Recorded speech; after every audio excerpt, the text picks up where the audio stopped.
Chapter 8. The Center Gives. For Grant, the 3-month period that followed the fall of Vicksburg, more specifically the 90 days that elapsed between Sherman's recapture of Jackson in mid-July and Lincoln's mid-October solution to the Western Command problem, had been a time of strain not unlike the one that followed Shiloh and the occupation of Corinth the year before, in which his counsel was rejected and he felt himself to be more or less a supernumerary in the conduct of the war. Now as then, he saw his army dismembered and dispersed, its various segments dispatched to critical theaters, while he himself was confined with the mere remnant to the quiet backwater which he had created along his particular stretch of the Mississippi. He did not consider submitting his resignation as he had done before, but he suffered, as the result of a horseback accident midway of this season of frustration, an injury which for a term seemed likely to produce the same effect by removing him entirely from the scene, flat on his back on a stretcher. It was indeed a period of tension, of strain of the kind he had always borne least well, and it was attended, as all such times had been for him, by rumors of his drinking, which was said to be his only relief from the boredom that invariably descended when there was no fighting to be done and his wife was not around. Not, of course, that he and the troops who remained with him had been completely idle all this time. While Herron was conducting his foray up the Yazoo, which had cost Porter the DeKalb, and Sherman was closing in on Jackson, the price of which was to run him just over 1,100 casualties, Grant sent one of McPherson's brigades down to Natchez to look into a report that there was heavy rebel traffic there in goods moving to and from the otherwise cut-off Trans-Mississippi. Brigadier General T.E.G. Ransom, who commanded the expedition, found the report to be altogether true. Moreover, by sending mounted pursuers east and west, he made the simultaneous capture of a wagon train bound for Alexandria with 500,000 rounds of rifle and artillery ammunition, and a drove of 5,000 Texas cattle bound for Alabama, both of which had crossed the river the day before, headed in opposite directions. This was a sizable haul achieved without the loss of a man, and 1 month later, at nearly as cheap a price, Grant made a considerably larger one at Grenada, the railroad junction south of the Allabusha, where the Confederates had collected most of the rolling stock of the Mississippi Central, trapped there since May by Johnson's precipitate burning of the bridge across the Pearl when he evacuated Jackson. The raid was two-pronged, one cavalry column sent south from Memphis by Hurlbut, while another was sent north by Sherman. On August 17th, they converged upon the junction, which so far had resisted all efforts to take it, including Grant's back in December, and after a brief skirmish with the outnumbered garrison, which fled to avoid capture, went to work on the huge conglomeration of engines and cars, so closely packed as to make a small town of themselves. An elated trooper described them so, and afterwards the official tally listed no fewer than 57 locomotives and more than 400 freight and passenger cars wrecked and burned, together with depot buildings and machine shops containing a wealth of commissary and ordnance supplies. The total bill of destruction was set at $4 million, which made the raid one of the most profitable of the war. Presently, however, this figure had to be scaled down a bit. Learning that the Confederates had returned to Grenada in the wake of the departed Bluecoats and were frugally carting away the precious locomotive driving wheels, removed from the rubble and ashes, Hurlbut advised in his report that next time they went out on such a venture, the raiders use sledges to crack off the flanges of the wheels, and thus render them unsalvageable. Both Natchez and Grenada were satisfactory accomplishments, so far as they went, but after all they were only raids. Grant wanted something more, something comparable in its influence on the outcome of the war to the recent reduction of Vicksburg and the attendant opening of the Mississippi, something, in short, that would knock the flanges off the whole Confederate machine. Banks had suggested, soon after the fall of Port Hudson, an operation against Mobile, And so had Sherman, who proposed that the coastal city be taken as prelude to an advance up the Alabama River to Selma and beyond, threatening Bragg's rear while Rosecrans, who had maneuvered his adversary back across the Tennessee, brought pressure against his front. Grant approved and passed the word to Halleck. "It seems to me now that Mobile should be captured," he wired on July 18th. "The expedition starting from some point on Lake Pontchartrain." Halleck replied that the plan had merit, but added characteristically that it would not do to hurry. "I think it will be best to clean up a little," he advised. Johnston should be disposed of, also Price, Marmaduke, etc., so as to hold the line of the Arkansas River and assist General Banks in cleaning out western Louisiana. When these things are accomplished, there will be a large available force to operate either on Mobile or Texas. Just when this would be, he did not say. Banks, meanwhile, had continued to recommend the same objective, though with no better success, and on the last day of the month he left New Orleans aboard a fast packet to confer with Grant at Vicksburg, which he reached the following morning. After putting their heads together, both generals continued to urge Halleck to order the reduction of the Confederacy's only remaining Gulf port east of the Mississippi. "I can send the necessary force," Grant offered, whereupon the general-in-chief suddenly cut the ground from under their feet by flatly rejecting the Mobile proposal in favor of an all-out effort against coastal Texas. "There are important reasons why our flag should be restored to some part of Texas with the least possible delay," he wired on August 6th. He did not say what those reasons were, but 3 days later Lincoln himself got in touch with Grant on the matter. "I see by a dispatch of yours that you incline strongly toward an expedition against Mobile," he wrote. "This would appear tempting to me also, were it not that, in view of recent events in Mexico, I am greatly impressed with the importance of reestablishing the national authority in western Texas as soon as possible." Personally considerate though this was, it was not very enlightening.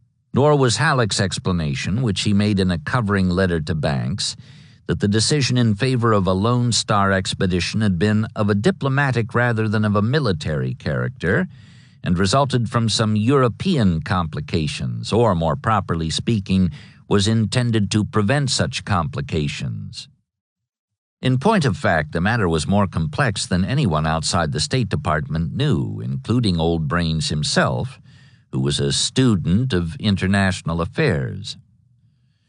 Benito Juarez, elected head of the Mexican government in the spring of 1861, coincident with the crisis over Sumter, had announced at the time of first Bull Run a 2-year suspension of payments to foreign creditors for debts contracted by his predecessor, in response to which Spain, France, and England concluded a convention looking toward a forcible joint collection of their claims, and sent some 10,000 troops to Mexico by way of proof that they meant business.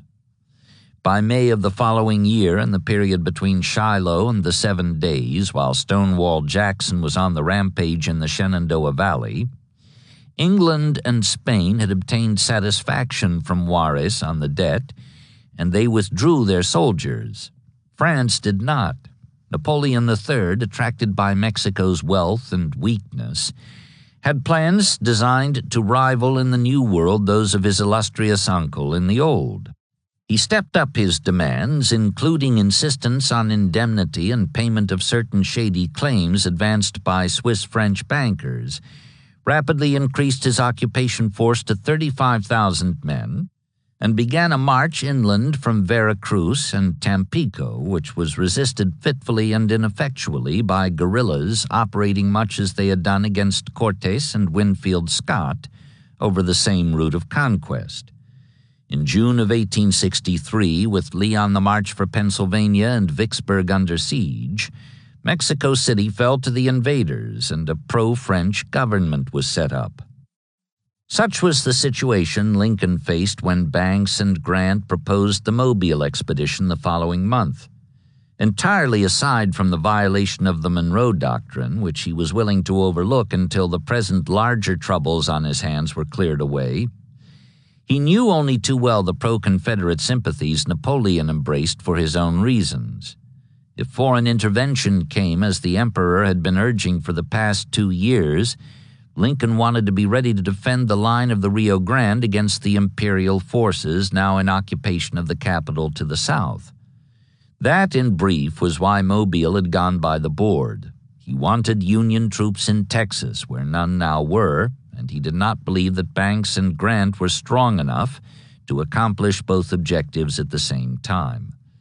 Banks was down to about 12,000 men, the enlistment period of no fewer than 22 of his 9-month regiments having expired since the fall of Port Hudson, and the borrowed segments of the army Grant commanded in the taking of Vicksburg were needed now by the generals who had lent them, Burnside in East Tennessee, for instance, Prentiss in northeast Arkansas, and Schofield in guerrilla-torn Missouri, as well as by Rosecrans, who claimed that a farther advance against Bragg was dependent, among other things, on reinforcements being sent him from the army lying idle in Mississippi. On this matter, Halleck summed up in a wire to Banks on August 12th, "We have no choice but must carry out the views of the government." Grant was disappointed, having been convinced that the taking of Mobile, followed by a drive northward into the Confederate heartland to dispose of Bragg and put the squeeze on Lee, would have shortened the war by months, or even years, if that was what it came to. But he accepted the rejection of his counsel in good part, aware that the command decision was based on considerations beyond his ken. In any event, there was little he could do about it now, even if the decision were reversed. The dismemberment of his army had begun, and it proceeded with such rapidity that within 1 month, mid-August to mid-September, his strength was reduced from better than 5 corps to less than 2. Parke's 9th Corps left first, dispatched to Burnside, who was marking time in Kentucky. Then Steele's division of Sherman's 15th Corps was sent to Helena for the offensive against Price, followed by J.E. Smith's division of McPherson's 17th Corps. Washburn's 16th Corps also returned upriver, one division continuing on to strengthen Schofield in Missouri, while the other 2 debarked at Memphis to rejoin Hurlbut. Meantime, in order to beef up Banks for the top-priority Texas undertaking, Ord's 13th Corps, with Herron's division attached, proceeded downriver to New Orleans, the staging area for the drive that was intended to secure the line of the Rio Grande against Napoleon's New World dream of conquest and expansion. All that remained by then at Vicksburg were the 2 reduced corps of Sherman and McPherson. They were quite enough, however, in consideration of the fact that there was practically nothing left for them to do. And now there began for Grant, who was otherwise unemployed, what might be called a social interlude, a time of unfamiliar relaxation and apparent gladness, though it ended all too abruptly with the general confined to a bed of pain in a New Orleans hotel room. He had a good deal to be glad about at the outset, both for his own sake and his friends'. His appointment as a regular Army Major General had lifted him almost to Halleck's level as one of the only 2 men of that rank on active duty. Nor had the government delayed approval of his suggestion that Sherman and McPherson be made regular brigadiers, the reward that had gone to Meade for Gettysburg. Thanks to him, moreover, 7 of his colonels now wore stars on their shoulder straps, and so did Rawlins, who was jumped from lieutenant colonel to brigadier general at his chief's solicitation. "He comes the nearest being indispensable to me of any officer in the service," Grant had said of his fellow townsman in the letter of recommendation. And he added, though he must have been aware that this was spreading it rather thick, "I can safely say that he would make a good corps commander." In addition to official recognition, which included the unprecedented "you were right, I was wrong" letter from the president, he soon was given cause to know how much his latest victory had raised him in the public's estimation. On August 26th, he attended in Memphis the first of many banquets that would be tendered in his honor over the course of the next 20 years. In front of his place at table in the Gayoso house, there was a pyramid inscribed with the names of all his battles, beginning with Belmont, and he was presented to the 200 guests with the toast, "Your Grant and my Grant," in which his reopening of the Mississippi to commerce was compared to the exploits of two other heroes much admired along the river that ran past Memphis, Hernando de Soto and Robert Fulton. He responded with an attractively awkward speech of 2 brief sentences, thanking the citizens for their kindness and promising to do all he could for their prosperity, then sat down amid loud, prolonged applause. 3 days later, after stopping off at Vicksburg for a quick inspection of headquarters, he was in Natchez, where he found the wealthy planters entirely cooperative in their concern for the survival of their fine mansions on the bluff. Proceeding downriver to pay Banks a return visit, he reached New Orleans on September 2nd. Banks knew how to entertain a guest. Moreover, he had all the resources of a high-living Creole society at his disposal. 2 days later, he staged a grand review at nearby Carrollton in honor of his visitor, who, mounted on a spirited charger procured for him on this occasion as a tribute to his horsemanship, watched Ord's veterans swing past with the names of their and his recent upriver victories on their banners. It was a stirring moment for them and him, a last reunion before they set off for new fields. But the day was grievously marred before it ended. Returning from the suburb to the heart of the city, Grant's borrowed mount shied at a hissing locomotive and, bolting, collided with a carriage that was coming from the opposite direction. Horse and rider went down hard. The animal rose from the cobblestones unassisted, but not Grant, who had suffered a badly dislocated hip, as well as a possible fracture of the skull and was unconscious, in which condition he was carried on a litter to the nearby St. Charles Hotel. Almost at once, the story that he had been drinking began to make the rounds, gathering details as it went. Years later, William Franklin, who had been transferred from the East to command a corps on the Texas expedition, testified in private that he saw Grant tumble from his horse drunk. It even began to be said that the fall had occurred in the course of the review, which had been brought thereby to an unceremonious end, and that the general had been knocked out not so much by the blow on his head as by the whiskey in his stomach. Grant knew nothing of this at the time, nor indeed of anything else. In fact, the first he knew of having been hurt was when he regained consciousness somewhat later, to find several doctors hovering over him. "My leg was swollen from the knee to the thigh," he afterwards wrote, "and the swelling, almost to the point of bursting, extended along the body up to the armpit. The pain was almost beyond endurance. I lay at the hotel something over a week without being able to turn myself in bed." While Grant was laid up, confined to a world of pain whose limits were described by the 4 walls of his hotel room, Banks opened a campaign designed to carry out the instructions of his superiors to restore the flag of the Union to some part of Texas with the least possible delay. As it turned out, however, he encountered something worse than delay in the execution of his plans, the first results of which were about as abruptly disastrous as his fellow generals' fall on horseback, drunk or sober. Halleck had advised an amphibious movement up Red River to Alexandria, Natchitoches, or Shreveport, and the military occupation of northern Texas.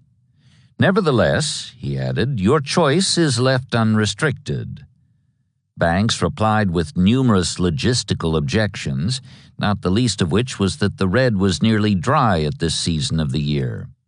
He favored a sudden descent on the coast, specifically at Sabine Pass, to be followed by an overland march on Galveston and other points beyond. Accordingly, having been given his choice, he ordered Franklin to load a reinforced division onto transports and proceed to Sabine Pass, where he would rendezvous with a 4-gunboat assault force. The rebel defenses were said to be weak, despite the reverse the Navy had suffered here in January. Once these had been subdued by the warships, Franklin was to put his troops ashore and move inland to the Texas and New Orleans Railroad, linking Houston and Beaumont and Orange, and there await the arrival of the balance of his corps, which by then would have been brought forward by the unloaded transports. It was all worked out in careful detail, and on September 7th, 3 days after Grant's accident, Franklin arrived before the pass and was joined that evening by the gunboat flotilla under Lieutenant Frederick Crocker, U.S.N. Fort Griffin, the rebel work protecting Sabine City, mounted half a dozen light guns and was garrisoned by less than 50 men. Crocker attacked it the following afternoon, having 6 times the number of heavier guns in his 4 warships. The engagement was brief and decisive. Within half an hour, 1 gunboat was hit in the boiler, losing all her steam, and a few minutes later a second ran aground in the shallow bay and was given the same treatment by the marksmen in the fort. Both vessels struck their colors, surrendering with their crews of about 300 men, including 50 killed or wounded and the luckless lieutenant in command, while the third retired out of range with the fourth, which had not engaged. Still aboard the transports with his soldiers, whom the Navy was unable to put ashore, Franklin felt there was nothing to do but turn around and go back to New Orleans. And that was what he did, reporting a total loss of 6 men who had been aboard the surrendered gunboats as observers, together with 200,000 rations thrown overboard to lighten a grounded transport, and 200 mules served likewise when the steamer on which they were loaded lost her stack in a heavy sea on the way home. So feeble had the attack been that Magruder at first could not believe it was anything more than a feint, designed to distract his attention from the main effort somewhere else along the coast. When no such blow was delivered in the course of the next few days, Prince John contented himself with what had been accomplished. A brilliant victory, he called the fight, a gallant achievement, and finally, in an excess of pride at what his gunners had done in the face of long odds, the most extraordinary feat of the war. Congress eventually passed a resolution of thanks, eminently due and hereby cordially given to the 2 officers and the 41 men of the garrison who had stood to their outranged guns and outfought the Yankee warships. On the other hand, Banks assigned the reason for the failure to the ignorance of the naval officers involved.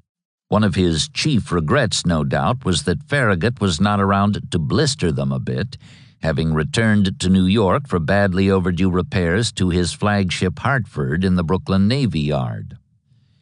In any case, on Franklin's return, the Massachusetts general decided that the line of advance up the Red to northeast Texas, suggested previously by Old Brains, was probably the best invasion route after all, and he informed Lincoln that while the Army was preparing itself for the execution of this larger plan, which would have to be delayed until rain had swelled the river, he would continue his efforts to move in directly from the Gulf against the Lone Star beaches, or anyhow some beach, for he left himself plenty of latitude as to just where he would strike next time, merely remarking that he proposed to attempt a lodgment upon some point on the coast from the mouth of the Mississippi to the Rio Grande.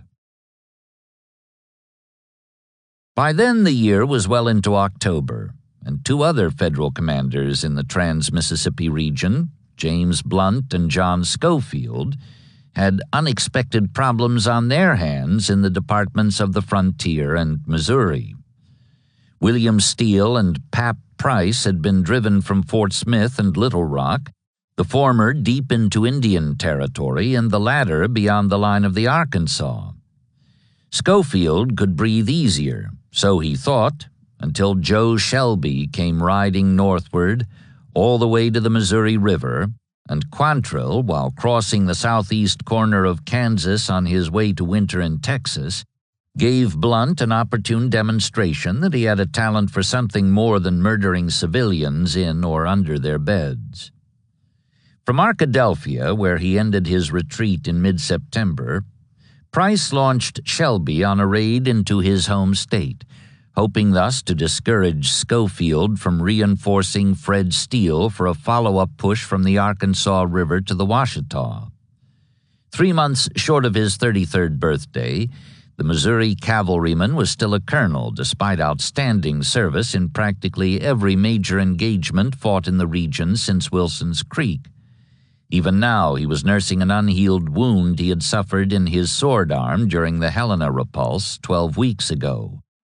Though, like Jeb Stuart, he took his nickname from his initials and wore a foot-long plume on his hat, there was a hard, practical core to his daring, a concentration more on results than on effect, which afterwards caused Alfred Pleasanton, who rode for 3 years against Stuart before transferring to the Far Western Theater, although it perhaps should be noted in passing that he never came up against Forrest, to say flatly, after a year of fighting there as well, that Shelby was the best cavalry general of the South.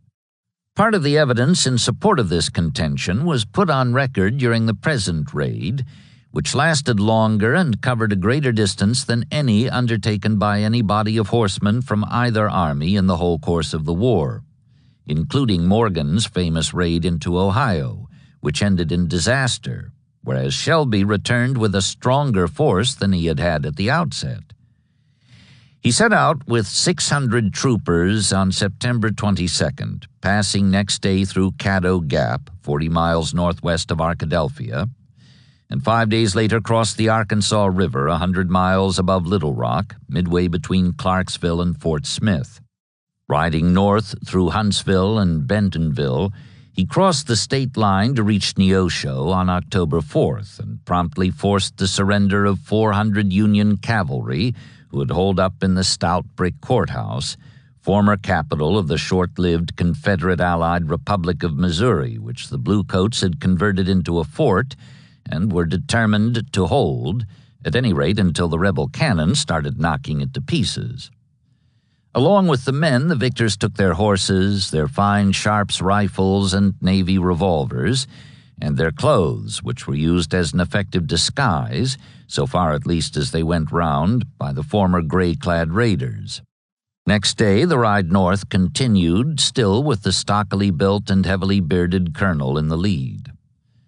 His goal was Jefferson City. He had it in mind to raise the stars and bars over the State House, not only as a sign that Missouri was by no means conquered, but also as a gesture to discourage the Union High Command from detaching troops from here to exploit its recent gains in Arkansas or to shore up Rosecrans, who had been whipped 2 weeks ago at Chickamauga and now was under siege in Chattanooga.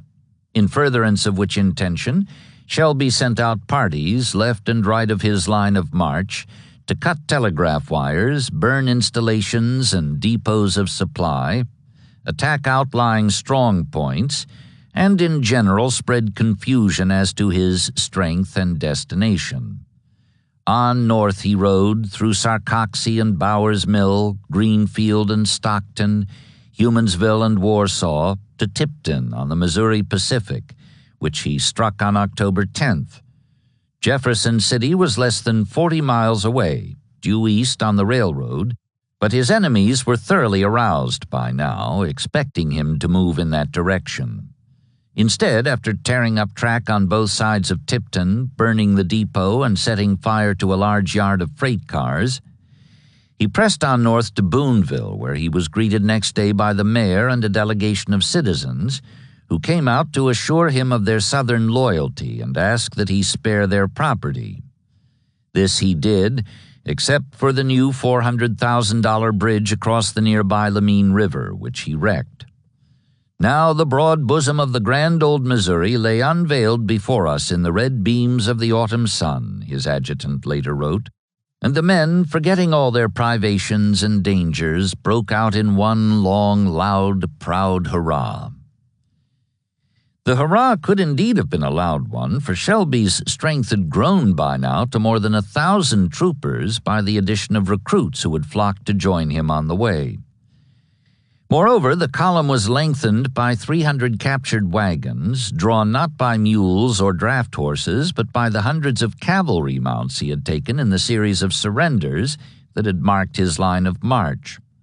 Surrenders, or flights, which had netted him no fewer than 40 stands of colors and 10 forts of one kind or another. If the blue-clad graybacks cheered themselves hoarse with pride as they stood on the south bank of the wide Missouri, just under 400 airline miles from the nearest Confederate outpost, it was not without reason. Their problem now was escape from the greatly superior Federal columns rapidly converging on them from the south and east and north. Shelby led them west along the south bank of the Missouri in the direction of his pre-war home at Waverly. Before they got there, however, they had their one full-scale engagement of the raid, October 13th, near Arrow Rock, where the enemy columns finally brought them to bay, outnumbered 5-1. Splitting his command in two, Shelby dismounted the larger half and fought a savage defensive action in which he lost about 100 men, while the smaller half made a mounted getaway by punching a hole in the line of the attackers, whereupon he remounted the remainder and did the same at another point, taking a different escape route to confuse and split his pursuers.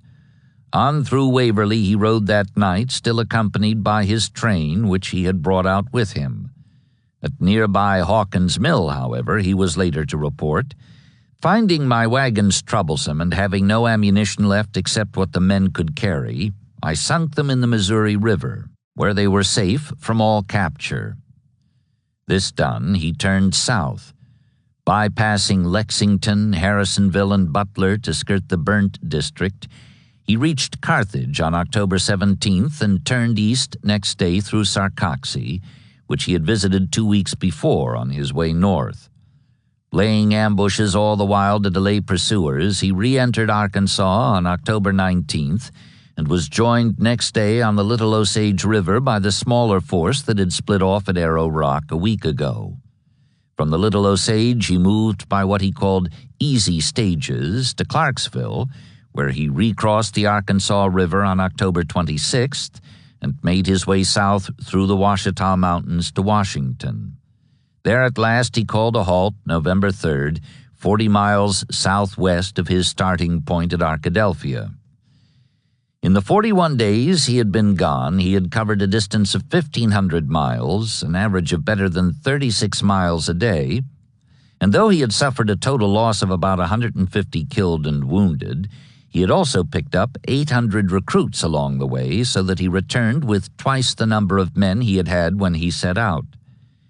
He listed his gains: 600 Federals killed or wounded, 500 captured and paroled, 6,000 horses and mules taken, together with 300 wagons, 1,200 small arms, and 40 stands of colors, $1 million in U.S. Army supplies destroyed, plus $800,000 in public property. Then laconically closed his report, which was addressed to Price's adjutant. "Hoping this may prove satisfactory, I remain, Major, very respectfully, your obedient servant, Joseph O. Shelby, Colonel." Highly pleased, as well it might be, for there was also substance to his claim that the raid had kept 10,000 Missouri Bluecoats from being sent to assist in raising the siege at Chattanooga, the government promoted him to brigadier the following month. Quantrill by now was calling himself a colonel too, and had even acquired a uniform in which he had his picture taken wearing 3 stars on the collar, a long-necked young man with hooded eyes, a smooth round jaw, and a smile as faint as Mona Lisa's.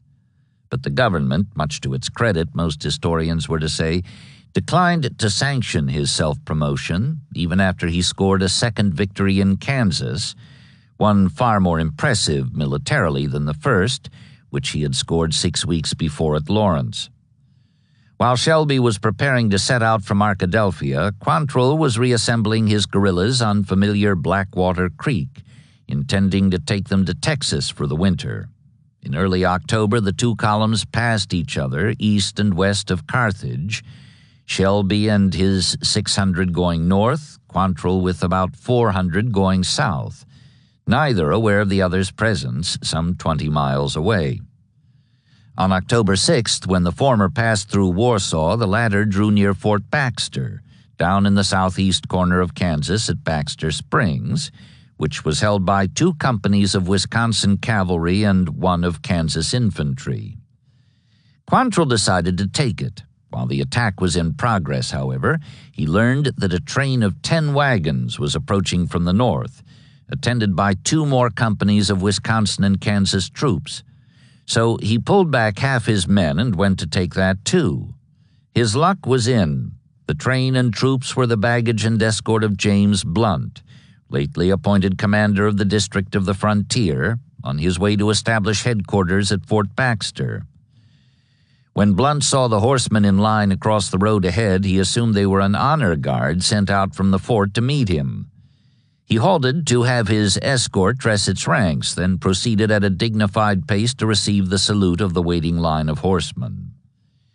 He received instead a blast of fire at 60 yards, followed promptly by a screaming charge that threw his 100-man escort first into milling confusion, and then, when they recognized what they were up against, the guerrillas, having been warned to expect no quarter, certainly would extend none, into headlong flight.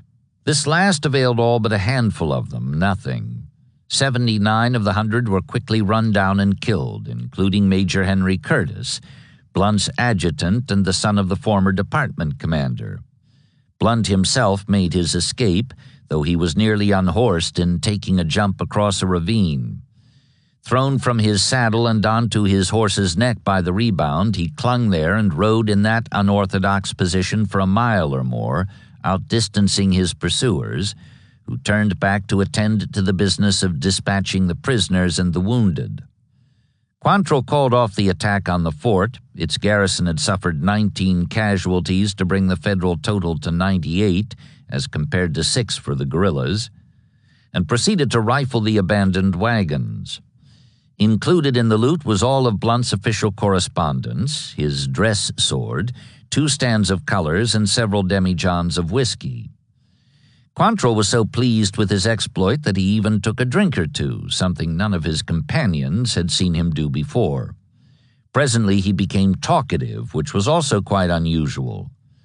"By God," he boasted as he staggered about, "Shelby couldn't whip Blunt. Neither could Marmaduke, but I whipped him." He went on south to Texas as he had intended when he left Johnson County the week before, and Blunt was removed not long thereafter from the command he had so recently acquired. But Holmes and Price, reduced by sickness and desertion to a force of 7,000, had not been greatly helped by either Shelby or Quantrill. Steele still threatened from Little Rock, and though he had not been reinforced, he outnumbered them 2-1.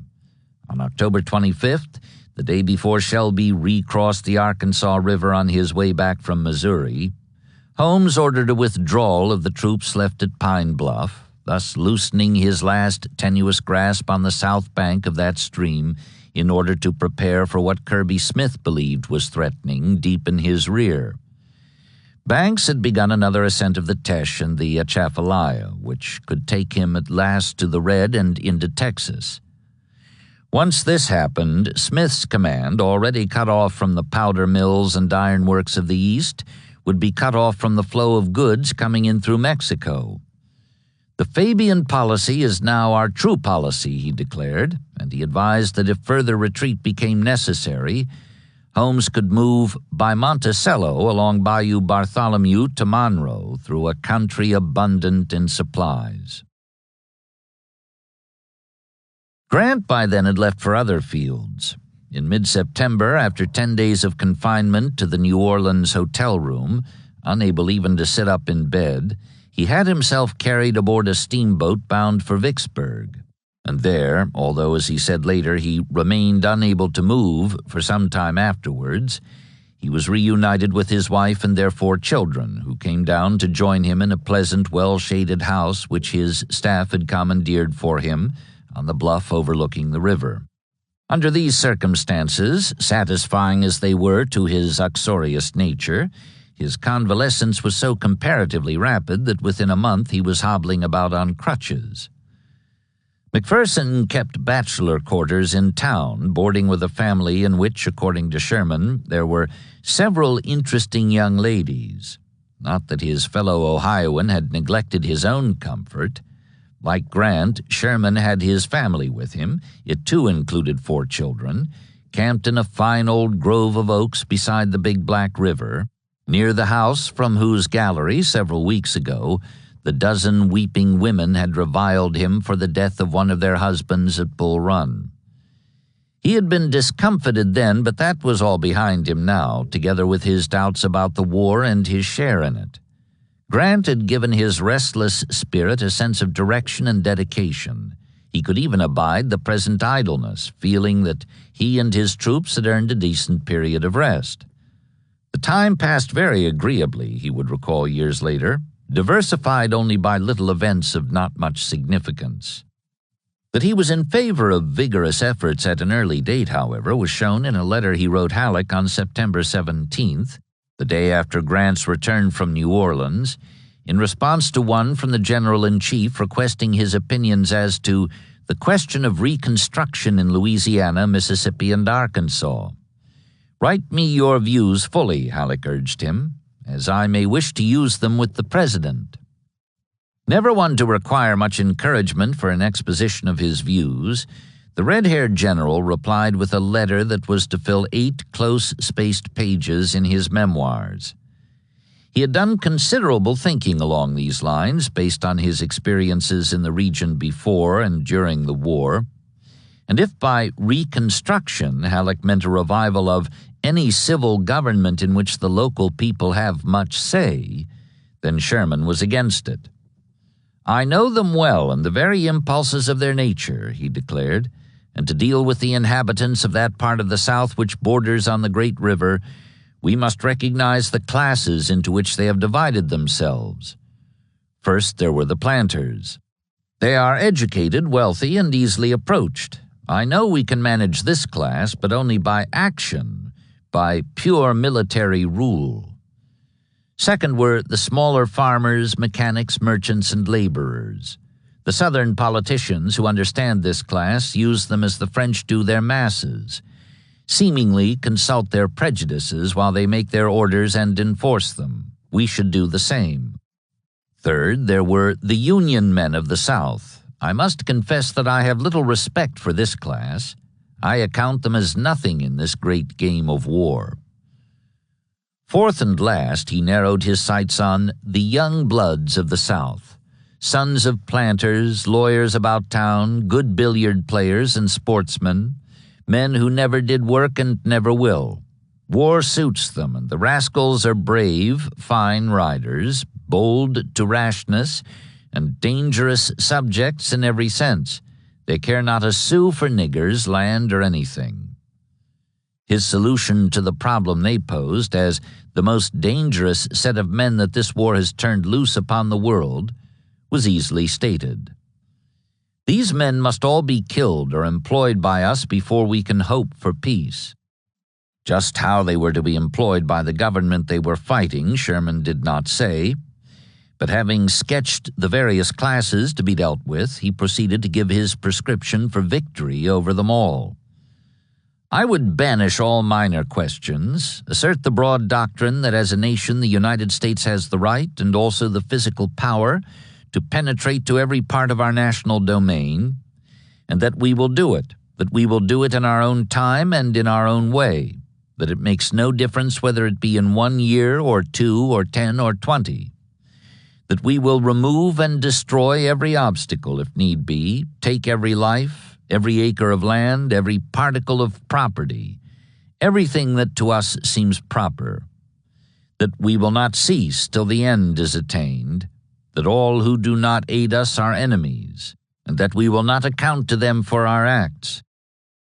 Lest there be any misunderstanding, he summed up what he meant.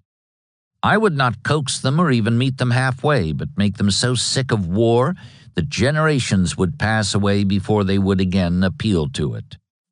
The only government needed or deserved by the states of Louisiana, Arkansas, and Mississippi now exists in Grant's army.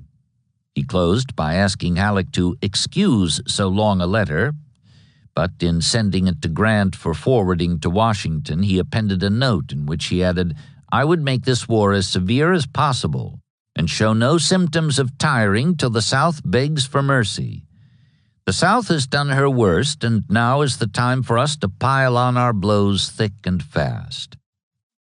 Halleck presently wired that Lincoln had read the letter and wanted to see it published, but Sherman declined, preferring not to be drawn into any newspaper controversy, such as the one 2 years ago in which he had been pronounced insane.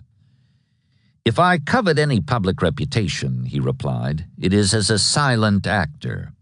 I dislike to see my name in print." Anyhow, by then he was on the move again. His troops had slung the knapsack for new fields, and he himself had experienced a personal tragedy as deep as any he was ever to know in a long life. Rosecrans had been whipped at Chickamauga while Sherman's letter was on its way north, and before it got to Washington, the wires were humming with calls for reinforcements to relieve Old Rosie's cooped-up army. On September 23rd, Grant passed the word for Sherman to leave at once for Memphis with 2 divisions, picking up en route the division McPherson had recently sent to Helena, and moved toward Chattanooga via Corinth on the Memphis and Charleston Railroad, which he was to repair as he went, thus providing a new supply line. Drums rolled in the camps on the Big Black. For the next 4 days, the roads to Vicksburg were crowded with columns filing onto transports at the wharf. The steamer Atlantic was the last to leave, and on it rode Sherman and his family.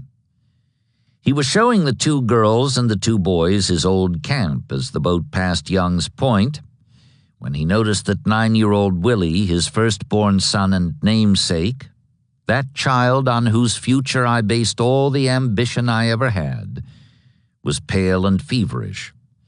Regimental surgeons summoned from below deck diagnosed the trouble as typhoid and warned that it might be fatal. It was. Taken ashore at Memphis, the boy died in the Gayoso house where Grant's banquet had been staged 5 weeks ago. Sherman was disconsolate, though he kept busy attending to details involved in the eastward movement, while his wife and the 3 remaining children went on north to St. Louis with the dead boy in a sealed metallic casket. "Sleeping, waking, everywhere, I see poor Willie," he wrote her, and he added, "I will try to make poor Willie's memory the cure for the defects which have sullied my character, all that is captious, eccentric, and wrong." His grief seemed rather to deepen than to lift. A week after his son's death, he was asking, "Why was I not killed at Vicksburg and left Willie to grow up and care for you?" By that time, though, his troops were all in motion, some by rail and some on foot, and on October 11th he started for Corinth aboard a train that carried his staff and a battalion of regulars. At Collierville, 20 miles out of Memphis, the train and depot, which had been turned into a blockhouse and surrounded by shallow trenches, were attacked by rebel cavalry under Chalmers, an old Shiloh adversary, whose strength he estimated at 3,000. He himself had fewer than 600 and no guns, whereas the raiders had 4. To gain time, he received, and after some discussion declined, a flag of truce demand for unconditional surrender, meanwhile disposing his few troops for defense and sending a wire for hurry-up assistance. The fight that followed lasted 4 hours, at the end of which time the rebels withdrew to avoid contact with the division marching eastward, in response to the wire that, after the manner of light fiction, had got through just before the line was cut. Though it had not really been much of a fight, as such things went at this stage of the war, he had lost 14 killed, 42 wounded, and 54 captured, while Chalmers had lost 3 killed and 48 wounded. Sherman was tremendously set up. 5 staff horses had been taken, including his favorite mare Dolly, and the Graybacks had also confiscated his second-best uniform, but these seemed a small price to pay for the recovery of his accustomed spirits. He had escaped from gloom. By October 16th, he had his entire corps, increased to 5 divisions by the addition of 2 from Hurlbut, past Corinth, and 3 days later the head of the column reached Eastport to find a fleet of transports awaiting its arrival, loaded with provisions and guarded by 2 of Porter's gunboats. The establishment of this supply route on the Tennessee enabled Sherman to abandon the railroad west of there, but he still had 161 miles of track to rebuild and maintain, in accordance with Halleck's orders from Iuka to Stevenson. This, too, he took in stride, for he was again in what he liked to call high feather. He encouraged his men to live off the country, having decided that the best way to keep raiders out of Kentucky was to cut an arid swath across northern Mississippi and Alabama. The men took to the notion handily, not only because it agreed with their own, but also because their appetites had sharpened with the advent of early fall weather and days of working on the railroad. Sherman could scarcely contain his delight at their performance. "I never saw such greedy rascals after chicken and fresh meat," he exulted in a letter home. "I don't believe I will draw anything for them but salt. I don't know, but it would be a good plan to march my army back and forth from Florence and Stevenson to make a belt of devastation between the enemy and our country." My army, he said, and truly, for by that time Lincoln's solution of the Western Command problem had been announced. On October 10th, the day before Sherman left Memphis to make his spirit-restoring defense of the Collierville blockhouse, Grant received at Vicksburg a badly delayed order from Halleck directing him to report without delay to Cairo for instructions. The order, dated October 3rd, had taken a full week to reach him. He left at once, though he was still on crutches, and stopped off at Columbus, Kentucky 6 days later. The guerrilla-cut telegraph line had been restored to that point by then, only 1 day short of 2 weeks after the date on Halleck's order, to report that he was on his way upriver. Perhaps he wondered if he was to be disciplined for not keeping in touch and going off to New Orleans, as he had been after Donelson for not keeping in touch and going off to Nashville, though he could not see that he deserved any more blame in the present instance than he had deserved then. At any rate, he was not much enlightened when he reached Cairo next morning, October 17th, and was handed a wire directing him to proceed at once to the Galt House in Louisville, where he would receive further instructions from an officer of the War Department. He boarded a train that would take him there by way of Indianapolis, but that afternoon, as the train was pulling out of the station at the latter place, an attendant came hurrying out and flagged it to a halt. Behind him, bustling up the platform on short legs, came the Secretary of War, Edwin M. Stanton himself, whom Grant had never met. He swung aboard the last car, wheezing asthmatically, and worked his way forward as the train gathered speed to the car occupied by the general and his staff.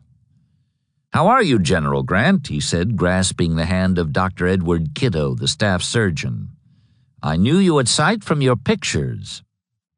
This was quickly straightened out. Kiddo did not look much like his chief anyhow, though he wore a beard and a campaign hat and was also from Galena. After the amenities exchanged while the train rocked on toward Louisville, Stanton presented Grant with 2 copies of a War Department order dated October 16th, both of which had the same opening paragraph. "By direction of the President of the United States, the departments of the Ohio, of the Cumberland, and of the Tennessee will constitute the Military Division of the Mississippi. Major General U.S. Grant, United States Army, is placed in command of the Military Division of the Mississippi, with his headquarters in the field." In brief, this was Lincoln's unifying solution to the Western Command problem. With the exception of the troops in East Louisiana under Banks, who outranked him, Grant was put in charge of all the Union forces between the Allegheny Mountains and the Mississippi River. That was all there was to one of the copies of the order, but the other had an added paragraph relieving Rosecrans from duty with the Army of the Cumberland and appointing Thomas in his place. The choice was left to Grant, who had no fondness for old Rosie. "I chose the latter," he remarked dryly some years afterward. Sherman, of course, would succeed to command of the Army of the Tennessee, and Burnside would continue, at least for the present, as head of the Army of the Ohio. At Louisville, which they reached that night, Grant and the Secretary spent the following day together at the Galt House discussing the military outlook, mostly from the Washington point of view. That evening, by which time, the general said later, all matters of discussion seemed exhausted, Grant and his wife, who had come from Vicksburg with him by boat and train, left the hotel to call on relatives, while Stanton retired to his room with an attack of asthma.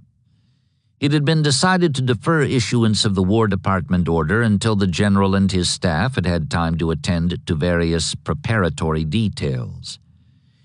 Presently, however, a messenger arrived with the latest dispatch from Dana, announcing that Rosecrans intended to evacuate Chattanooga and predicting utter disaster as a result. Highly agitated, Stanton sent bellboys and staff officers to all parts of the city in a frantic search for Grant. None of them could find him until about 11 o'clock, when they all found him at once.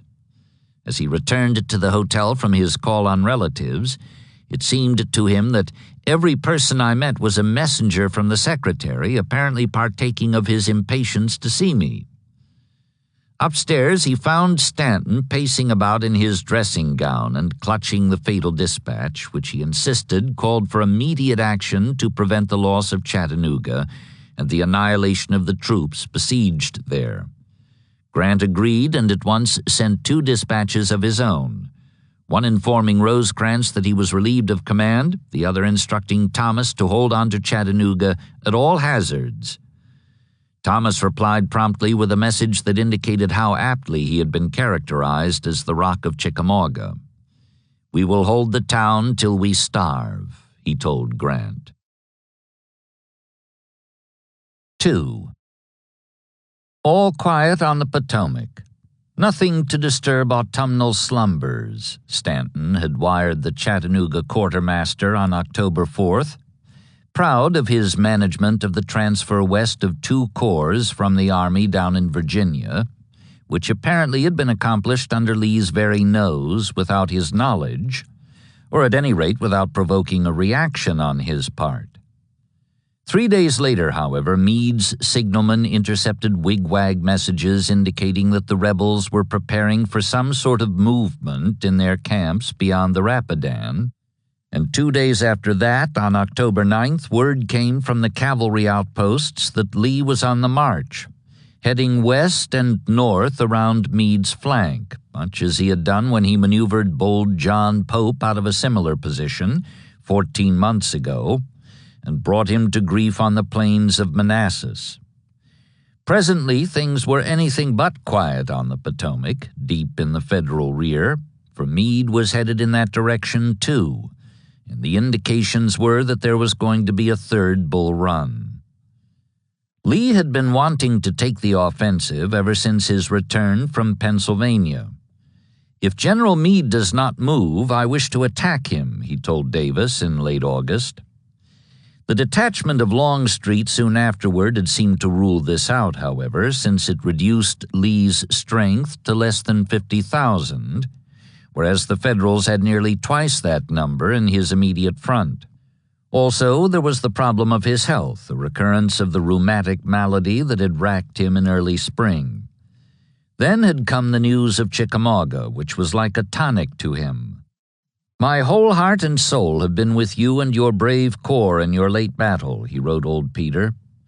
"It was natural to hear of Longstreet and Hill charging side by side, and pleasing to find the armies of the East and West vying with each other in valor and devotion to their country. A complete and glorious victory must ensue under such circumstances. Finish the work before you, my dear General, and return to me. I want you badly, and you cannot get back too soon." Glorious the victory had been, but he presently learned that it was a long way from complete, which meant that the detached third of his army would not be rejoining him anything like as soon as he had hoped. Then came a second tonic-like report.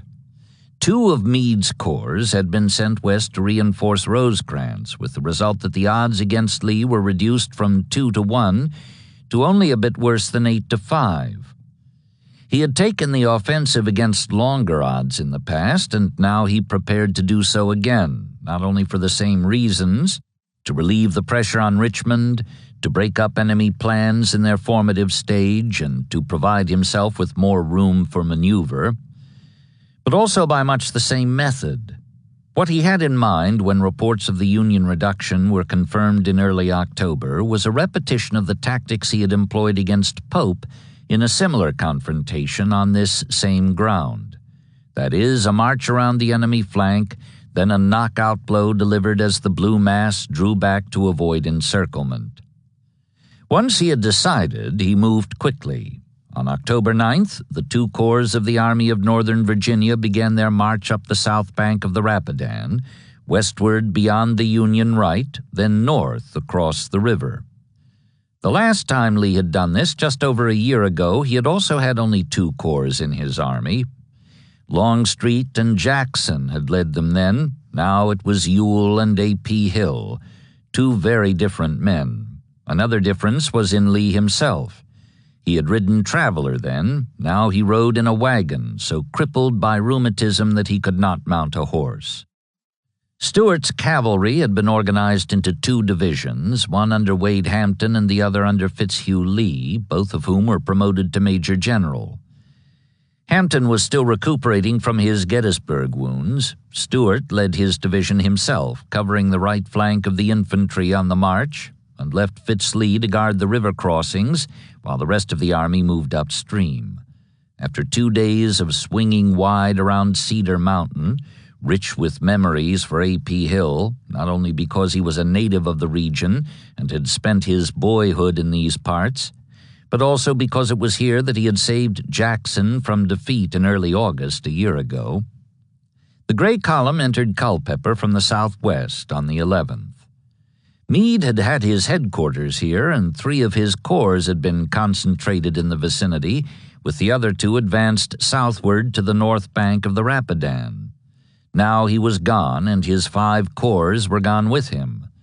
Like Pope, he was falling back across the Rappahannock to avoid being trapped in the constricting apex of the V described by the confluence of the rivers.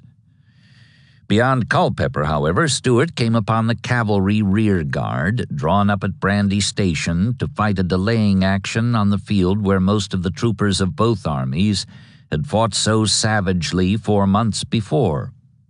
In the resultant skirmish, which he called Second Brandy, Jeb had the satisfaction of driving the enemy horsemen back across the Rappahannock, only failing to bag the lot, he declared, because Fitz Lee did not arrive in time after splashing across the unguarded Rapidan fords. At any rate, he felt that the question of superior abilities, which some claimed had not been decided by the contest here in June, was definitely settled in his favor by the outcome of this second fight on the same ground. Elated though he was, he did not fail to show that he had learned from his mistakes on the recent march into Pennsylvania. Not that he admitted that he had made any. He did not then or now or later, but he kept in close touch with the commanding general, sending a constant stream of couriers to report both his own and the enemy's position. "Thank you," Lee said to the latest in the series, who had ridden back to inform him that the blue cavalry was being driven eastward. "Tell General Stuart to continue to press them back toward the river, but tell him, too," he added, "to spare his horses, to spare his horses. It is not necessary to send so many messages." Turning to Ewell, whom he was accompanying today, he said of this staff officer and another who had reported a few minutes earlier, "I think these 2 young gentlemen make 8 messengers sent me by General Stuart." He was in excellent spirits, partly because of this evidence that his chief of cavalry had profited from experience. For whatever profited Stuart also profited Lee, who depended heavily on his former cadet for the information by which he shaped his plans. Then, too, the pains in his back had let up enough to permit him to enter Culpeper on his horse instead of on the prosaic seat of a wagon. And though he preferred things simple for the most part, he also liked to see them done in style. Moreover, there had been an exchange which he had enjoyed in the course of the welcome extended by the old men and cripples and women and children who turned out to cheer the army that had delivered them from this latest spell of federal occupation. Not, it seemed, that the occupation had been entirely unpleasant for everyone concerned. At the height of the celebration, one indignant housewife struck a discordant note by informing the general that certain young ladies of the town had accepted invitations to attend band concerts at John Sedgwick's headquarters.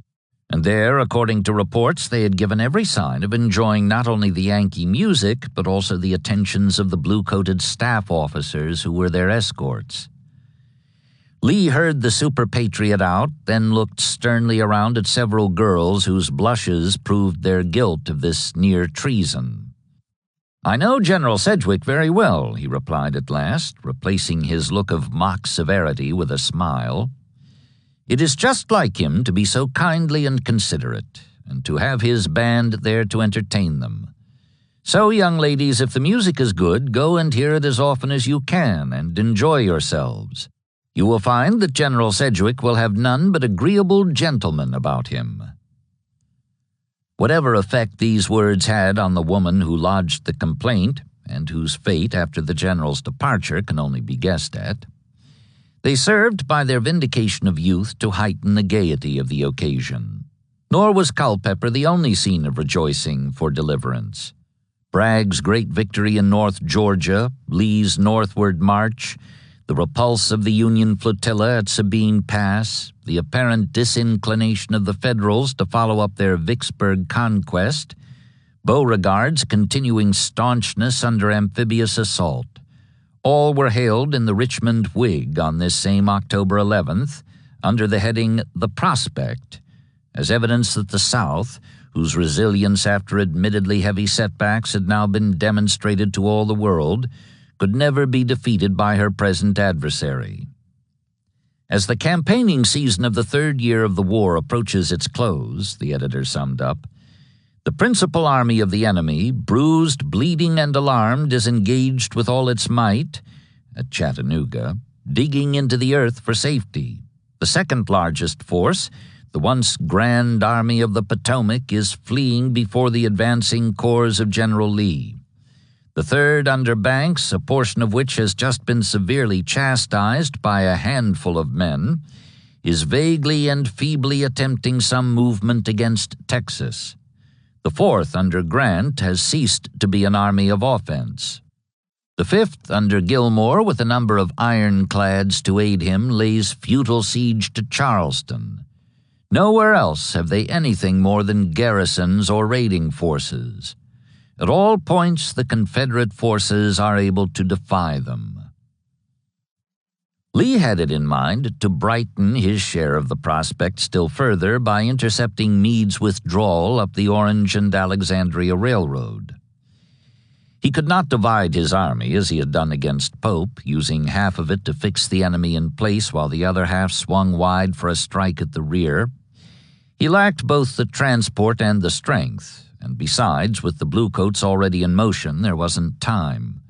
But he could attempt a shorter turning movement via Warrenton, along the turnpike paralleling the railroad to the east, in hope of forcing Meade to halt and fight in a position that would afford the pursuers the chance, despite the disparity in numbers, to inflict what the dead Stonewall had called a terrible wound.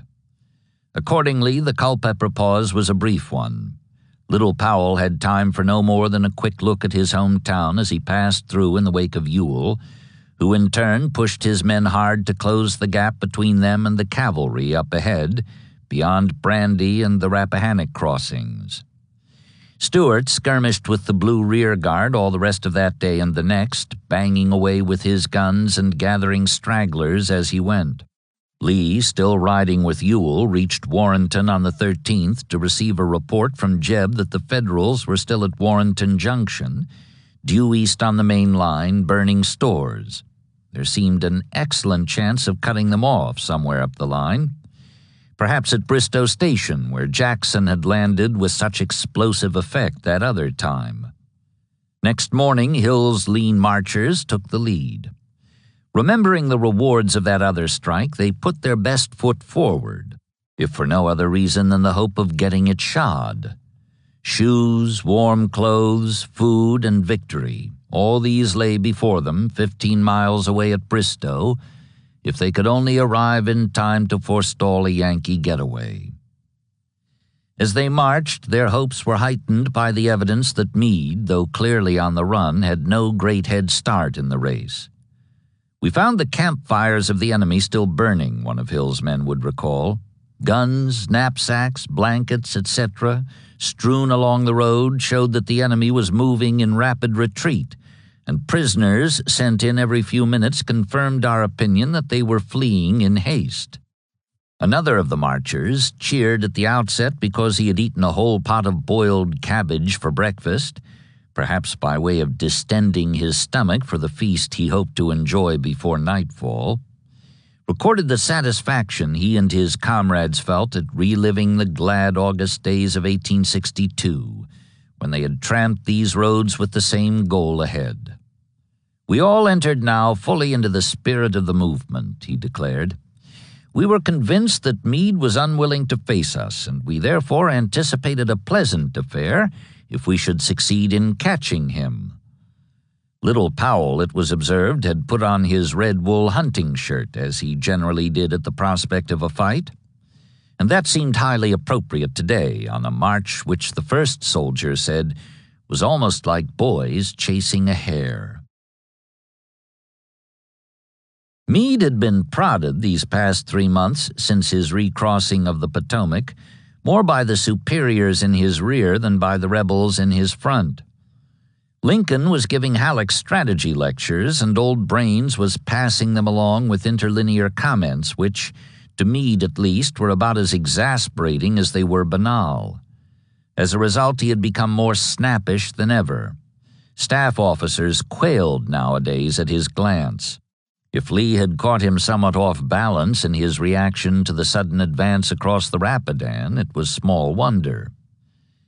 Back in September, for instance, when he asked what the government wanted him to do, he could drive Lee back on Richmond, he said, but he failed to see the advantage in this since he lacked the strength to mount a siege.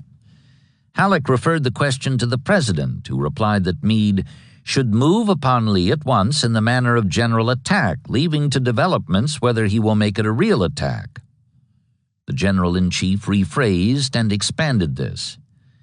"The main objects," he told Meade, "are to threaten Lee's position, to ascertain more certainly the condition of affairs in his army, and, if possible, to cut off some portion of it by a sudden raid." Then he, like Lincoln, stressed that these were suggestions, not orders. Meade replied that this last was precisely the trouble so far as he was concerned. He saw no profit to be gained from the proposed endeavor, whereas he discerned in it the possibility of a good deal of profitless bloodshed, and he was therefore reluctant to run the risks involved without the positive sanction of the government. Lincoln remained unwilling to accept the responsibility it seemed to him the general was trying to unload. "I am not prepared to order or even advise an advance in this case," he told Halleck. But he added that he saw in the present impasse matter for very serious consideration in another aspect. If Lee's 60,000 could neutralize Meade's 90,000, he went on, why could not Meade at that same 2-3 ratio detach 50,000 men to be used elsewhere to advantage, while he neutralized Lee's 60,000 with his remaining 40,000? "Having practically come to the mere defensive," Lincoln wrote, "it seems to be no economy at all to employ twice as many men for that object as are needed." And having come so far in the way of observation, he went further. "To avoid misunderstanding, let me say that to attempt to fight the enemy slowly back into his entrenchments at Richmond, and there to capture him, is an idea I have been trying to repudiate for quite a year. My judgment is so clear against it that I would scarcely allow the attempt to be made if the general in command should desire to make it. My last attempt upon Richmond was to get McClellan, when he was nearer there than the enemy was, to run in ahead of him. Since then, I have constantly desired the Army of the Potomac to make Lee's army and not Richmond its objective point. If our army cannot fall upon the enemy and hurt him where he is, it is plain to me it can gain nothing by attempting to follow him over a succession of entrenched lines into a fortified city. Meade perceived that he had fallen among lawyers, men who could do with logic and figures what they liked. Moreover, the President, in his conclusion with regard to the unwisdom of driving Lee back into the Richmond defenses, had merely returned to the point Meade himself had made at the outset, except that now the latter found it somehow used against him. The technique was fairly familiar, even to a man who had never served on a jury, but it was no less exasperating for that, and Meade was determined that if he was to go the way of McDowell and McClellan, of Pope and McClellan again, of Burnside and Hooker, he would at least make the trip to the scrap heap under his own power. In the absence of orders or sanction from above, he would accept the consequences of his own decisions and no others, least of all those of which he disapproved. He would fall, if fall he must, by following his own conscience. Thus, by a reaction like that of a man alone in dangerous country, which Virginia certainly was, his natural caution was enlarged. In point of fact, he believed he had reasons to doubt not only the intentions of those above him, but also the present temper of the weapon they had placed in his hands 3 months ago, and had recently diminished by 2/7. Of the 5 corps still with him, only 2 were led by the generals who had taken them to Gettysburg, and these were Sykes and Sedgwick, neither of whom had been seriously engaged in that grim struggle. Of the other 3, the badly shot-up commands of Reynolds and Sickles were now under Newton and French, who had shown little in the way of ability during or since the return from Pennsylvania, and Warren, who had replaced the irreplaceable Hancock, was essentially a staff man, untested in the exercise of his new larger duties. This, too, was part of what lay behind Meade's remarks, both to his wife in home letters and to trusted members of his staff in private conversations, that he disliked the burden of command so much he wished the government would relieve him. So when Lee came probing around his right, October 9th and 10th, though he knew that Lincoln and Halleck would not approve, he did as Pope had done, pulled out of the constricting V to get his army onto open ground that would permit maneuver. Unlike Pope, however, he did not stop behind the Rappahannock to wait for an explosion deep in his rear. Instead, he kept moving up the Orange and Alexandria Railroad, bringing his rear with him, so to speak. His aim was basically the same as Lee's, the infliction of some terrible wound, if Lee and Providence afforded him the opportunity. Meanwhile, he took care to see that he afforded none to an adversary whose considerable fame had been earned at the expense of men who either had been negligent in that respect or else had been overeager in the other. He kept his 5 corps well closed up, within easy supporting distance of one another, as they withdrew northeast along the railroad. Not all who were with him approved of his cautious tactics. A volunteer aide, for example, considered them about as effective as trying to catch a seagull with a pinch of salt. But Meade was watching and waiting from Rappahannock Station through Warrenton Junction for the chance he had in mind. Then, suddenly, on October 14th, just up the line at Bristow Station, he got it. The opportunity was brief, scarcely more indeed than half an hour from start to finish, but he made the most of it while it lasted. Or anyhow, the untried Warren did. Approaching Bristow from the west at high noon after a rapid march of 15 miles, Hill saw northeastward, beyond Broad Run and out of reach, heavy columns of the enemy slogging toward Manassas Junction, a scant 4 miles away. He had not won the race, but neither had he lost it, he saw next, not entirely. What appeared to be the last corps in the Federal Army was only about half over the run, crossing at a ford just north of the little town on the railroad, which came in arrow straight from the southwest, diagonal to the Confederate line of march. The uncrossed half of the Blue Corps, jammed in a mass on the near bank of the stream while its various components awaited their turn at the ford, seemed to little Powell to be his for the taking, provided he moved promptly. This he did, ordering Heath, whose division was in the lead, to go immediately from march to attack formation. He put 2 of his batteries into action and sent word for Anderson, whose division was in column behind Heath's, to come forward on the double and reinforce the attack. Fire from the guns did more to hasten than to impede the crossing, however, and Hill told Heath, though he had only 2 of his 4 brigades in line by now, to attack at once lest the Bluecoats get away.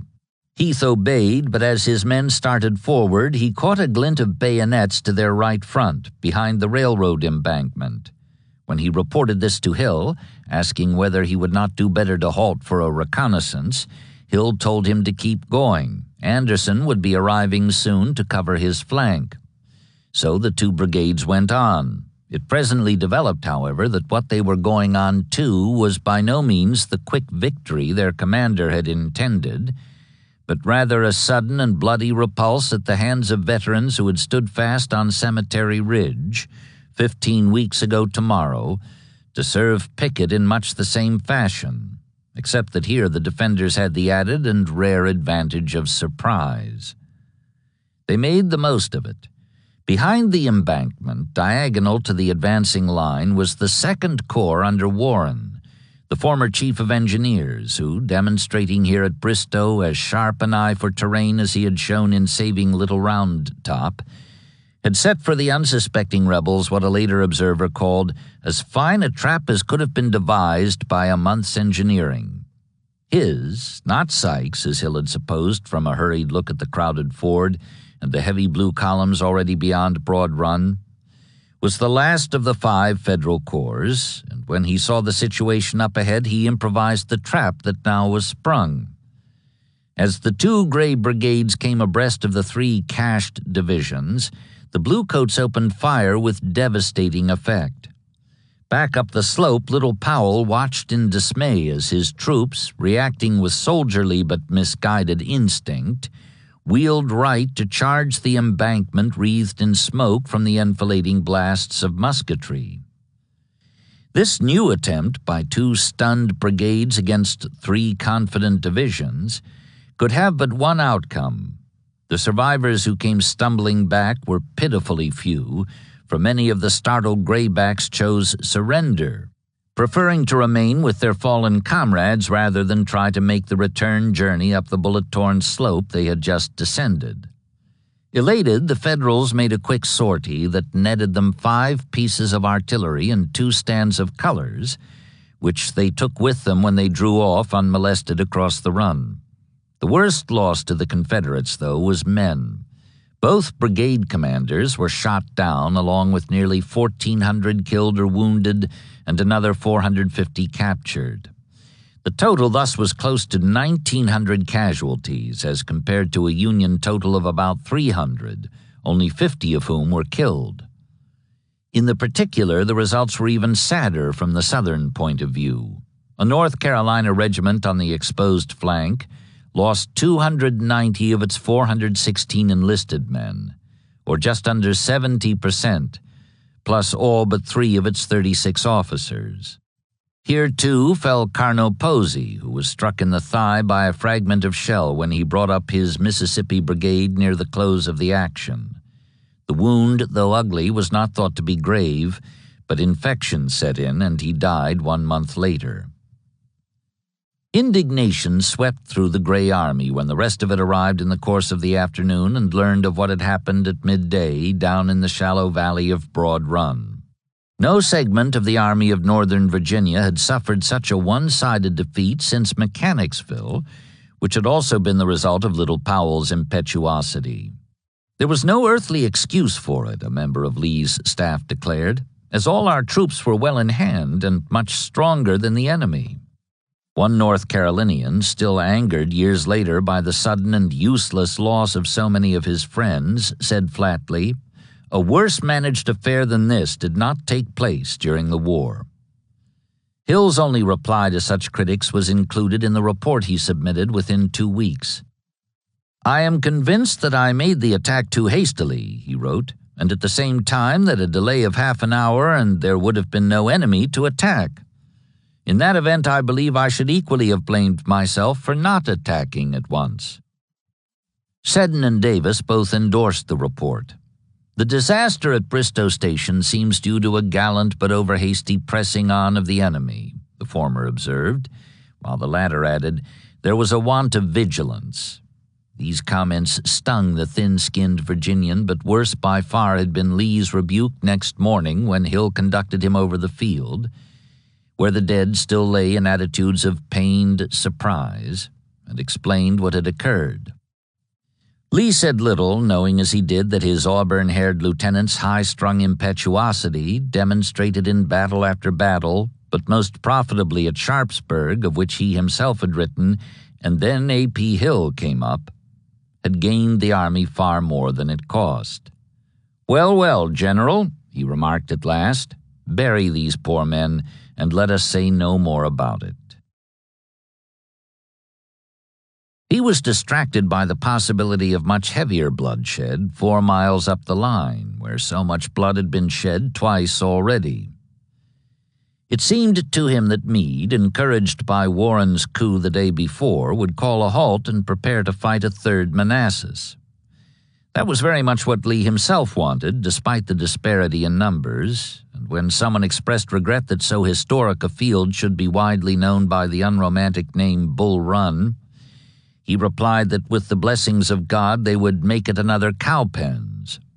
Others had a different reason for wanting to push on at once to the famed junction.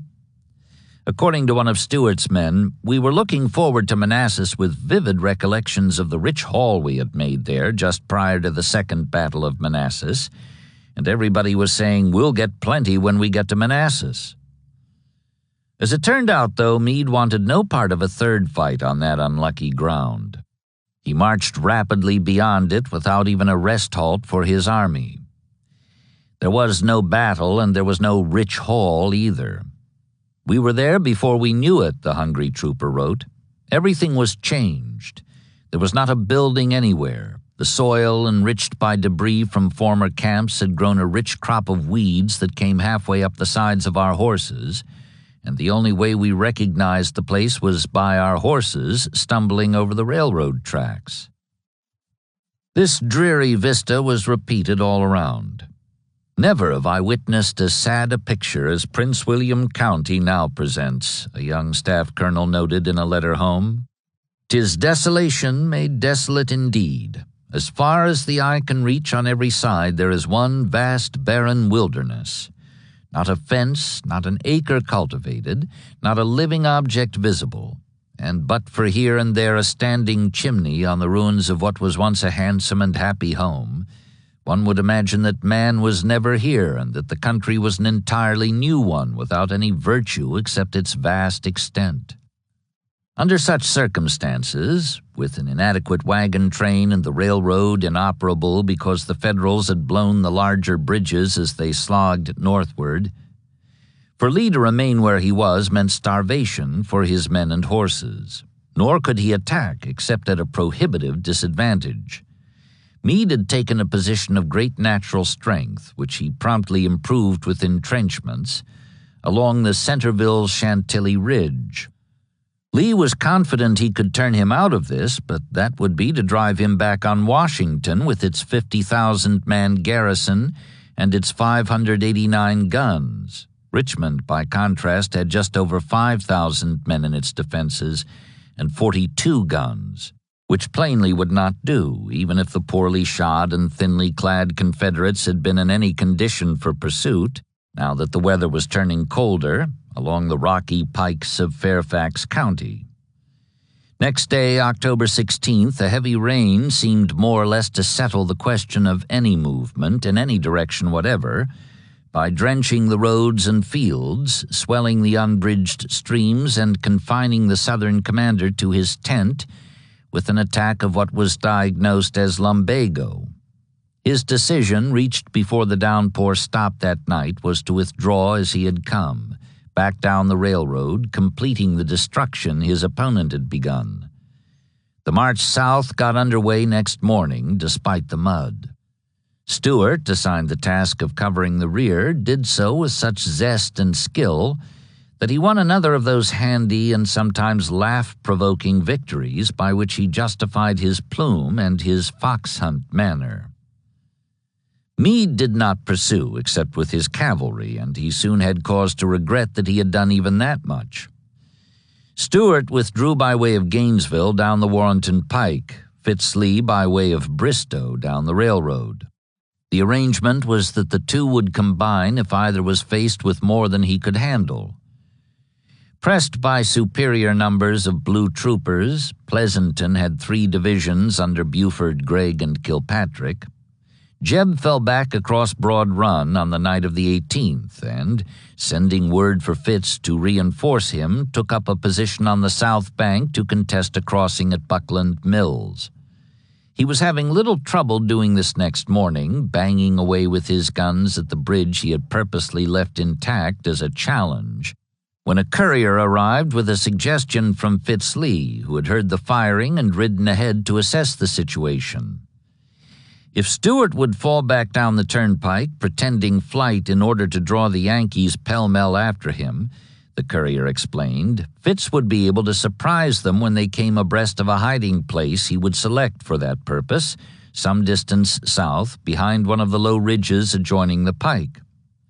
Whereupon Jeb could turn and charge them, converting the blue confusion into a rout.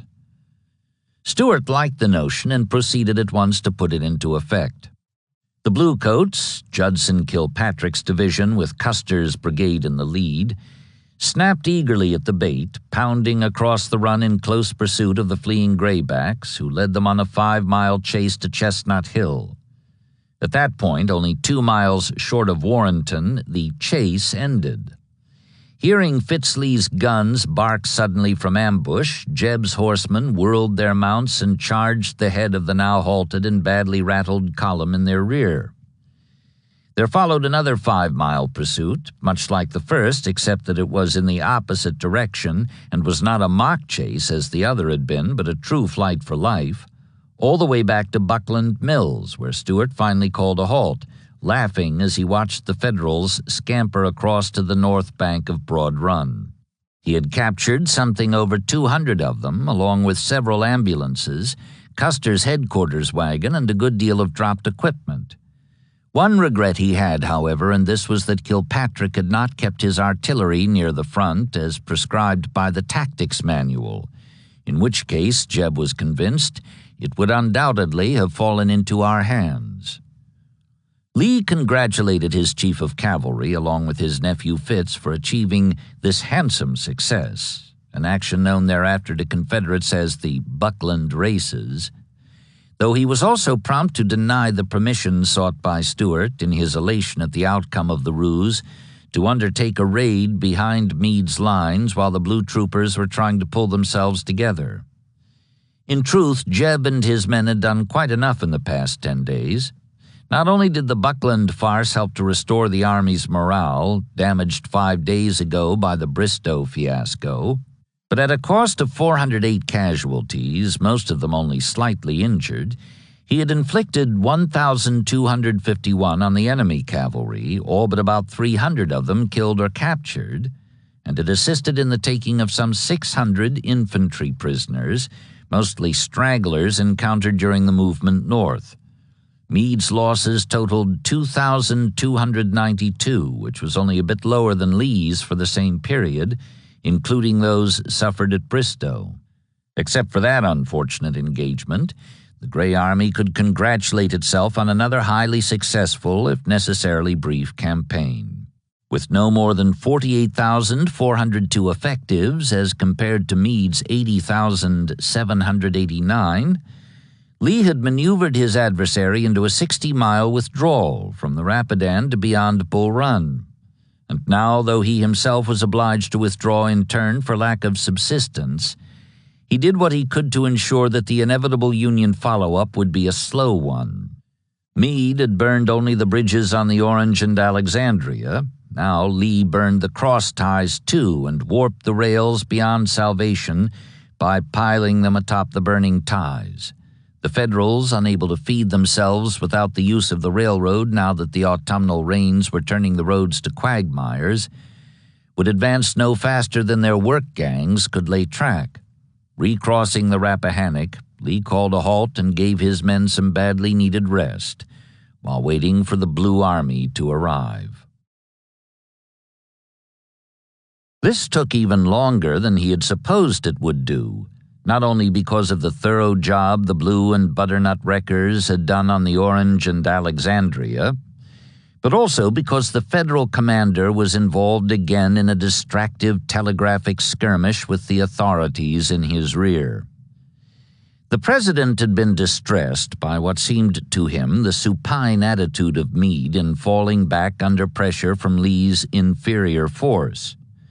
And this distress was increased on October 15th, when the general, announcing Warren's repulse of the rebels at Bristow Station, passed along information gleaned from prisoners that Hill's and Ewell's corps, reinforced to a reported strength of 80,000, are advancing on me, their plan being to secure the Bull Run field in advance of me. He supposed, he said, that Lee would turn me again, probably by the right, in which case I shall either fall on him or retire nearer Washington. Lincoln presumed from past performances that Meade would certainly choose the latter course, and when it did not come to that, since Lee advanced no farther than Bull Run, he took this as evidence that the Confederates were by no means as strong as the prisoners had claimed. Irked by what seemed to him a superfluity of caution, he risked a near commitment. "If General Meade can now attack Lee on a field no worse than equal for us," he wrote Halleck next day, "and will do so with all the skill and courage which he, his officers, and men possess, the honor will be his if he succeeds, and the blame may be mine if he fails." Perhaps Meade noted the "may" in the copy Halleck sent him that same day, or perhaps he recalled that other such letters had preceded other downfalls. In any event, since neither of his superiors was willing to put the suggestion in the form of a direct order, he chose rather to continue the policy he had been following all along. Besides, he protested, this policy was no different from the one being urged on him. "It has been my intention to attack the enemy if I can find him on a field no more than equal for us," he replied. "I have only delayed doing so from the difficulty of ascertaining his exact position, and the fear that in endeavoring to do so my communications might be jeopardized." It seemed to Halleck that what Meade was in fear of jeopardizing was his reputation. Accordingly, with the encouragement of their commander-in-chief, he decided to crack down harder, apparently in the belief that more pressure from above might stiffen the reluctant general's backbone. 2 days later, on October 18th, Meade reported that Lee was again in motion, and though he did not know what the Virginian had in mind, he thought he might be headed for the Shenandoah Valley, as he had done after Chancellorsville. Halleck replied that this might be so, but he added tauntingly, "If Lee has turned his back on you to cross the mountains, he certainly has seriously exposed himself to your blows, unless his army can move 2 miles to your 1. By evening, moreover, the general-in-chief had decided there was nothing to the report. "Lee is unquestionably bullying you," he wired. "If you cannot ascertain his movements, I certainly cannot. If you pursue and fight him, I think you will find out where he is. I know of no other way." Sooner or later, all subordinates, even the placid Grant, bridled under this kind of treatment from old brains, and the short-tempered Meade was by no means an exception. "If you have any orders to give me, I am prepared to receive and obey them," he shot back, "but I must insist on being spared the infliction of such truisms in the guise of opinions as you have recently honored me with, particularly as they were not asked for." By way of emphasis, he added, I take this occasion to repeat what I have before stated, that if my course, based on my own judgment, does not meet with approval, I ought to be, and I desire to be, relieved from command. This was his trump card, never played without overriding effect, for who was there in the Army of the Potomac to replace him? "What can I do with such generals as we have?" Lincoln had asked some weeks ago, in response to urgings that the Pennsylvanian be relieved. "Who among them is any better than Meade?" Snail-like, Halleck pulled his horns in, as in fact it was his custom to do whenever they encountered resistance.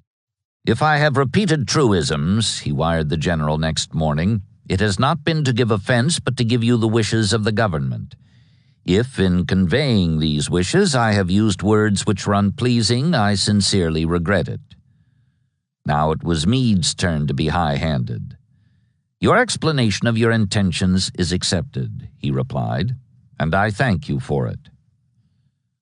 Privately, however, when he found out, as he presently did, that the Confederates were not headed for the valley, but were withdrawing as they had come, back down the railroad, he admitted that Lee had indeed bullied him, though he did not use that word. He perceived now that it had never been his adversary's real intention to come between him and Washington at all, as he had supposed, but simply to maneuver him rearward 60 miles or more, and thus forestall a continued Union advance during the brief period of good weather that remained. Lee's had been a deep game, Meade wrote his wife on October 21st, and I am free to admit that in the playing of it he has got the advantage of me.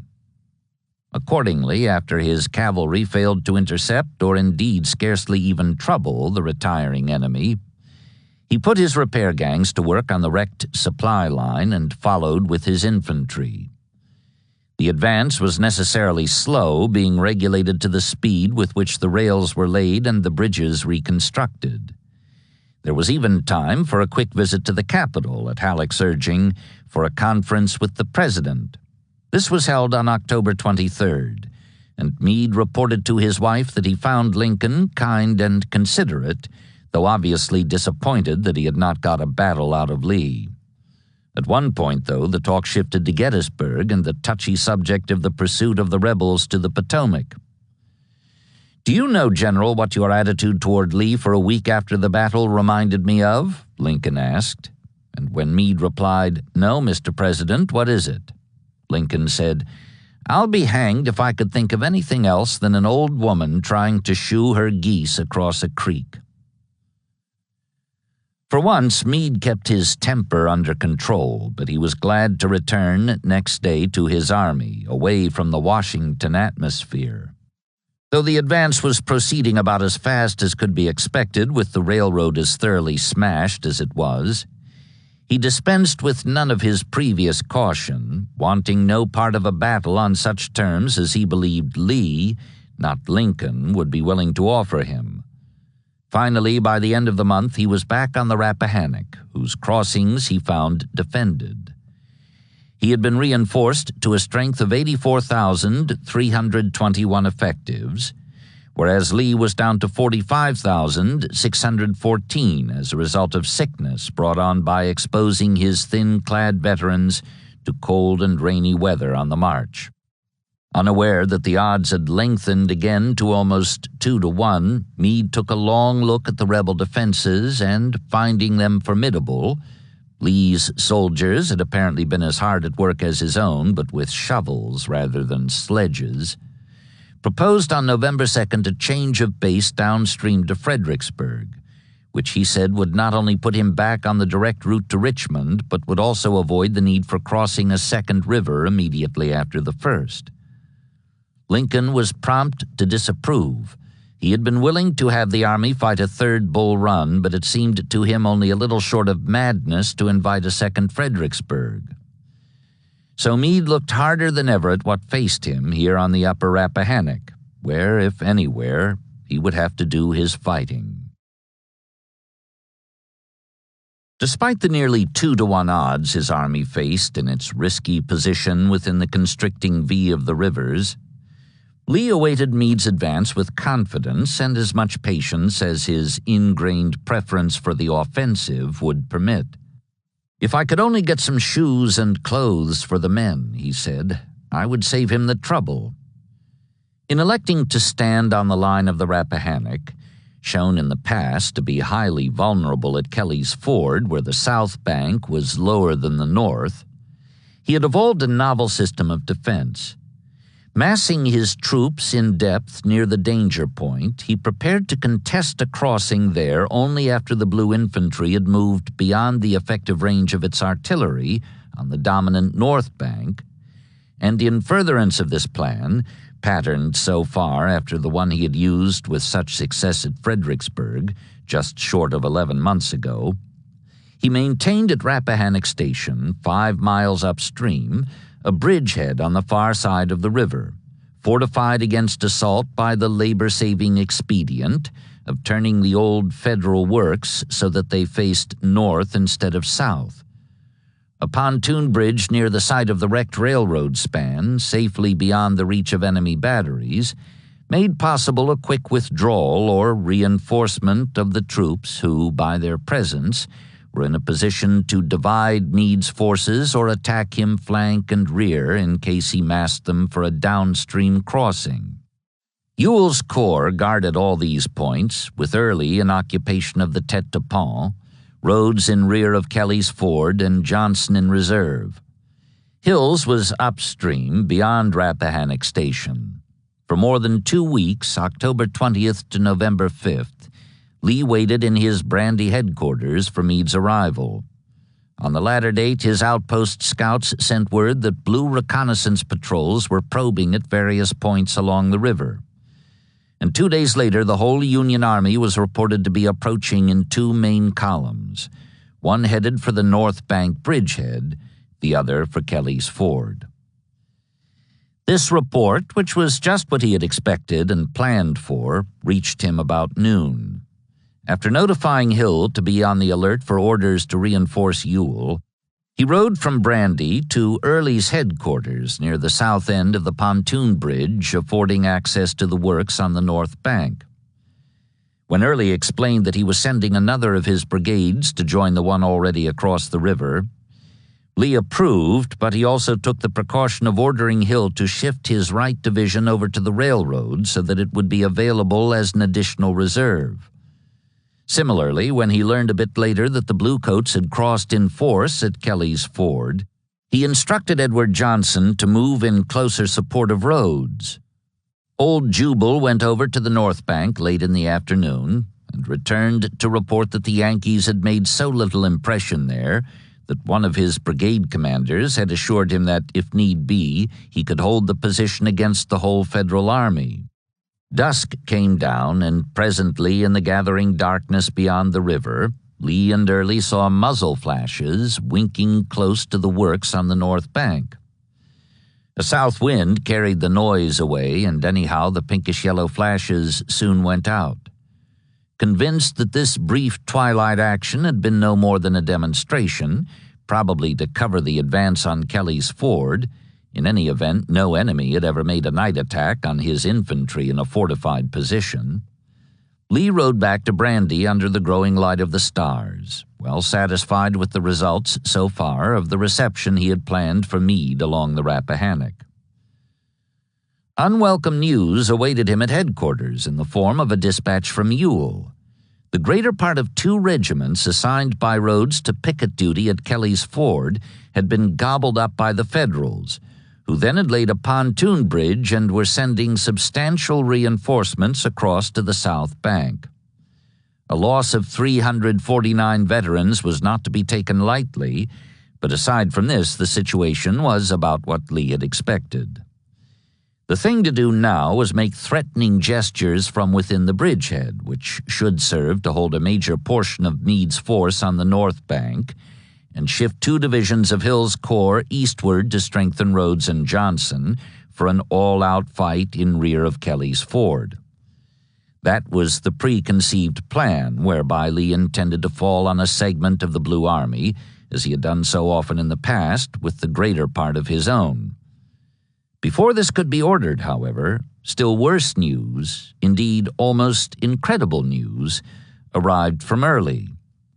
Massing heavily at close range in the darkness before moonrise, the Federals had stormed and overrun the North Bank entrenchments, killing or capturing all of the troops in the two Confederate brigades, except about 600 who had swum the river or run the gauntlet over the pontoon bridge. The loss would come to 1,674 men, and with them, of course, went the bridgehead itself, upon which the plan for Meade's discomfiture depended. Nor was it only the offensive that had been wrecked. Obviously, the army could not remain in its present position after daylight, exposed on a shallow extended front with the Rapidan in its rear. Lee was upset, but he kept his poise, thankful at any rate that Early had set the floating bridge afire to prevent a crossing by the Bluecoats, now in occupation of Rappahannock Station. Orders went out for Hill to retire by crossing the railroad between Culpeper and Brandy, while Ewell fell back toward Germanna Ford, contesting, if necessary, the advance of the Blue force from Kelly's. For 2 days the movement continued. On November 9th, when the Bluecoats drew near, both corps halted and formed for battle, still within the V, but when Meade did not press the issue, Lee resumed his withdrawal and crossed the Rapidan next morning. The army was back in the position it had left, marching west and north around the enemy right, a month ago yesterday. The blue-clad veterans were elated. Their 461 casualties amounted to less than a fourth of the number they had inflicted.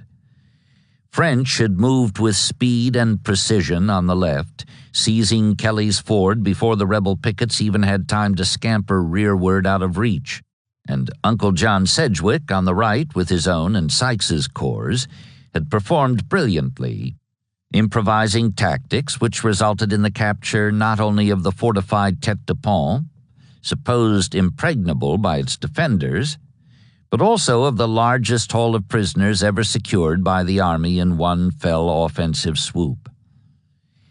Meade's stock rose accordingly with the men in the ranks, who began to say that Bobby Lee had better look to his laurels, though there was presently some grumbling that the coup had not been followed by another, equally vigorous and even more profitable, while the Rebs were on the run.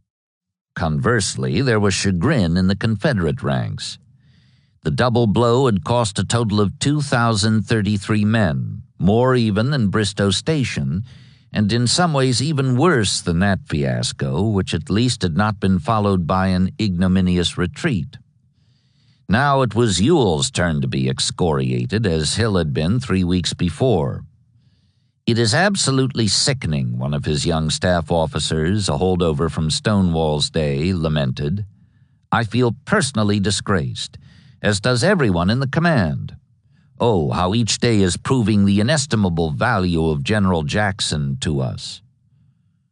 Early and Rhodes were both intensely humiliated, and though Lee did not berate them or their corps commander, any more than he had berated little Powell in a similar situation, neither did he attempt to reduce their burden of guilt by assigning any share of the blame to the men who had been captured and were now on their way to prison camps in the North. Quite the contrary, in fact, for he observed in his report to Richmond that the courage and good conduct of the troops engaged have been too often tried to admit of question. Both the elation on the one hand and the chagrin on the other were soon replaced by a sort of mutual boredom on both sides of the familiar Rapidan, where the two armies returned to their old occupation of staring at one another from the now leafless woods on its opposite banks. What time, that is, they were not engaged in the informal and illegal exchange of coffee, tobacco, and laugh-provoking insults. If there was less food on the South Bank, there was perhaps more homesickness on the North, the majority of the soldiers there having come a longer way to save the Union than their adversaries had come to save the Confederacy. Presently there was rain and more rain, chill and dripping, which served to increase the discomfort as well as the boredom, despite the snug huts put up as a sign that the armies had gone into winter quarters. A Northern colonel, a staff volunteer, spoke for both sides in giving his reaction to his surroundings. "The life here is miserably lazy," he wrote home. "Hardly an order to carry, and the horses all eating their heads off. If one could only be at home till one was wanted, and then be on the spot. But this is everywhere the way of war. Lie still and lie still, then up and maneuver and march hard, then a big battle, and then a lot more lie still." 3. Rosecrans was relieved on the day of the Buckland races, exactly 1 month after the opening day of Chickamauga, whose loss had resulted first in his retreat, then in his besiegement, and finally in his removal from command. Grant left Louisville by rail next morning, October 20th, spent the night in Nashville, and went on the following day to Stevenson, Alabama, for an early evening conference with Rosecrans, who had left Chattanooga the day before, promptly on receipt of Grant's wire, because he had not wanted to encourage by his presence any demonstrations of regret at his departure from the army he would have commanded for a full year if he had lasted 1 week longer. It was untrue that he had intended to evacuate the beleaguered town, as Dana had told Stanton he had it in mind to do. In point of fact, he had been hard at work for the past 10 days with his chief of engineers on plans for solving the acute supply problem as a prelude to resuming the offensive. Moreover, though he disliked Grant and knew quite well that Grant returned the feeling, his devotion to their common cause enabled him not only to share with the incoming general, who had just ordered his removal, his recently worked-out plans for lifting the siege, but even to do so cordially. "He came into my car," Grant subsequently wrote, "and we held a brief interview in which he described very clearly the situation at Chattanooga and made some excellent suggestions as to what should be done. My only wonder was that he had not carried them out." After the conference, Old Rosie took up his journey north, and Grant proceeded to Bridgeport, where he spent the night. Next morning, with his crutches strapped to the saddle like a brace of carbines, for he still could not manage afoot without them, he began the 60-mile horseback trek up the Sequatchie Valley and over Walden's Ridge, made necessary by the long-range rebel guns on Raccoon Mountain commanding the direct approach to Chattanooga, which was less than half the roundabout distance the army trains were obliged to travel if they were to maintain a trickle of supplies for the hungry bluecoats cooped up in the town. At Jasper, 10 miles out, the party stopped for a visit with Oliver Howard, who had established his corps headquarters there soon after his arrival from Virginia 2 weeks before. In the course of their talk, Howard saw Grant looking intently at an empty whiskey bottle on a nearby table. "I never drink," the one-armed general said hastily, anxious lest his reputation for sobriety be doubted by his new commander, whatever shortcomings the latter himself might have in that regard. "Neither do I," Grant replied, straight-faced, as he rose and hobbled out on his crutches to be lifted back onto his horse. Beyond Jasper, particularly around Anderson's Crossroads, the halfway point where Wheeler had wrought such havoc 20 days ago, he began, like Browning's Childe Roland, to get an oppressive first-hand notion of the difficulties in store for him ahead. Rain had turned low-lying stretches of the road into knee-deep bogs, and other stretches along hillsides had been made almost impassable by washouts. The crippled general had to be carried over the worst of these, which were too unsafe to cross on horseback. 10,000 mules and horses had died by now, either by rebel bayonets or from starvation, and a great many of their carcasses were strewn along the roadway, offensive alike to eye and nose and conscience, especially for a man who loved animals as much as Grant did. Perhaps not even the field of Shiloh, with its grisly 2-day harvest still upon it, offended him more than what he encountered in the course of the present 2-day ride up that quiet valley and over that barren ridge, which he descended late on October 23rd to regain the north bank of the Tennessee, immediately opposite the town that was his goal. In some ways, Chattanooga itself was worse.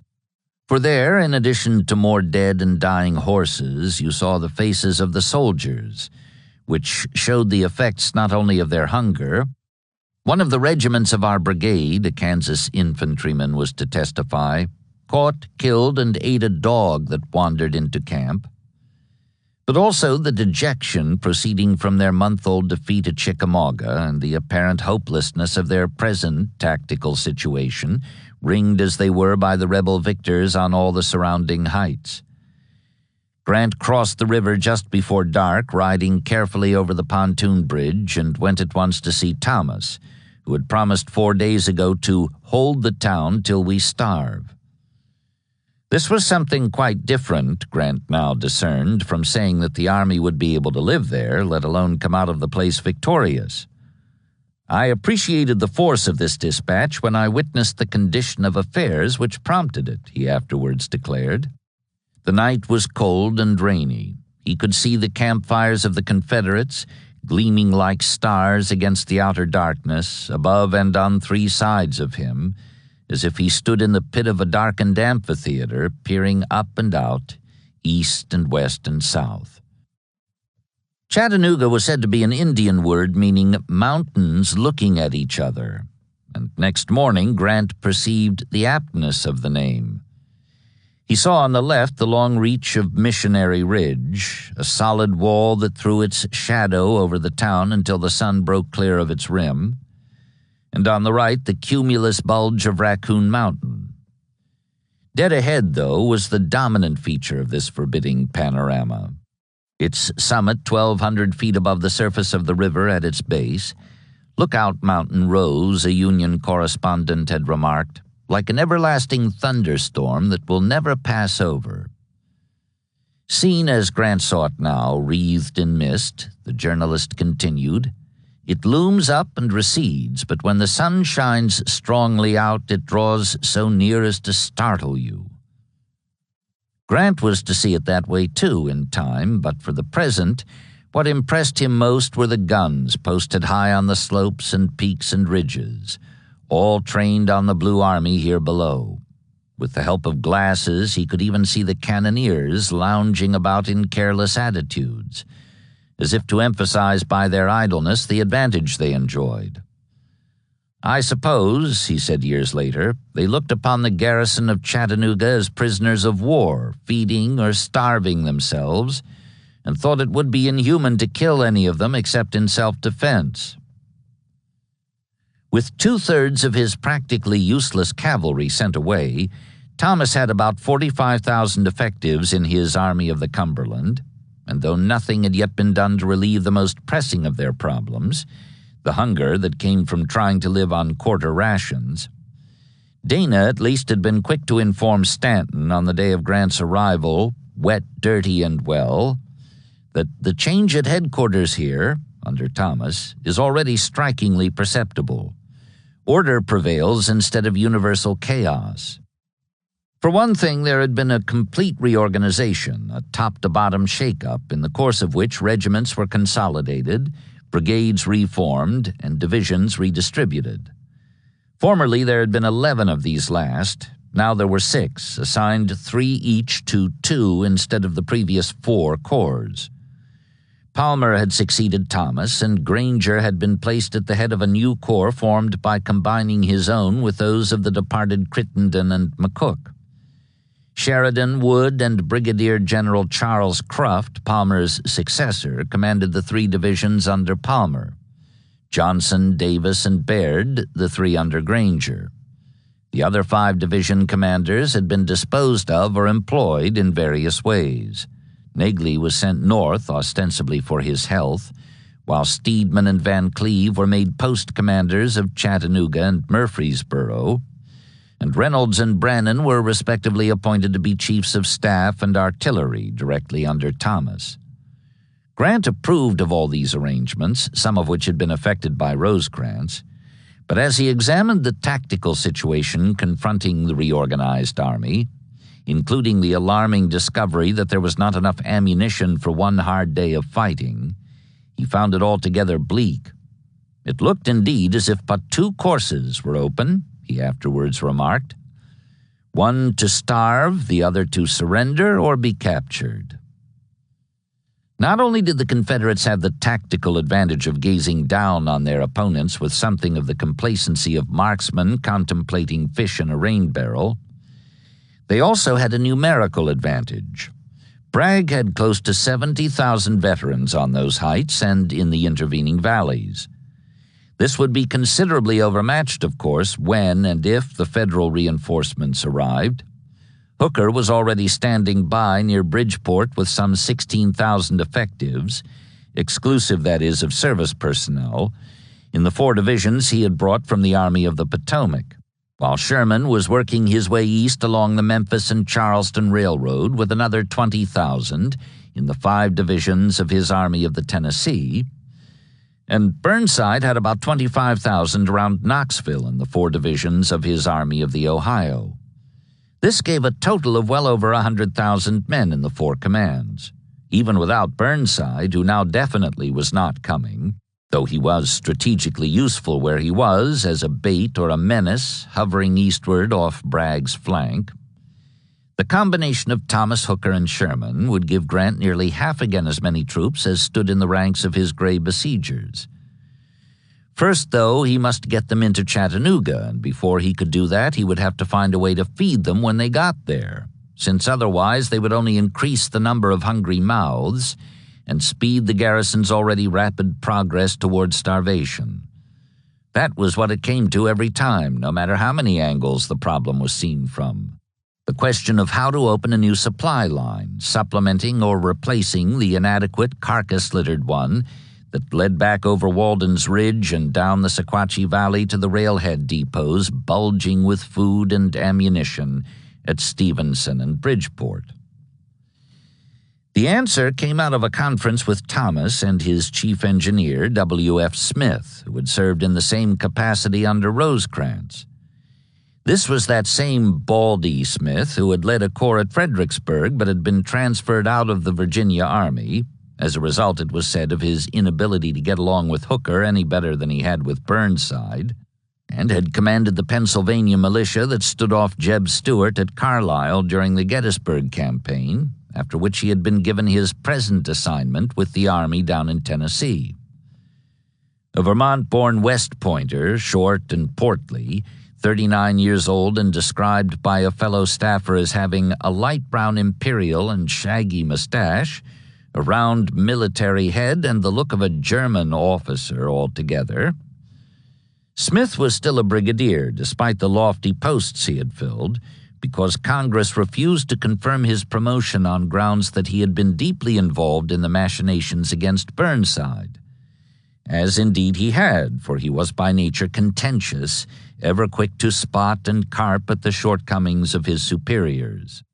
Grant had not seen him since their academy days 20 years before, but he was greatly taken with him on brief reacquaintance, mainly because Smith had arrived on his own and in conferences with Rosecrans at what he believed was the answer to the question of how to open a new and better supply line back to Bridgeport.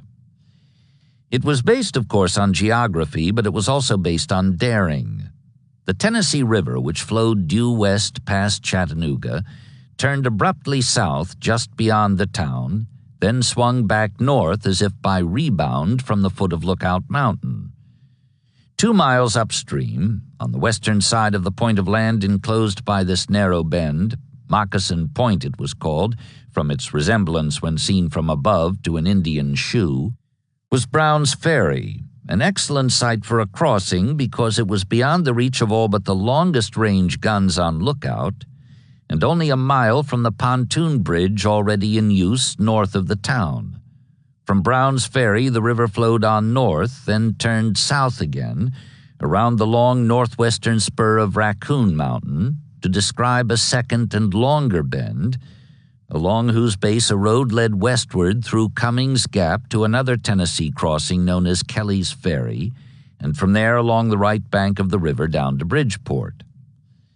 Here, then, was the ideal route, save for one drawback. The rebels held it. They had guns emplaced on Raccoon Mountain and pickets advanced to the river itself, squarely athwart the coveted approaches to the gap through which the road connecting the two ferries ran. But Smith had the answer to this as well, a tactical solution employing the principles of speed and stealth to achieve surprise and, with surprise, success. Crossing at Bridgeport, a force from Hooker would follow the railroad east around the south flank of the mountain, then move north under cover of darkness, still following the railroad through Wauhatchie to close upon Brown's Ferry from the rear. Meanwhile, and also under cover of darkness, a force from Thomas would advance on the same point in two columns, one marching overland, first across the pontoon bridge at Chattanooga, then west across the narrow base of Moccasin Point, and the other floating noiselessly downriver in pontoon boats past the sheer north face of Lookout to spearhead the crossing at Brown's Ferry, capture the gray outpost there, and hold on while the boats were being anchored and floored over by an engineer detachment so that the column approaching by land could cross as reinforcements, whereupon the two forces, one from Hooker and one from Thomas, would combine for mop-up operations, opening Cummings Gap to clear the road leading west to Kelly's Ferry and dislodging the enemy guns on Raccoon Mountain. Once this was done, the new supply route, half the length of the old one over Walden's Ridge and a good deal less than half as tortuous, would be securely in Federal hands. The troops in Chattanooga could go back on full rations, refill their cartridge boxes and limber chests, and prepare to deal with the graybacks still on Lookout Mountain and Missionary Ridge. Grant liked the sound of this, particularly the notion of the silent run past Lookout, reminiscent as it was of the maneuver that opened the final phase of the Vicksburg campaign. Afterwards, saying of Smith, he explained the situation of the two armies and the topography of the country so plainly that I could see it without an inspection. All the same, on the day after his arrival, he rode out with Thomas and his chief engineer back to the north bank of the Tennessee and across the base of Moccasin Point for a look at the lay of the land around Brown's Ferry. In the course of this reconnaissance, Smith also showed him the work going on at a sawmill he had established for getting out the lumber needed for building the pontoons and flooring the bridge they would support after serving as transports and assault boats. 50 of these had already been knocked together and caulked, and the workmen were also busy on an improvised steamboat, powered, as the sawmill itself was, by an engine commandeered from a nearby cotton gin. This last, Smith said, would be used for hauling supplies once the river had been opened to traffic below the ferry. He seemed to have thought of everything. Grant was so impressed by the thoroughness and ingenuity of these preparations that as soon as he got back to Chattanooga that evening, he not only issued orders for the plan to be adopted, he also directed that it was to begin within 2 days. Hooker was instructed to leave one division behind to guard the railroad back toward Nashville and to cross with the other 3 at Bridgeport on October 26th, marching fast through Wauhatchie to approach Brown's Ferry from the south. Thomas was told to move the following morning before daylight, thus allowing Hooker time to come within reach of their common objective. Grant further stipulated that Smith was to be in direct charge of the two-pronged approach from Chattanooga, later explaining that the staff engineer had been so instrumental in preparing for the move and so clear in his judgment about the manner of making it that I deemed it but just to him that he should have command of the troops detailed to execute the design. His trust was not misplaced. There was no better example in the whole course of the war of what the combination of careful planning, ingenuity, and great daring could accomplish under intelligent leadership.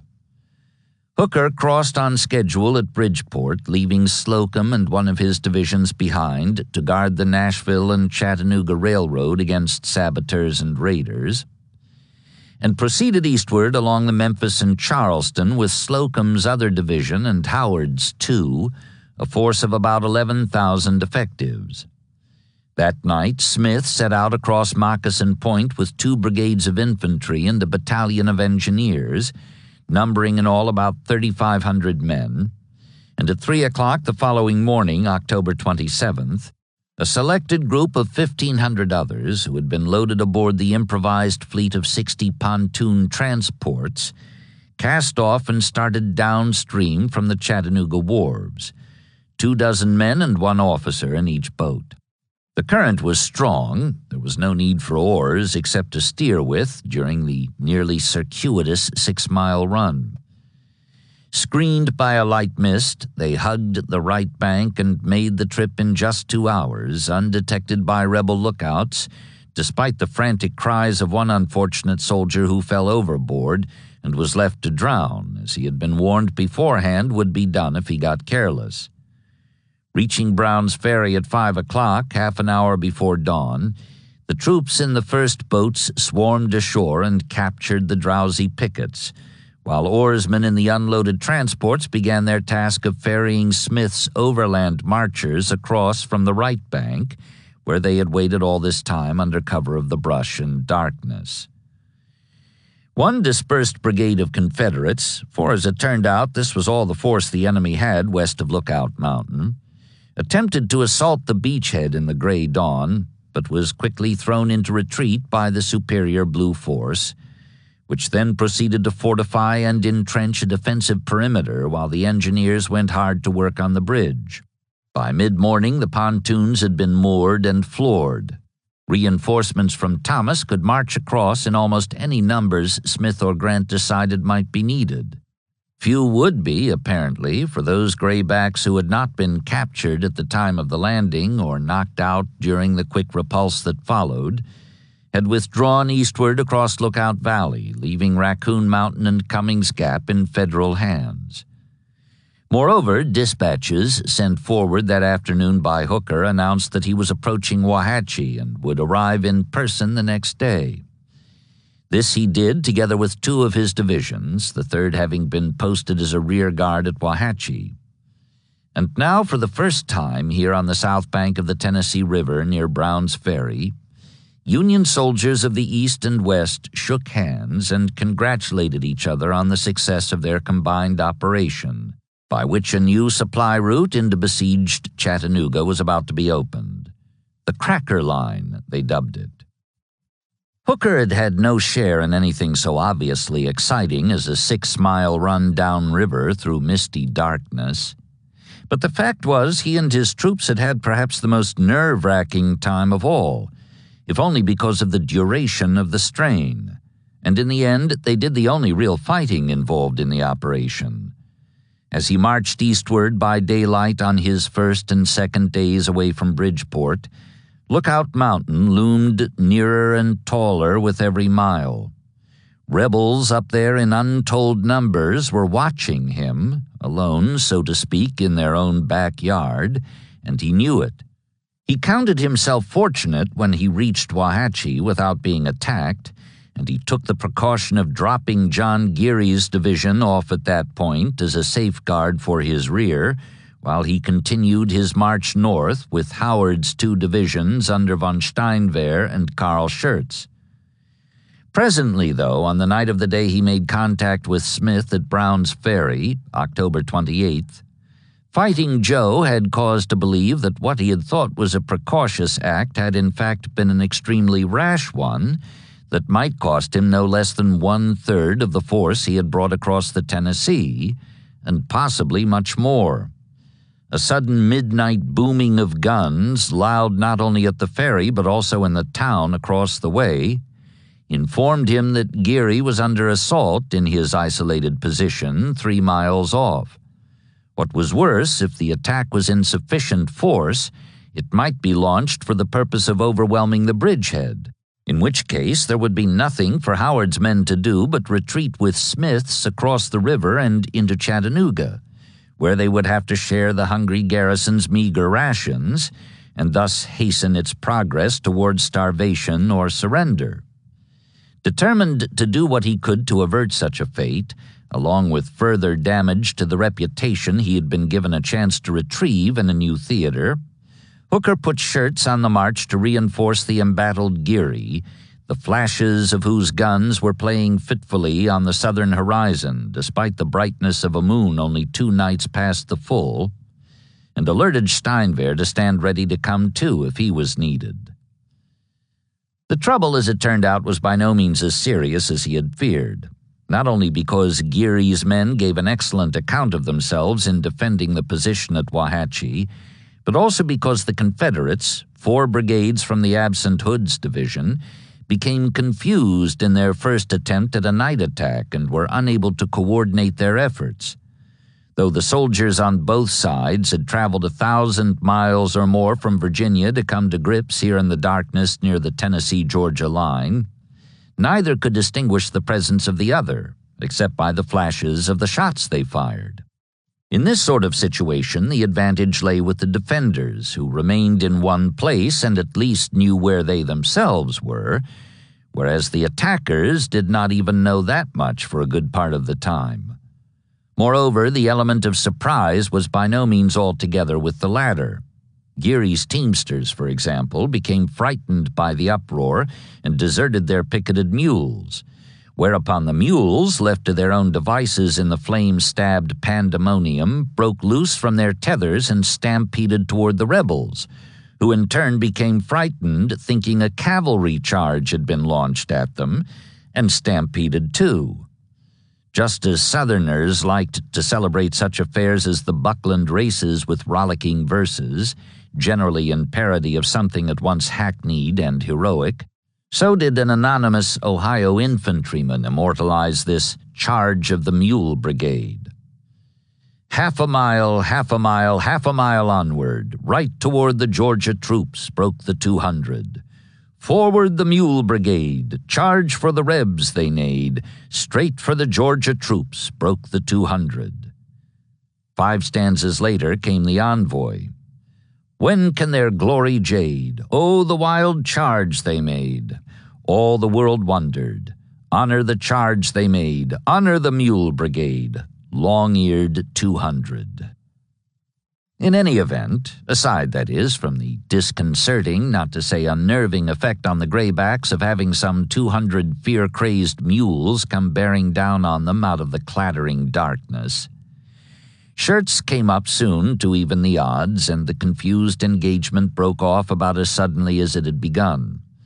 By 4 o'clock, 2 hours before sunrise, the Confederates had withdrawn across Lookout Creek, leaving the field to the men who had held it in the first place, and Bragg made no further attempt to interfere with the opening of the new Federal supply line. At a cost of well under 500 casualties, 420 for Hooker, 37 for Smith, Grant had inflicted perhaps twice as many, including the prisoners taken at Brown's Ferry and picked up later on Raccoon Mountain, and had delivered the Chattanooga garrison from the grim threat of starvation, the most urgent of the several problems he had found waiting for him on his arrival 5 days back.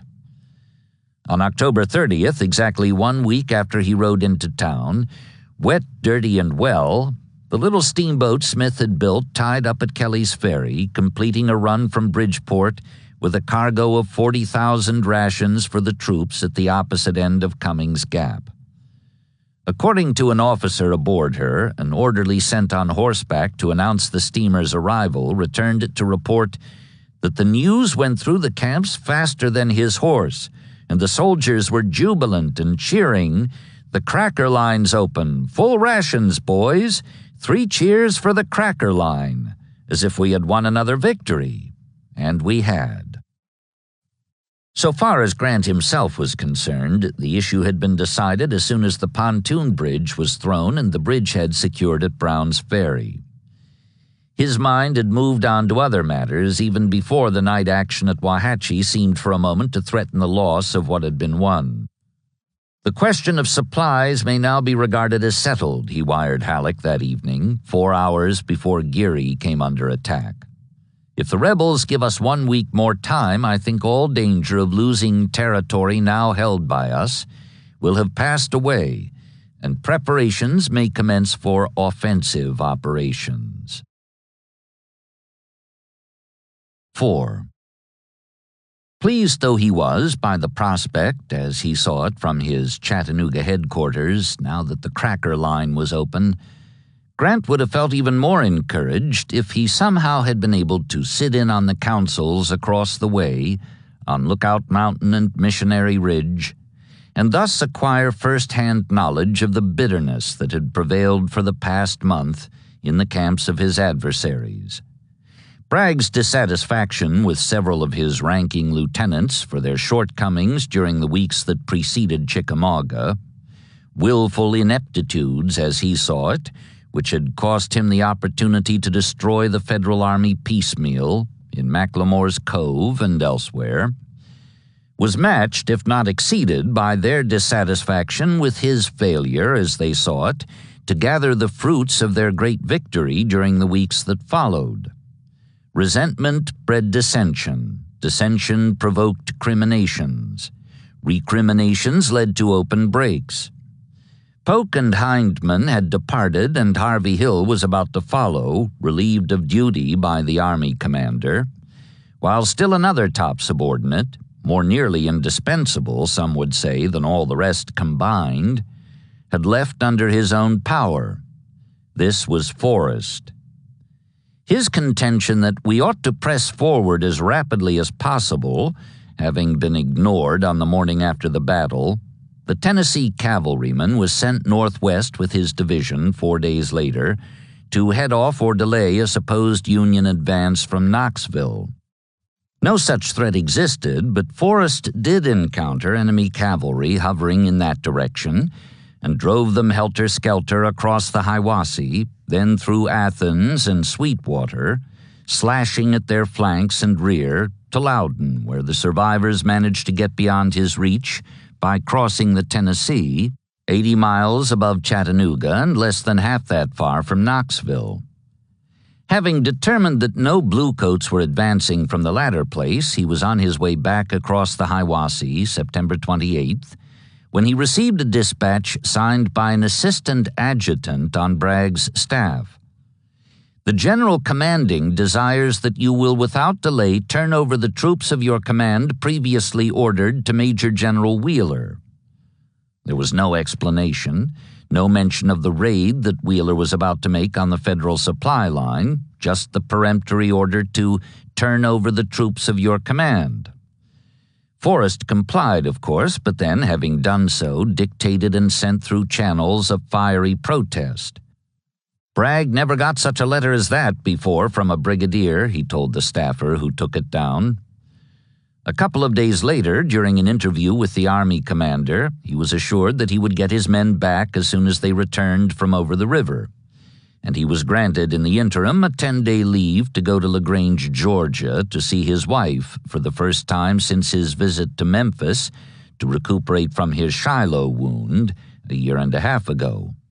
While he was at LaGrange, 60 miles southwest of Atlanta, he received an Army order issued just after his interview with Bragg, assigning Wheeler to the command of all the cavalry in the Army of Tennessee. Since his oath, taken in early February after the Donelson repulse and their near duel, that he would never again serve under Wheeler was well known at headquarters, this amounted to a permanent separation of Forrest and the troopers he had raised on his own and seasoned shortly afterward on his December strike at Grant's supply lines in West Tennessee.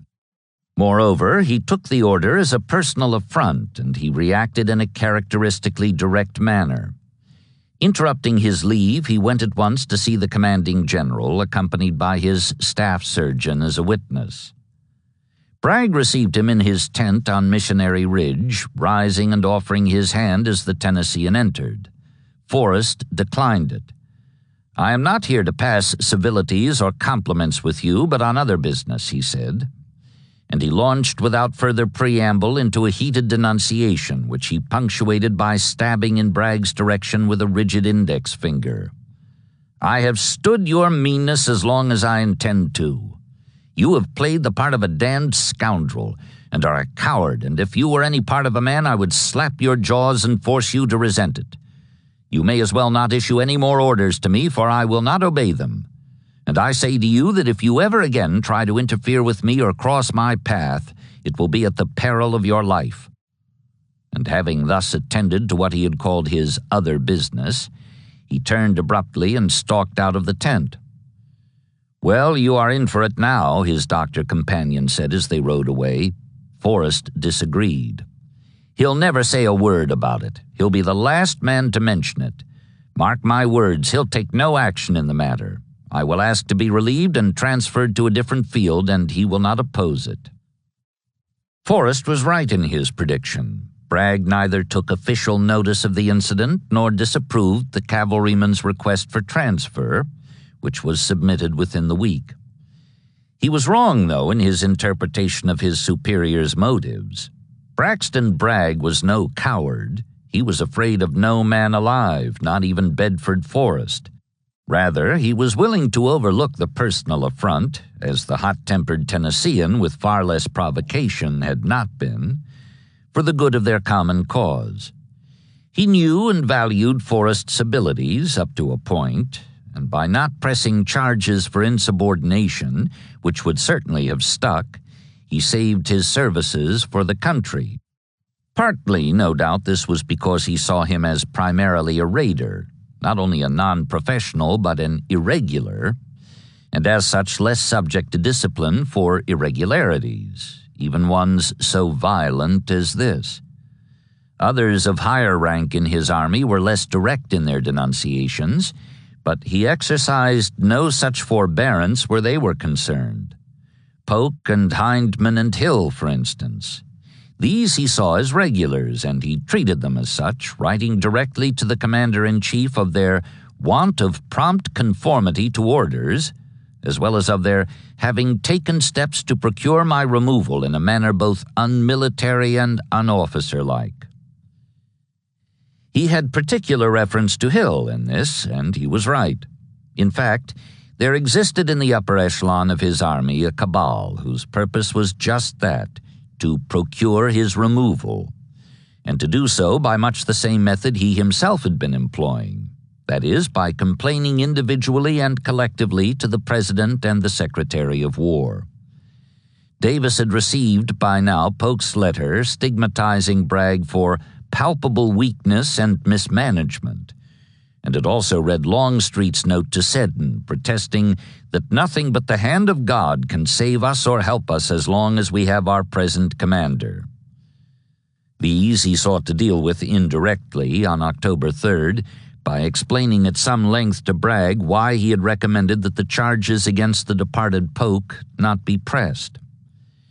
It was with the view of avoiding a controversy which could not heal the injury sustained, and which I fear would entail further evil, he wrote, adding that to persist would involve a full-scale investigation, with all the crimination and recrimination there to be produced. I fervently pray that you may judge correctly, he said in closing, as I am well assured you will act purely for the public welfare. He hoped that this appeal to Bragg for a reduction of the pressure from above would serve to lessen the tension elsewhere along the chain of command, but he received a document 2 days later which showed that tension to be even greater than he had supposed. It came in the form of a round robin, a petition addressed to the President and signed by a number of general officers, including Hill and Buckner. While admitting that the proceeding is unusual among military men, the petitioners contended that the extraordinary condition of affairs in this army, the magnitude of the interests at stake, and a sense of the responsibilities under which they rest to your Excellency and to the Republic, render this proceeding, in their judgment, a matter of solemn duty, from which, as patriots, they cannot shrink. Their grounds for concern were stated at some length. 2 weeks ago, this army, elated by a great victory which promised to be the most fruitful of the war, was in readiness to pursue the defeated enemy. That enemy, driven in confusion from the field, was fleeing in disorder and panic-stricken. Today, after having been 12 days in line of battle in that enemy's front, within cannon range of his position, the Army of Tennessee has seen a new Sebastopol rise steadily before its view. The beaten enemy, recovering behind its formidable works from the effects of his defeat, is understood to be already receiving reinforcements, while heavy additions to his strength are rapidly approaching him. Whatever may have been accomplished heretofore, it is certain that the fruits of the victory of the Chickamauga have now escaped our grasp. The Army of Tennessee, stricken with a complete paralysis, will in a few days' time be thrown strictly on the defensive, and may deem itself fortunate if it escapes from its present position without disaster. Having thus stated the problem, the generals then went on to propose a solution that was at once tactful and explicit. In addition to reinforcements, your petitioners would deem it a dereliction of the sacred duty they owe the country if they did not further ask that your Excellency assign to the command of this army an officer who will inspire the army and the country with undivided confidence. Without entering into a criticism of the merits of our present commander, your petitioners regard it as a sufficient reason, without assigning others, to urge his being relieved, because, in their opinion, the condition of his health totally unfits him for the command of an army in the field. Authorship of the document was afterwards disputed. Some said Buckner wrote it, others Hill. Bragg, for one, believed he recognized the hand of the latter in the phrasing, but Hill denied this. Polk got it up, he said. Whoever wrote it, Davis decided that what it called for, particularly in a closing sentence, "Your petitioners cannot withhold from your Excellency the expression of the fact that, as it now exists, they can render you no assurance of the success which your Excellency may reasonably expect," was another presidential journey west. "I leave in the morning for General Bragg's headquarters," he wired Lee, who was preparing to cross the Rapidan that week, "and hope to be serviceable in harmonizing some of the difficulties existing there." He left Richmond aboard a special train October 6th, accompanied by two military aides, Colonels William P. Johnston and Custis Lee, sons of Albert Sidney Johnston and R.E. Lee, his young secretary, Burton Harrison, and the still disconsolate John Pemberton, for whom no commensurate employment had been found in the nearly 3 months since his formal release from parole. Personally, this saddened Davis almost as much as it did the unhappy Pennsylvanian, whom he admired for his firmness under adversity. But the truth was there was much of sadness all around them as they traveled through the heartland of the South, in the faces of the people in their shabby towns and on their neglected farms, in the condition of the roadbeds and the cars, and even in the itinerary the presidential party was obliged to follow. The Confederacy's shrinking fortunes were reflected all too plainly in the fact that this second Western journey was necessarily far more roundabout than the first had been in December, when Davis had gone directly to Chattanooga by way of Knoxville. Now the compass boxing route led south through Charlotte and Columbia, then westward to Atlanta, and finally north through Marietta and Dalton to Chickamauga Station.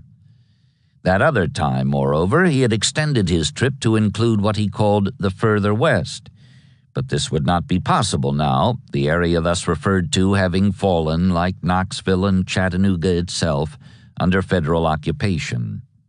Reaching Bragg's headquarters on Missionary Ridge October 9th, he conferred in private with the general, who unburdened himself of a great many woes by placing the blame for them on his subordinates, regretfully declined the proffered services of Pemberton as a replacement for Polk, though he was still unwilling to restore the latter to duty, and in conclusion submitted his resignation as commander of the Army of Tennessee. This Davis refused, not wanting to disparage the abilities of the only man under whom a Confederate army had won a substantial victory since the death of Stonewall Jackson back in May.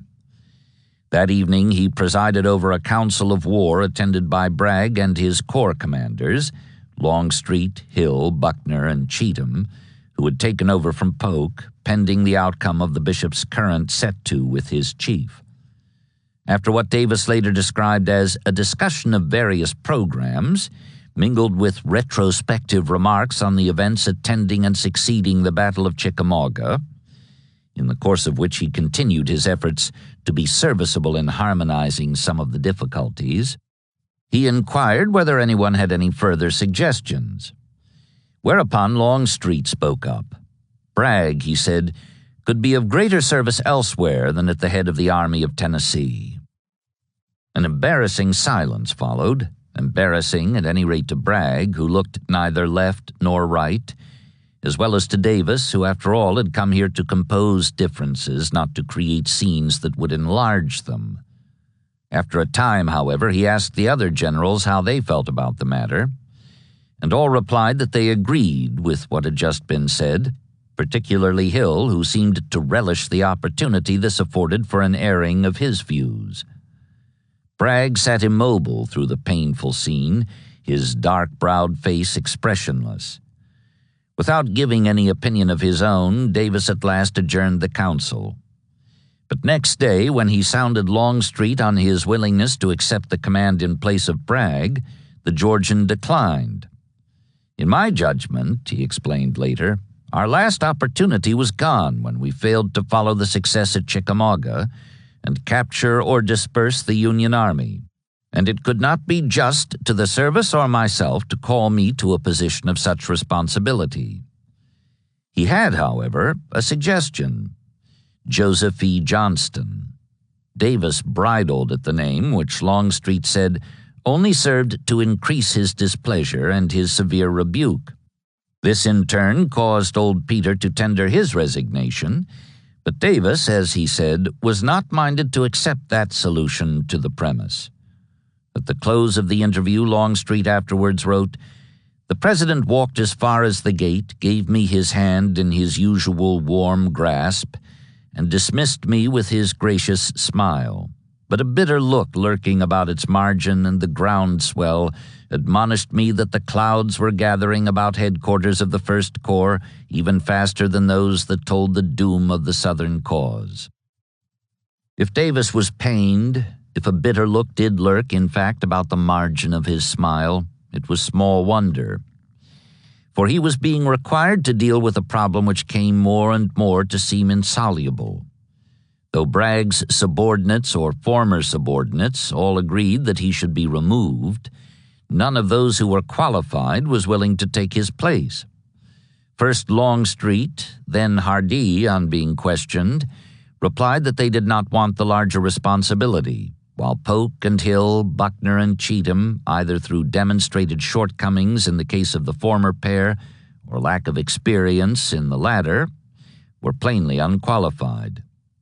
Lee had been suggested, but had made it clear that he preferred to remain in Virginia, where there could be no doubt he was needed. Joe Johnston, on the other hand, had once been offered the command and once been ordered to it, and both times had refused, protesting that Bragg was the best man for the post. Besides, if past performance was any indication of what could be expected from a general, to appoint Johnston would be to abandon all hope of an aggressive campaign against the cooped-up Federals. Davis thought the matter over for 3 days, and then on October 13th announced his decision in the form of a note to Bragg. "Regretting that the expectations which induced the assignment of that gallant officer to this army have not been realized, you are authorized to relieve Lieutenant General D.H. Hill from further duty with your command." It had been obvious from the outset that one of the two North Carolinians would have to go. Now Davis had made his choice. Bragg would remain as commander of the army, and Hill, an accomplished hater with a sharp tongue he was never slow to use on all who crossed him, including now the President, would return to his home state. In addition to concerning himself with this command decision, in which Bragg emerged the winner more by default than by virtue of his claim, Davis also inspected the defenses, reviewed the troops, and held strategy conferences for the purpose of learning what course of action the generals thought the army now should take. Basically, Bragg was in favor of doing nothing more than holding what he had, that is, of keeping the Federals penned up in the town until starvation obliged them to surrender. He felt sure that this would be the outcome, and he said so, not only now but later in his report. Possessed of the shortest road to the depot of the enemy and the one by which reinforcements must reach him, he would still maintain in late December, we held him at our mercy, and his destruction was only a question of time. When Davis expressed dissatisfaction with his apparent lack of aggressiveness, Bragg came up with an alternate plan, suggested to him earlier that week in a letter from Beauregard, who, as was often the case when he had time on his hands, Gilmore and Dahlgren were lying idle just then, licking the wounds they had suffered in the course of their recent and nearly fruitless exertions outside and just inside Charleston Harbor, had turned his mind to grand-scale operations. In Virginia and elsewhere, the Confederates should hold strictly to the defensive, he said, so that Bragg could be reinforced by 35,000 troops, mainly from Lee, in order to cross the Tennessee, flank the Bluecoats out of Chattanooga, and crush them in an all-out showdown battle. After which, he went on, Bragg could assist Lee in administering the same treatment to Meade, just outside Washington. He suggested, though, that the source of the plan be kept secret, lest the president be prejudiced against it in advance by his known dislike of its originator. "What I desire is our success," old Bory wrote. "I care not who gets the credit." So Bragg, at this point, being pressed for aggressive notions, offered the program as his own, expanding it slightly by proposing that a crossing be made well upstream for a descent on the Federal rear by way of Walden's Ridge. Davis listened with interest, Bragg informed Beauregard, finding merit in the suggestion. He admitted its worth and was inclined to adopt it, only, here was the catch, here the Creole's spirits took a drop, he could not reduce General Lee's army. That disposed of the scheme Bragg advanced as his own, and the true author's hopes went glimmering. Longstreet, too, had an alternate plan, however, which was not greatly different except that it involved no reinforcements and called for a move in the opposite direction. He proposed a change of base to Rome for added security and a crossing in force at Bridgeport, a move, he said, that would cut the enemy's rearward line, interrupt his supply train, put us between his army at Chattanooga and the reinforcements moving to join him, and force him to precipitate battle or retreat.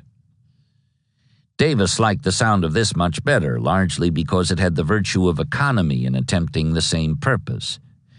Besides, he knew only too well the danger inherent in waiting idly outside the town while Yankee ingenuity went to work on the very problems for which it was best suited. Bragg concurring, albeit with hesitation, the president hopefully ordered the adoption of old Peter's proposal and adjourned the conference. So far, he had not addressed the troops. In fact, he had declined to do so on his arrival 5 days ago, when he was welcomed at Chickamauga Station by a crowd of soldiers who called for a speech as he mounted his horse for the ride to Army headquarters. "Man never spoke as you did on the field of Chickamauga," Davis told them, lifting his hat in return salute. "And in your presence I dare not speak. Yours is the voice that will win the independence of your country and strike terror to the heart of a ruthless foe." Now that he had toured their camps, however, and had seen for himself how rife the discontent was, he changed his mind and did what he had said he dared not do. Referring to the men before him as defenders of the heart of our territory, he assured them that your movements have been the object of intensest anxiety. The hopes of our cause greatly depend upon you, and happy it is that all can securely rely upon your achieving whatever, under the blessing of Providence, human power can effect. This said, he returned to his primary task of pouring oil on troubled waters, speaking not only to the troops themselves but also to their officers, particularly those of lofty rank. "When the war shall have ended," he declared, "the highest meed of praise will be due and probably given to him who has claimed least for himself in proportion to the service he has rendered. and the bitterest self-reproach which may hereafter haunt the memory of anyone will be to him who has allowed selfish aspiration to prevail over the desire for the public good. He who sows the seeds of discontent and distrust prepares for the harvest of slaughter and defeat. To zeal you have added gallantry, to gallantry, energy, to energy, fortitude. Crown these with harmony, due subordination, and cheerful support of lawful authority, that the measure of your duty may be full. He ended with a prayer that our Heavenly Father may cover you with the shield of His protection in the hours of battle, and endow you with the virtues which will close your trials in victory complete. These words were spoken on October 14th, the date of A.P. Hill's sudden and bloody repulse at Bristow Station. Davis stayed on for 3 more days, continuing his efforts to promote harmony, due subordination, and cheerful support of lawful authority at all levels in the strife-torn Army of Tennessee. Then on October 17th, the date Stanton overtook Grant at Indianapolis, ended his 8-day visit by reboarding the train to continue his journey south for an inspection of the Mobile defenses. As he left, he was assured by Bragg that Longstreet's plan for a crossing of the Tennessee on the Federal right at Bridgeport would be undertaken as soon as the troops could be gotten ready to advance. 2 days later, after inspecting a cannon foundry and other manufacturing installations at Selma, Alabama, he addressed a large crowd from his hotel balcony, asserting that if the non-conscripts would volunteer for garrison duty and thus release more regular troops for service in the field, we can crush Rosecrans and be ready with the return of spring to drive the enemy from our borders. The defeat of Rosecrans, he added, swept along by the enthusiasm his words had aroused, and unaware, of course, that Rosecrans would be relieved that day by a wire from Grant in Louisville, will practically end the war. From Selma, he proceeded to Demopolis, where he crossed the Tombigbee River and continued west across the Mississippi line to Meridian for a visit with his septuagenarian brother at nearby Lauderdale Springs. The war had been hard on Joseph Davis, formerly one of the state's wealthiest planters. He had had to move twice already to escape the advancing Federals, not counting refugee stops along the way. And now his wife lay dying in a dilapidated house, having conserved her ebbing strength for one last glimpse of Brother Jeff.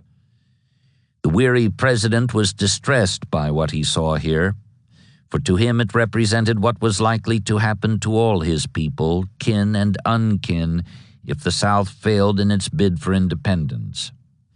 Nevertheless, he managed, in the course of his stay in Meridian, to work out a solution to another thorny problem of command. On October 23rd, while Grant rode south down Walden's Ridge to enter Chattanooga before nightfall, he wired instructions for Bragg and Johnston, in their now separate departments, to have Polk and Hardee swap jobs and commanders, the latter to take charge of the former's corps in the Army of Tennessee, while the bishop took over the Georgians' duties at the camp for recruitment and instruction near Demopolis. This done, Davis left next morning for Mobile. After a tour of inspection with Major General Dabney H. Maury, commander of the city's defenses, he returned to the Battle House and spoke as he had done at Selma the week before, emphasizing that those who remain at home, not less than those in arms, have their duties to perform. Each of all can encourage the spirit which can bring success, he told his listeners, adding that men using the opportunities given by war to make fortunes will be detested by their posterity. A local reporter, impressed by the chief executive's remarkably clear enunciation, observed that though he spoke without the slightest apparent effort, his words penetrated far down the street and were heard distinctly by most of the vast crowd gathered on the occasion.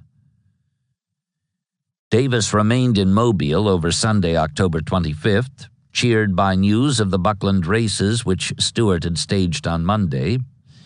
but disappointed by Bragg's report that rain had delayed his preparations for a crossing at Bridgeport, as well as by the returns from Ohio's second Tuesday elections, held just under 2 weeks ago, which showed that Lincoln's hard war candidates had defeated Vallandigham and his Golden Circle friends, then left the following day for Montgomery, where he had arranged to have Forrest board the train for a conference en route to Atlanta.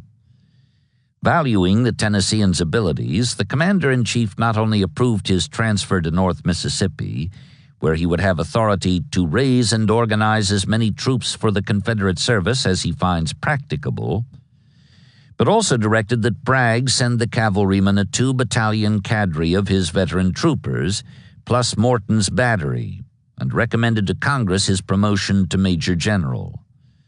Forrest left the train at Atlanta, pleased to be taking up new duties as an independent commander in a region he knew well, but for his erstwhile traveling companion there was disturbing news from the Chattanooga theater.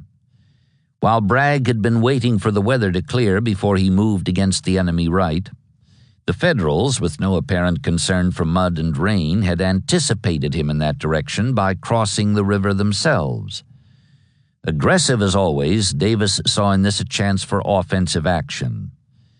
"It is reported here that the enemy are crossing at Bridgeport," he wired Bragg on the 29th. "If so, it may give you the opportunity to beat the detachment moving up to reinforce Rosecrans, as was contemplated. You will be able to anticipate him and strike with the advantage of fighting him in detail." It had become increasingly evident, though, that weather was a pretense, that Bragg was favoring his preference for the defensive, despite a presidential warning repeated today that the period most favorable for actual operations is rapidly passing away, and the consideration of supplies presses upon you the necessity to recover as much as you can of the country before you.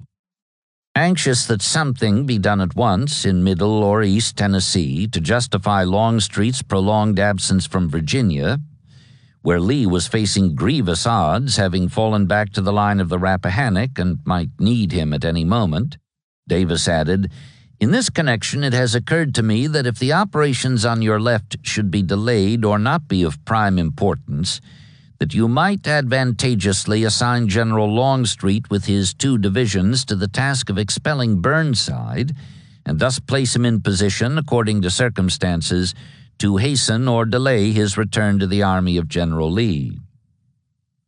Much might come of either of these suggestions: the destruction of the Blue Column that had ventured across the river within easy reach of the Confederate left, or the expulsion of Burnside from Knoxville and East Tennessee, far upstream on the right, to recover that country and reestablish communications with Virginia. But for the present, with whatever patience he could muster while waiting for Bragg to make up his mind and move in one direction or the other, Davis resumed his journey back to the capital by way of Savannah and Charleston, neither of which he had visited since the outbreak of the war. He was welcomed to the former place on Halloween with an exuberant torchlight procession, followed by a reception at the Masonic Hall. A young matron who stood in line for a handshake wrote her soldier brother that she and her friends were much pleased with the affability of the president. "He has a good, mild, pleasant face," she added, "and altogether looks like a president of our struggling country should look, careworn and thoughtful, and firm and quiet." His affability came under a strain next morning, however, when Bragg announced the failure of the attempted counterstroke on his left 3 nights ago at Wauhatchie, and placed the blame on old Peter for having used an inadequate force ineptly. "The result related is a bitter disappointment," Davis replied, "as my expectations were sanguine that the enemy, by throwing across the Tennessee his force at Bridgeport, had ensured the success of the operation suggested by General Longstreet and confided to his execution. In any case, the way was still open for an advance around the Federal right, and he hoped it would be taken, though he was obliged as always to leave the final decision to the commander on the scene. As for himself, he faced an ordeal of his own the following day in Charleston, where Beauregard was in command, and the Reds had been attacking him almost without remission for the past 2 years in their Mercury. As his train drew near the station November 2nd, he heard the booming of guns being fired in his honor, and when the presidential car lurched to a stop beside the platform, a welcoming committee came aboard. In the lead were Beauregard, his aide and amanuensis Colonel Thomas Jordan, and Robert Barnwell Rhett, a colonel too. As a later observer put it, Davis must have wondered how the visit would turn out when the first 3 hands raised in salute to him belonged to 3 enemies. Perhaps it was this that threw him off his stride for the first time in the course of the autumn journey he had undertaken in the hope of harmonizing discord. At any rate, inadvertently or on purpose, here today in South Carolina, he did his office, his country, and his cause the worst disservice he had done since he sent the curt slashing note in reply to Joe Johnston's 6-page letter of protest at being ranked behind Lee and the other Johnston more than 2 years ago in Virginia. What made it worse in this case was that he not only passed up an easy chance to heal, he actually widened a dangerous rift, and he did so with nearly as curt a slash as he had used before, except that this time the technique involved omission. Not that the citizens themselves were cold or unfriendly. The streets along the line of procession were thronged with people anxious to get a look at the president, a Courier reporter wrote. The men cheered and the ladies waved their handkerchiefs in token of recognition. Proud of their resistance to DuPont's and Dahlgren's iron fleet, as well as of their standing up to Gilmore's long-range shelling, which had recently begun anew after a respite of about a month, they were pleased that the chief executive had come to praise their valor and share their danger.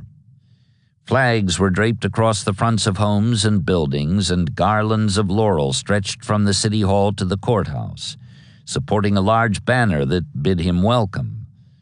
This was Davis's first Charleston visit since the spring of 1850, when he had accompanied the body of John C. Calhoun from Washington to its grave in St. Philip's churchyard, and he recalled that sad occasion when he spoke today from the portico of the city hall. In saluting the defenders of Sumter, he had special praise for the fort's commander, Major Stephen Elliott, and predicted that if the Federals ever took the city, they would find no more than a mass of rubbish. So determined were its people in their choice of whether to leave it a heap of ruins or a prey for Yankee spoils. "Ruins! Ruins!" the crowd shouted. "Let us trust to our commanding general, to those having the charge and responsibilities of our affairs," Davis said, with a sidelong glance at Beauregard, and he added a note of caution, as he had done in all his speeches this past month. "It is by united effort, by fraternal feeling, by harmonious cooperation, by casting away all personal considerations, that our success is to be achieved. He who would now seek to drag down him who is struggling, if not a traitor, is first cousin to one, for he is striking the most deadly blows that can be struck. He who would attempt to promote his own personal ends is not worthy of the Confederate liberty for which we are fighting." In closing, he thanked the people and assured them of his prayers for each and all, and above all for the sacred soil of Charleston. At the reception held afterwards in the council chamber, people inquired of one another whether they had noticed that the president, after singling out Major Elliott for praise, not only had failed to congratulate Beauregard for his skillful defense of the city by land and water, but also had not mentioned him by name. Indeed, except for that one sidelong reference to our commanding general, when the crowd was advised to put its trust in those in charge, Old Bory might as well not have been in Charleston at all, so far as Davis was concerned. Most of those present had noted this omission, which could scarcely have been anything but intentional, it seemed to them, on the part of a man as attentive to the amenities as the president normally was. Certainly Beauregard himself had felt the slight, and it was observed that he did not attend a dinner given that evening in Davis's honor by former Governor William Aiken in his house on Rags Square. In point of fact, the general had already declined an invitation 2 days earlier. "It would afford me much pleasure to dine with you," he had told Aiken, "but candor requires me to inform you that my relations with the President being strictly official, I cannot participate in any act of politeness which might make him suppose otherwise." However, even if he had accepted earlier, he most likely would not have attended a dinner honoring a man who had just given him what amounted to a cut direct. Hard on the heels of the brief reference to him in the speech, moreover, had come the allusion to complainers as cousins to traitors. And this perhaps infuriated the Creole worst of all, touching him as it did where he was tender. Unburdening his feelings to a friend, he protested that Davis had done more than if he had thrust a fratricidal dagger into my heart. "He has killed my enthusiasm for our holy cause. May God forgive him," he added. "I fear I shall not have charity enough to pardon him." Although Davis saw little or nothing of the general out of hours, according to a friendly diarist, he spent a pleasant week as the former governor's house guest. Beauregard, Retz, Jordan to the contrary notwithstanding. Mr. Aiken's perfect old Carolina style of living delighted him, the diarist noted, not only because of those old gray-haired darkies and their automatic noiseless perfection of training, but also because it afforded him the leisure, while resting from the rigors of his journey, to hear first-hand accounts of the unsuccessful but persistent siege in progress. Gilmore had resumed his bombardment from Cummings Point a week ago on October 26th, and while at first it had been as furious as before, it presently slacked off to an intermittent shelling. An occasional big incendiary projectile was flung at Charleston, but mostly he concentrated his attention on Sumter, chipping away at the upper casemates until it began to seem to observers that the fort, daily reduced in height as debris from the ramparts slid down the outer walls, was sinking slowly beneath the choppy surface of the harbor. The defenders were on the alert for another small boat assault, but none was attempted. Gilmore and Dahlgren, it was said, were unwilling to risk a recurrence of the previous fiasco, though each kept insisting that the other should try his hand at reducing the ugly thing. To the Confederates, however, the squat, battered Pentagon was a symbol of their long odds resistance, and as such it took on a strange beauty. An engineer captain wrote home of the feelings aroused by the sight of its rugged outline against the night sky, lanterns gleaming in unseen hands as work crews piled sandbags on the rubble, sentinels huddled for warmth over small fires in the casemates. "That ruin is beautiful," he declared, and added, "but it is more than this. It is emblematic also. Is it not in some respects an image of the human soul, once ruined by the fall, yet with gleams of beauty and energetic striving after strength, surrounded by dangers and watching against its foes?" Nor, as might have been expected with the resourceful Beauregard in charge, had the garrison's efforts been limited entirely to the defensive. Using money donated for the purpose by Charlestonians, the general had designed and built a cigar-shaped torpedo boat, 20 feet long and 5 feet wide, powered by a small engine and equipped with a 10-foot spar that had at its bulbous tip a 75-pound charge of powder, primed to explode when one of its 4 percussion nipples came in contact with anything solid, such as the iron side of a ship.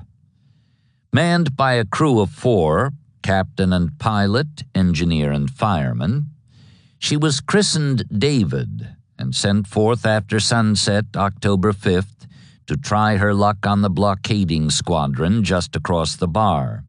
Her chosen Goliath was the outsized New Ironsides, the Yankee flagship that had escaped destruction back in April when the boiler torpedo, over which DuPont unwittingly stopped her during his attack, failed to detonate. Undetected by enemy lookouts, the David made contact with her spar-tipped charge 6 feet below the Ironside's waterline. But the resultant explosion threw up a great column of water that doused the little vessel's fires when it came down and nearly swamped her.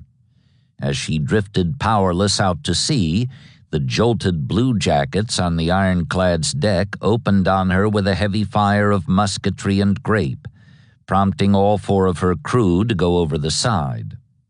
2 of these were picked up by the Federals, the captain as he paddled about in the darkness and the fireman when he was found clinging next morning to the Ironside's rudder. They were clapped in irons and later sent north by Dahlgren to be tried for employing a weapon not sanctioned by civilized nations. Nothing came of that, however. They presently were exchanged for the captain and a seaman from a captured Union gunboat and sent back to Charleston. The other 2 had been there all along. Returning to the half-swamped David after the firing stopped, the pilot found that the engineer had been clinging to her all this time because he could not swim. They relighted her fires with a bullseye lantern and, eluding searchers on all sides, steamed back into the harbor before dawn. As for the new Ironsides, she had not been seriously damaged, the main force of the underwater explosion having fortunately been absorbed by one of her inner bulkheads. After a trip down to Port Royal for repairs to a few leaky seams, she soon returned to duty with the squadron. Though from this time on, it was observed, her crew was quick to sound the alarm and open fire whenever a drifting log or a floating patch of seaweed, or less comically an incautious, friendly longboat, happened near her in the dark. First-hand knowledge of such events as this brief sortie by the David, even though it failed in its purpose, and of such reactions to destruction as those of the engineer captain to the ruins of Sumter, even though no response could be made to the diurnal pounding, served to strengthen Davis's conviction that the South could never be subdued, no matter how much of its apparently limitless wealth and strength the North expended and exerted in its attempt to bring her to her knees. Charleston, for him, was proof enough that the unconquerable spirit of his people could never be humbled, despite the odds and the malignity, as it seemed to him, with which they were brought to bear. He stayed through November 8th, his 5th Sunday away from the national capital and his wife and children, then returned the following day to the Old Dominion. Lee, he learned on arrival, was falling back across the Rapidan, having suffered a double reversal 2 nights ago at Kelly's Ford and Rappahannock Bridge. Davis did not doubt that the Virginian would be able to hold this new river line, whatever had happened along the old one. His confidence in Lee was complete. His concern was more for what might happen around Chattanooga, for he now was informed that Bragg, while continuing to maintain that the weather prevented a strike at the newly opened Federal supply line on his immediate left, had been quick to adopt the suggestion that Longstreet be sent against Burnside far off on his right, thereby reducing his army by 1/4. On the face of it, that did not seem too risky, considering the great natural strength of his position. But others, as well as Davis, saw the danger in that direction, not only to Bragg, but also to the authority that had backed him in the recent intramural crisis. Davis had everywhere been received with cheers on his journey, a War Department diarist observed. His austerity and inflexibility have been relaxed, and he has made popular speeches wherever he has gone. The press, a portion rather, praises the president for his carefulness in making a tour of the armies and forts south of us. But as he retained Bragg in command, how soon the tune would change if Bragg should meet with a disaster. No one understood this better than Davis, who still believed that the best defense against a Federal assault, even upon so impregnable a position as the one held by the Army of Tennessee, would be for Bragg to knock the enemy in his immediate front off balance with an offensive of his own. And this seemed all the more the proper course now that it was known that the man in command at Chattanooga was Grant, who had made the worst sort of trouble for the Confederacy almost everywhere he had been sent so far in the war. Accordingly, 2 days after his return to Richmond, being still immersed in a mass of paperwork collected in his absence, Davis had Custis Lee send Bragg a reminder of this point of view. His Excellency regrets that the weather and condition of the roads have suspended the movement on your left, Lee wired, but hopes that such obstacles to your plans will not long obstruct them.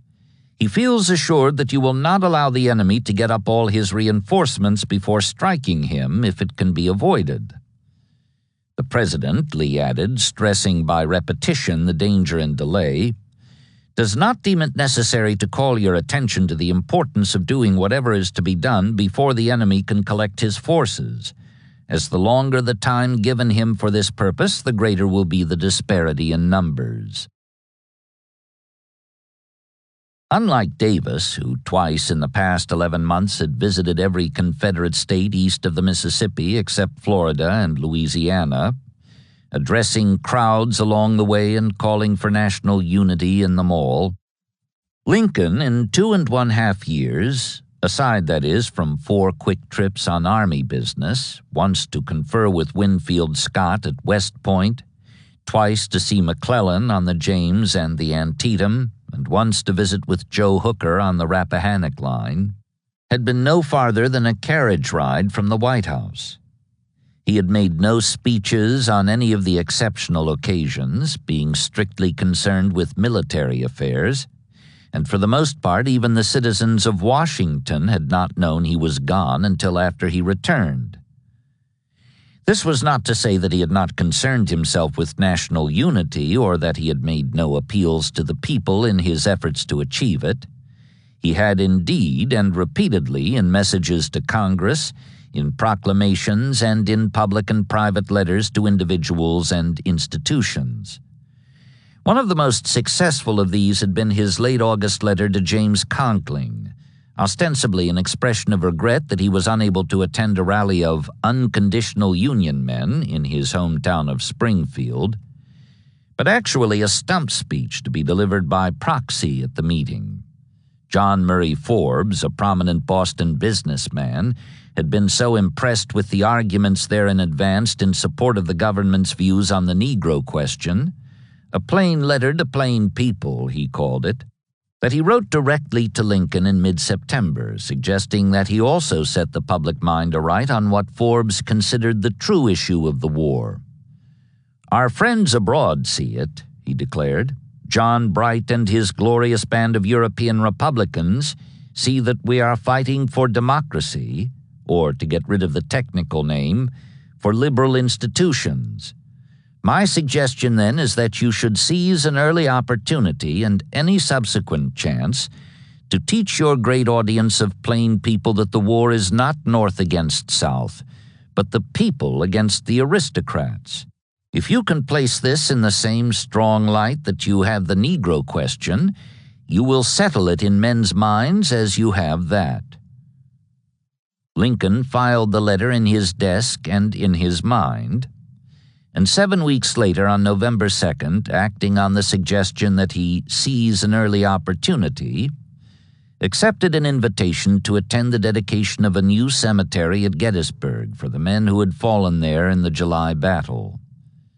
The date, November 19th, was less than 3 weeks off, and the reason for this lateness on the part of the committee was that he had been an afterthought, its original intention having been to emphasize the states, which were sharing the expenses of the project, not the nation.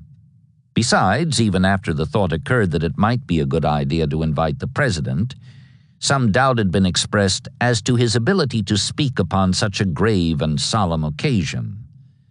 However, since the principal speaker, the distinguished orator Edward Everett of Massachusetts, had been chosen 6 weeks earlier, it was decided, as Lincoln was told in a covering letter, stressing that the ceremonies would doubtless be very imposing and solemnly impressive, to ask him to attend in a rather minor capacity. It is the desire that after the oration you, as chief executive of the nation, formally set apart these grounds to their sacred use by a few appropriate remarks. Duly admonished to be on his good behavior to avoid both length and levity, Lincoln accepted the invitation, along with these implied conditions, on the day it was received. He had not intended to crack any jokes in the first place, at least not at the ceremony itself, though in point of fact he was in higher spirits nowadays than he had been for months. For one thing, the military outlook, badly blurred by the effects of the heavy body blow Bragg landed at Chickamauga in mid-September, had improved greatly in the past 10 days, specifically since October 23rd, when Grant rode into Chattanooga and set to work in his characteristic fashion, opening the Cracker Line and sustaining it with a victory in the night action at Wauhatchie, all within a week of his arrival, then wound up by notifying Halleck that preparations may commence for offensive operations. If Banks had been thwarted so far in his designs on coastal Texas, that might be taken as a temporary setback, amply balanced in the far western theater by Steele's success, on the heels of his Little Rock triumph, in driving the rebels out of Pine Bluff on October 25th. Similarly, in the Eastern Theater, though Gilmore and Dahlgren had made but a small impression down in Charleston Harbor, the news from close at hand in Virginia was considerably improved. Lee was on the backtrack from Manassas, presumably chastened by his repulse at Bristow Station, and Meade was moving south again, rebuilding the wrecked railroad as he went. Lincoln now felt a good deal kindlier toward the Pennsylvanian than he had done in the weeks immediately following Gettysburg. If Meade had much of the exasperating caution that had characterized McClellan in the presence of the enemy, at least he was no blusterer like Pope or blunderer like Burnside, and despite his unfortunate snapping turtle disposition, he did not seem to come unglued under pressure, as McDowell and Hooker had tended to do and done. All in all, though it was evident that he was not the killer arithmetician his commander-in-chief was seeking, the impression was that he would do till the real thing came along, and this estimate was heightened within another week when he overtook Lee on the line of the Rappahannock, administered a double dose of what he had given him earlier at Bristow, and drove him back across the Rapidan. The signs look better, Lincoln had said in closing his letter to Conkling in late August. Now in November, reviewing the overall military situation that had been disrupted by Chickamauga and readjusted since, he might have amended this to, "The signs look even better." But it was on the political front that the news was best of all. Last year's congressional elections had been a bitter pill to swallow, but in choking it down, the administration had learned much that could be applied in the future. For one thing, there was the matter of names, Republican having come to be something of an epithet in certain sections of the country. The decision was made to run this year's pro-Lincoln candidates under the banner of the National Union Party, thus to attract the votes of loyal Democrats. For another, with the enthusiastic cooperation of Stanton in the War Department, there were uses to which the Army could be put, especially in doubtful states where whole regiments could be furloughed home to cast their ballots, while individual squads and platoons could be assigned to maintain order at the polls and assist the local authorities in administering oaths of loyalty, past as well as present, required in several border states before a citizen could enter a voting booth. New England had gone solidly Republican in the spring. Then in August, with the help of considerable maneuvering along the lines described above, the president was pleased to note that his native Kentucky had gone very strongly right. Tennessee followed suit, and so presently did all but one of the rest of the states that held elections in the fall. Only in New Jersey, where the organization was weak, did the unconditional Unionists lose ground. Everywhere else, the outcome exceeded party expectations, particularly in Pennsylvania, Massachusetts, New York, and Maryland, in all of which the situation had been judged to be no better than touch and go. Ohio, where Vallandigham was opposed by John Brough in the race for governor, balloted on October 13th. Lincoln said that he felt more anxious than he had done 3 years ago when he himself had run. He need not have worried. With the help of 41,000 soldier votes as compared to 2,000 for Vallandigham, Brough won by a majority of 100,000. "Glory to God in the highest," Lincoln wired. "Ohio has saved the nation." 4 days later, having got this worry out of the way, he celebrated substantially by issuing another call for 300,000 more. The states were to raise whatever number of troops they could by volunteering, then complete their quotas by drafting men to reinforce our victorious armies in the field, as the proclamation put it, and bring our needful military operations to a prosperous end, thus closing forever the fountains of sedition and civil war. News that the president would appear at Gettysburg reached the papers soon after his acceptance of the tardy invitation, and their reactions varied from bland to indignant. Hostile editors protesting that a ceremony intended to honor fallen heroes was no proper occasion for what could only be a partisan appeal.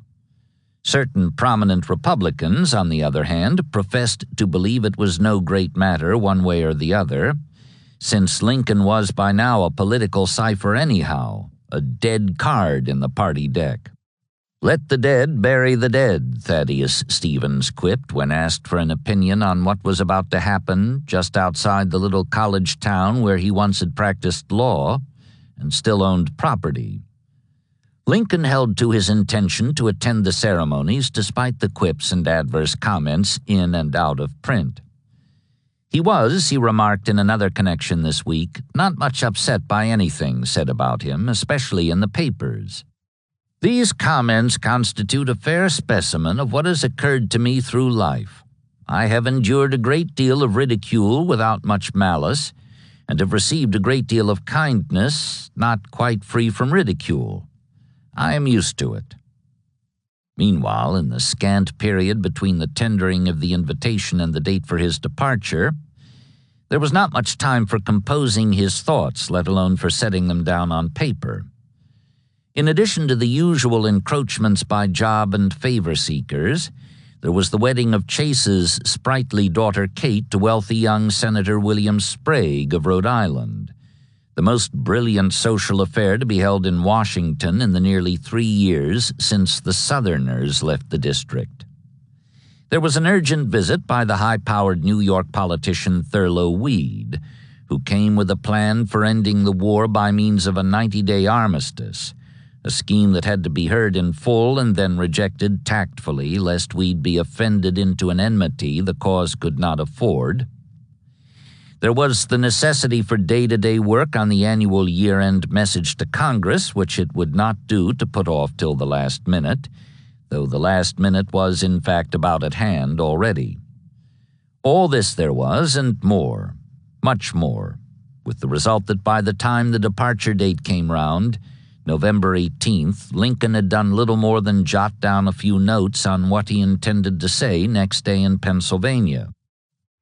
Worst of all, in the way of distraction, Tad was sick with some feverish ailment the doctors could not identify, and Mrs. Lincoln was near hysterics, remembering Willie's death under similar circumstances 20 months ago in this same house.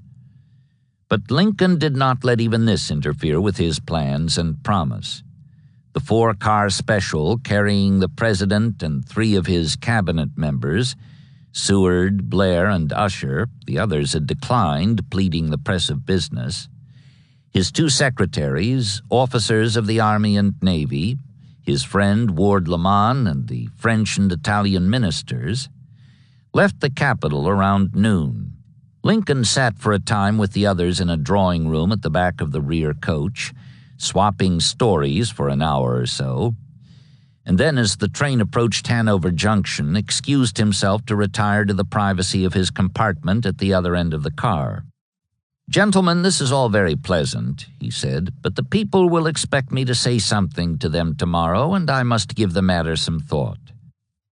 Arriving at sundown, he went to the home of Judge David Wills on the town square, where he and Everett and Governor Curtin would spend the night.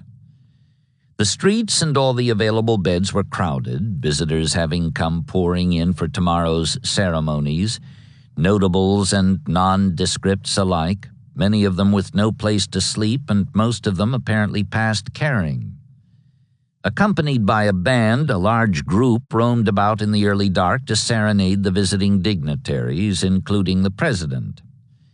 He came out at last and gave them one of those brief speeches, the burden of which was that he had nothing to say. "In my position, it is somewhat important that I should not say foolish things," he began. "If you can help it," a voice called up, and Lincoln took his cue from that. "It very often happens that the only way to help it is to say nothing at all. Believing that is my present condition this evening, I must beg you to excuse me from addressing you further."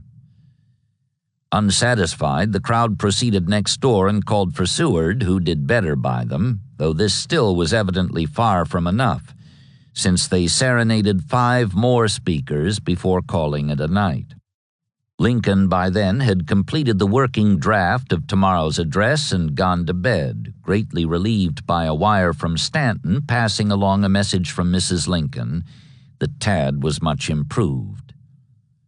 By morning, the crowd had swelled to 15,000, most of whom were on the prowl about the town in search of breakfast or about the surrounding fields in search of relics, an oyster-colored mini ball, a tarnished button, a fragment of shell that might or might not have killed a man.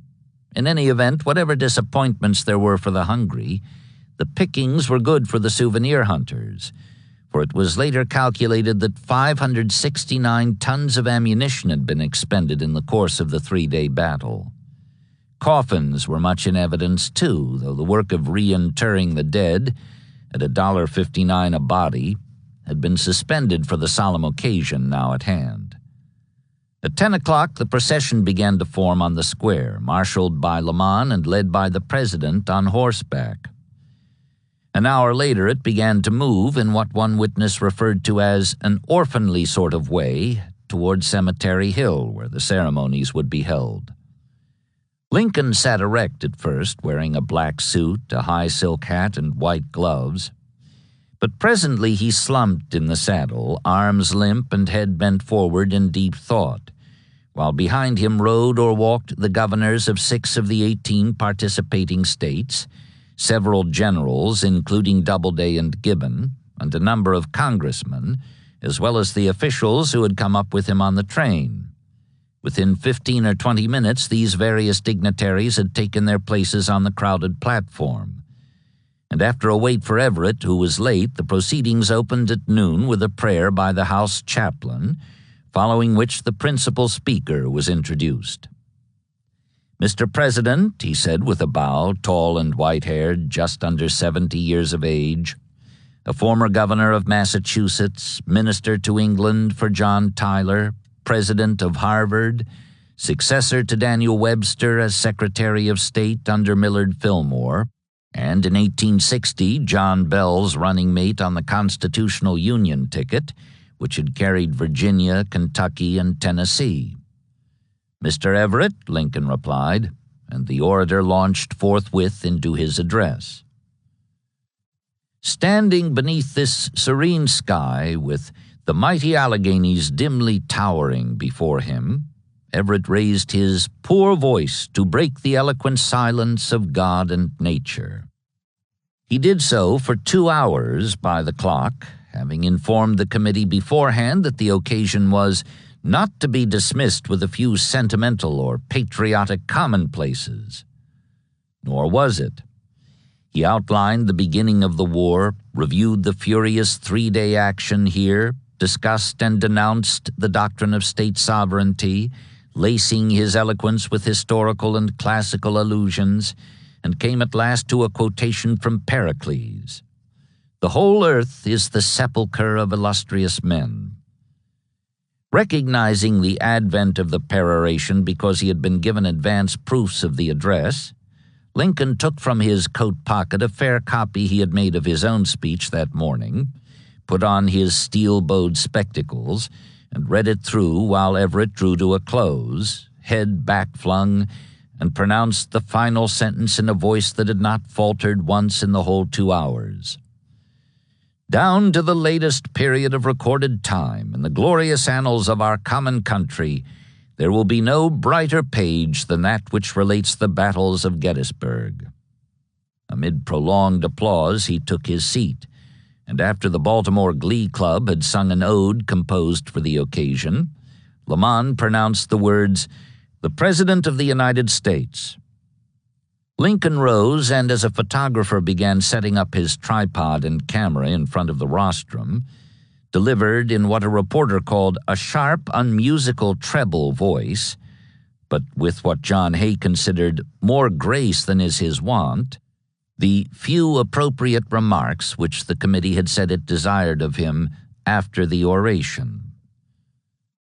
77 years ago, our fathers brought forth upon this continent a new nation, conceived in liberty and dedicated to the proposition that all men are created equal.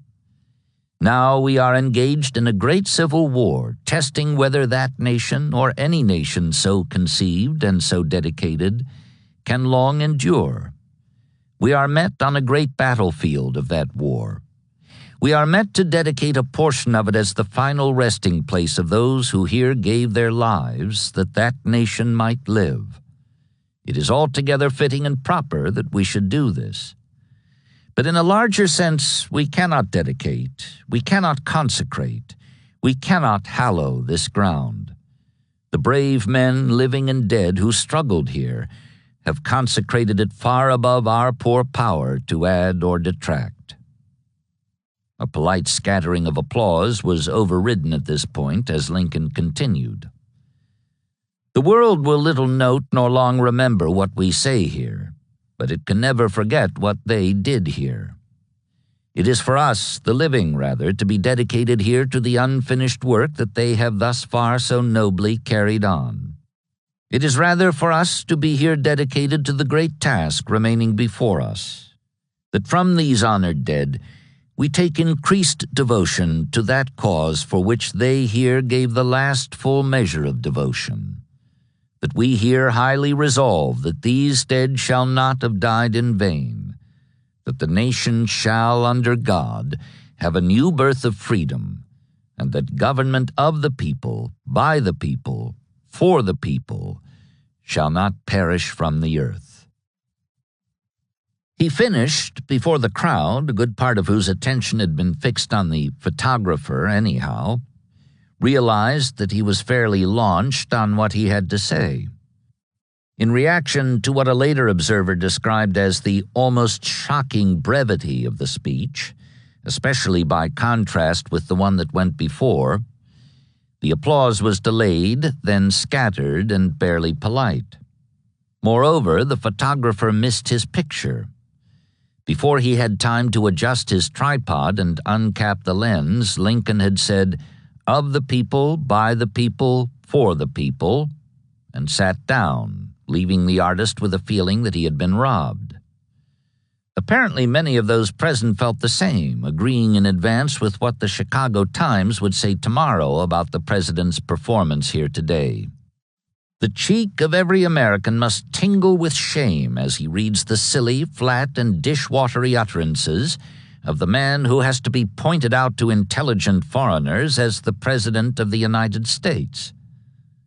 In fact, as he resumed his seat alongside his friend Lamon and heard the perfunctory spatter of applause whose brevity matched his own, the speaker himself was taken with a feeling of regret that he had not measured up to what had been expected of him. Recalling a word used on the prairie in reference to a plow that would not clean itself while shearing through wet soil, he said gloomily, "Lamon, that speech won't scour. It is a flat failure, and the people are disappointed." In time, for not all editors were as scathing as the one in his home state, a Massachusetts paper, for example, printed the address in full and remarked that it was deep in feeling, compact in thought and expression, and tasteful and elegant in every word and comma. Lincoln revised not only his opinion of what he called my little speech, but also the text itself, improving on what a Cincinnati editor had already described as the right thing in the right place and a perfect thing in every respect. When Everett remarked in a letter next day, "I should be glad if I could flatter myself that I came as near the central idea of the occasion in 2 hours as you did in 2 minutes," he replied, "In our respective parts yesterday you could not have been excused to make a short address, nor I a long one. I am pleased to know that in your judgment the little I did say was not entirely a failure." Subsequently, when the orator asked for a copy of the speech, Lincoln gladly sent him one incorporating certain workshop changes. The second "we are met" became "we have come," a portion of it became "a portion of that field," resting place of became resting place for, the unfinished work that they have thus far so nobly carried on became the unfinished work which they who fought here have thus far so nobly advanced. The nation shall under God became this nation under God shall. 2 later drafts he also made as presentation copies, with only 2 additional changes, one in the first sentence where upon was shortened to on, and one in the last where here was dropped from the phrase they here gave. The final draft, only 2 words longer than the one he had part read, part improvised at the Gettysburg ceremony, though he had altered to one degree or another half of its 10 sentences, would be memorized in the future by millions of American school children, including those of the South, despite his claim that a victory by their forebears in their war for independence would have meant the end of government by and for the people. That speech did indeed scour, even in dark and bloody ground. After the ceremonies on Cemetery Hill, Lincoln returned to the Wills house for lunch, after which he held an unscheduled reception, shaking hands for about an hour, then went to a patriotic rally at the Presbyterian Church, where he listened to an address by the new Lieutenant Governor of Ohio. Finally, at 6:30, he boarded the train for Washington. Much of the time that afternoon he had seemed gloomy and listless, and now on the train he gave way to weariness and malaise. Lying stretched out on one of the side seats in the drawing room, a wet towel folded across his eyes and forehead. Back in the Capitol by midnight, he found good news awaiting him at the White House. Tad had been up and about today, apparently as well as if he had never been sick at all. Presently it developed, however, that the first family still had an invalid on its hands, only this time the member who fell ill was the president himself, and the doctors had no trouble identifying the ailment. It was varioloid, a mild form of smallpox. Placed in isolation by order of his physician, Lincoln for once was free of the importunities of the office seekers who normally hemmed him in. "There is one good thing about this," he said with a somewhat rueful smile. "I now have something I can give everybody." 5. When Grant learned on November 5th that Bragg had detached Longstreet's 2 divisions the day before to send them and Wheeler's cavalry against Burnside, thus reducing the strength of the besiegers of Chattanooga by 1/4, he fairly ached to attack him then and there, despite the semicircular frown of all those guns on all those heights.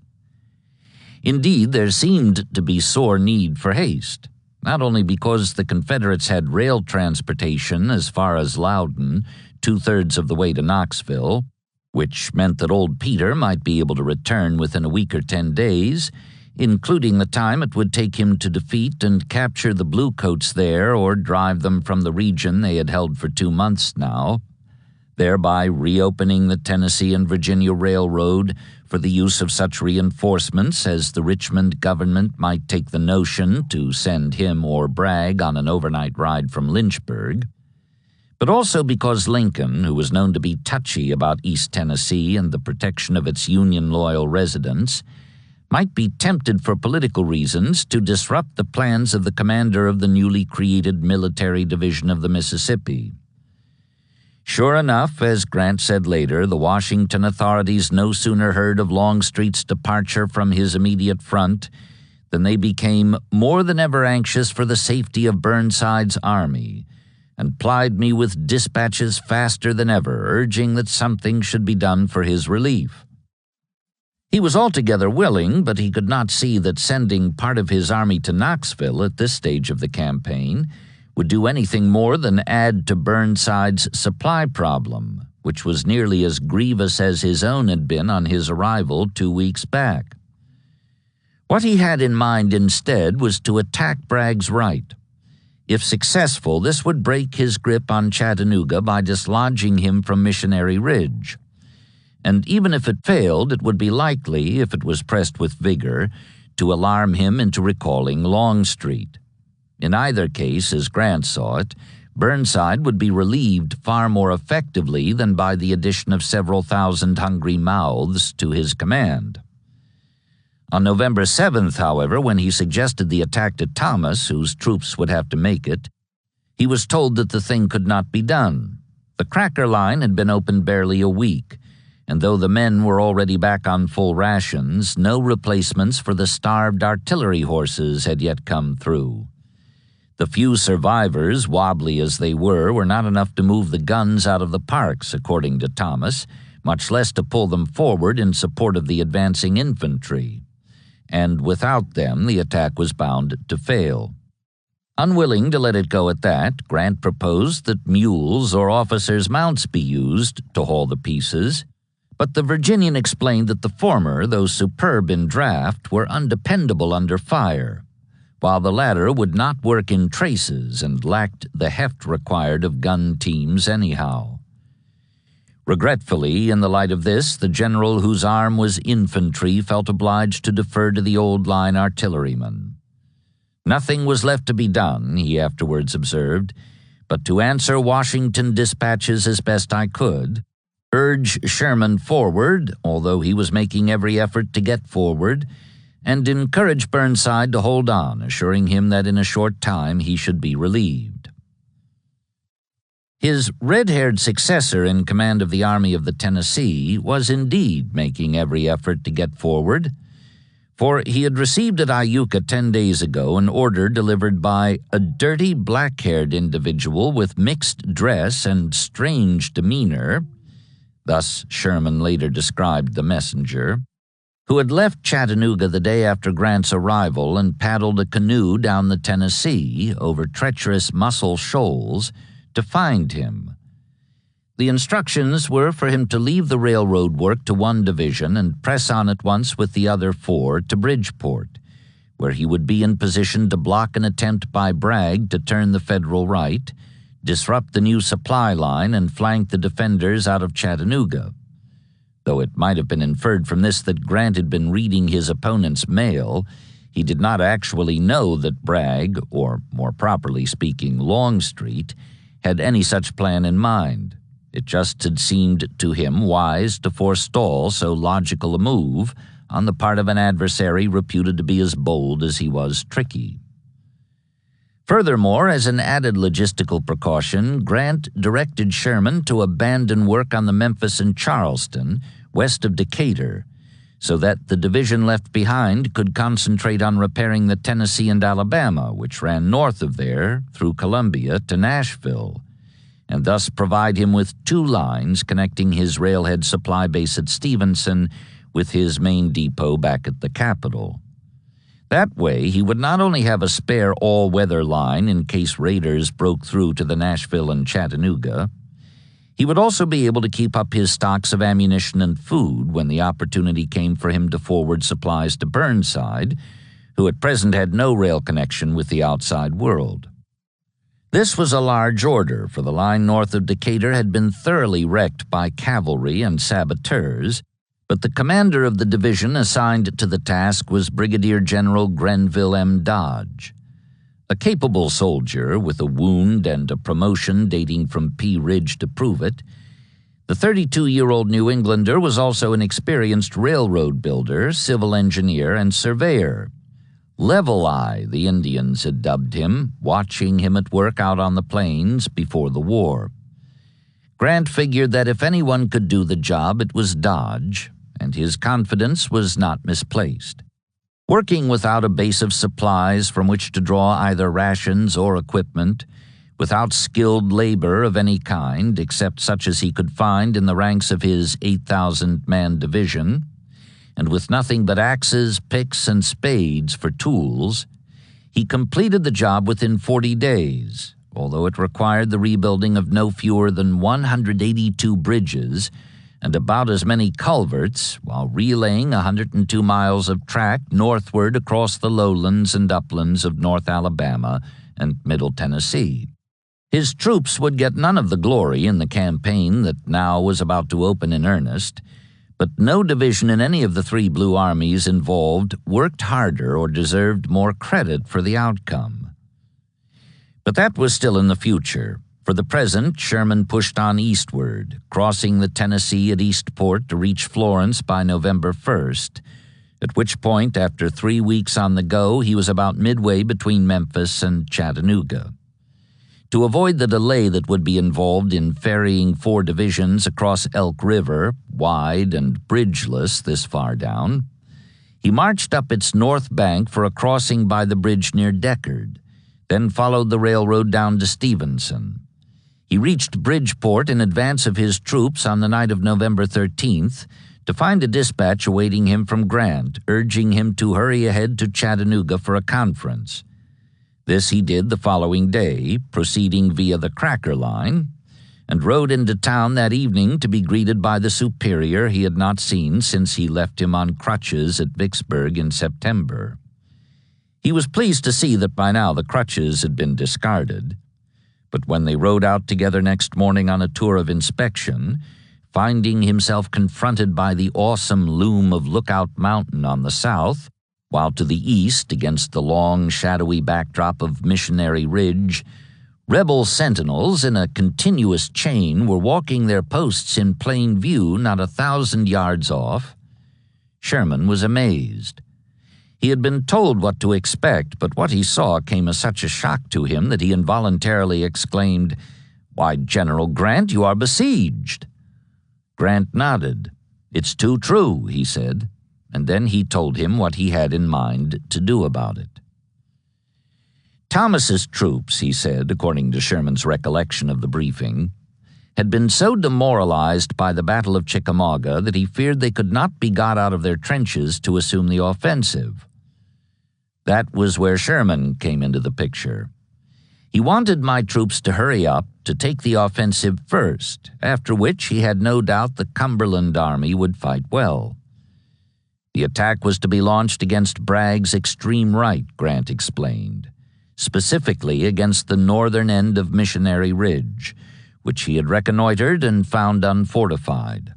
After crossing at Brown's Ferry, Sherman would press on under cover of darkness and throw a pontoon bridge across the Tennessee 4 miles above Chattanooga, just below the mouth of Chickamauga Creek, for a surprise assault designed to strike the enemy ridge end on, and then sweep down it from the north, dislodging rebels as he went. Thomas, meanwhile, would fix them in position by threatening from the west, and Hooker would stand ready with his Easterners to lend a hand in whatever direction he was needed. Sherman liked the sound of this, particularly his assignment to the leading role, but said that he would prefer to take a look at the terrain by daylight. So he and Grant, accompanied by Baldy Smith, crossed over to the north bank of the river, then up it to a hill overlooking the scene of the proposed attack on the opposite bank. He studied it as carefully as distance allowed, then returned before dark, well pleased by what he had seen. There was, however, a need for haste. Longstreet had been gone for better than 10 days now and might get back before Sherman's men were in position, in which case they would encounter that much more resistance. Accordingly, the Ohioan did not spend another night in Chattanooga, but returned instead to Bridgeport, again by way of the Cracker Line, to brief his 4 division commanders on the plan of attack and see that they got their troops on the march without delay. He had hoped to have them in jump-off position within 5 days, that is by November 20th for a dawn attack next morning. But, as he explained later, the condition of the roads was such and the bridge at Brown's so frail that it was not until the 23rd that we got 3 of my divisions behind the hills near the point indicated above Chattanooga for crossing the river. He need not have fretted about those 3 lost days. They gained him much as the thing turned out, and Grant as well. In fact, if he had been delayed 1 day longer, he not only would have profited still more, he would have been spared the considerable mortification he was to suffer 2 days later at the hands of Pat Claiborne, who in that case would not have been there. For Bragg had decided, only the day before Sherman got into his jump-off position unobserved, to double the strength of Longstreet's 11,000-man infantry column by detaching another 2 divisions from the lines around Chattanooga to join him for the suppression of Burnside, under siege by then at Knoxville, and one of the 2 was Claiborne's. Old Peter had protested his own detachment in the first place, on the double grounds that he would not be strong enough to deal quickly with Burnside, and that his departure would leave the main bodies strung out along 6 miles of line, dangerously exposed to an assault by Grant, who already had been reinforced by Hooker and presumably would soon be joined as well by the even larger force marching eastward under Sherman. But Bragg, with what Longstreet described as a sardonic smile, declined either to cancel or strengthen the movement against Knoxville, and intimated that further talk was out of order. He had his reasons, largely personal ones, apparently, dating from the conference 3 weeks ago, at which the Georgian had volunteered the opinion that the Army of Tennessee would benefit from a change of commanders. Informing Davis, who had suggested the detachment in his letter 2 days earlier from Atlanta, that the Virginia troops will move in the direction indicated as soon as practicable, Bragg had added, "This will be a great relief to me." That was on the last day of October, and 4 days later, despite his protest, Longstreet was detached. He took with him the divisions of McLaws and Hood, the latter now under Brigadier General Micah Jenkins, who was senior to Law and had superseded him on his arrival after Chickamauga, Alexander's artillery, and Wheeler's 3 brigades of cavalry. This gave him a total of about 15,000 effectives of all arms.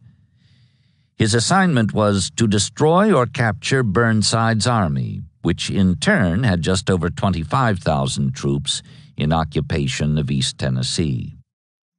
It was Longstreet's belief that his best chance for success under the circumstances lay in striking before his adversary had time to concentrate his forces. But that turned out to be impossible for a variety of reasons.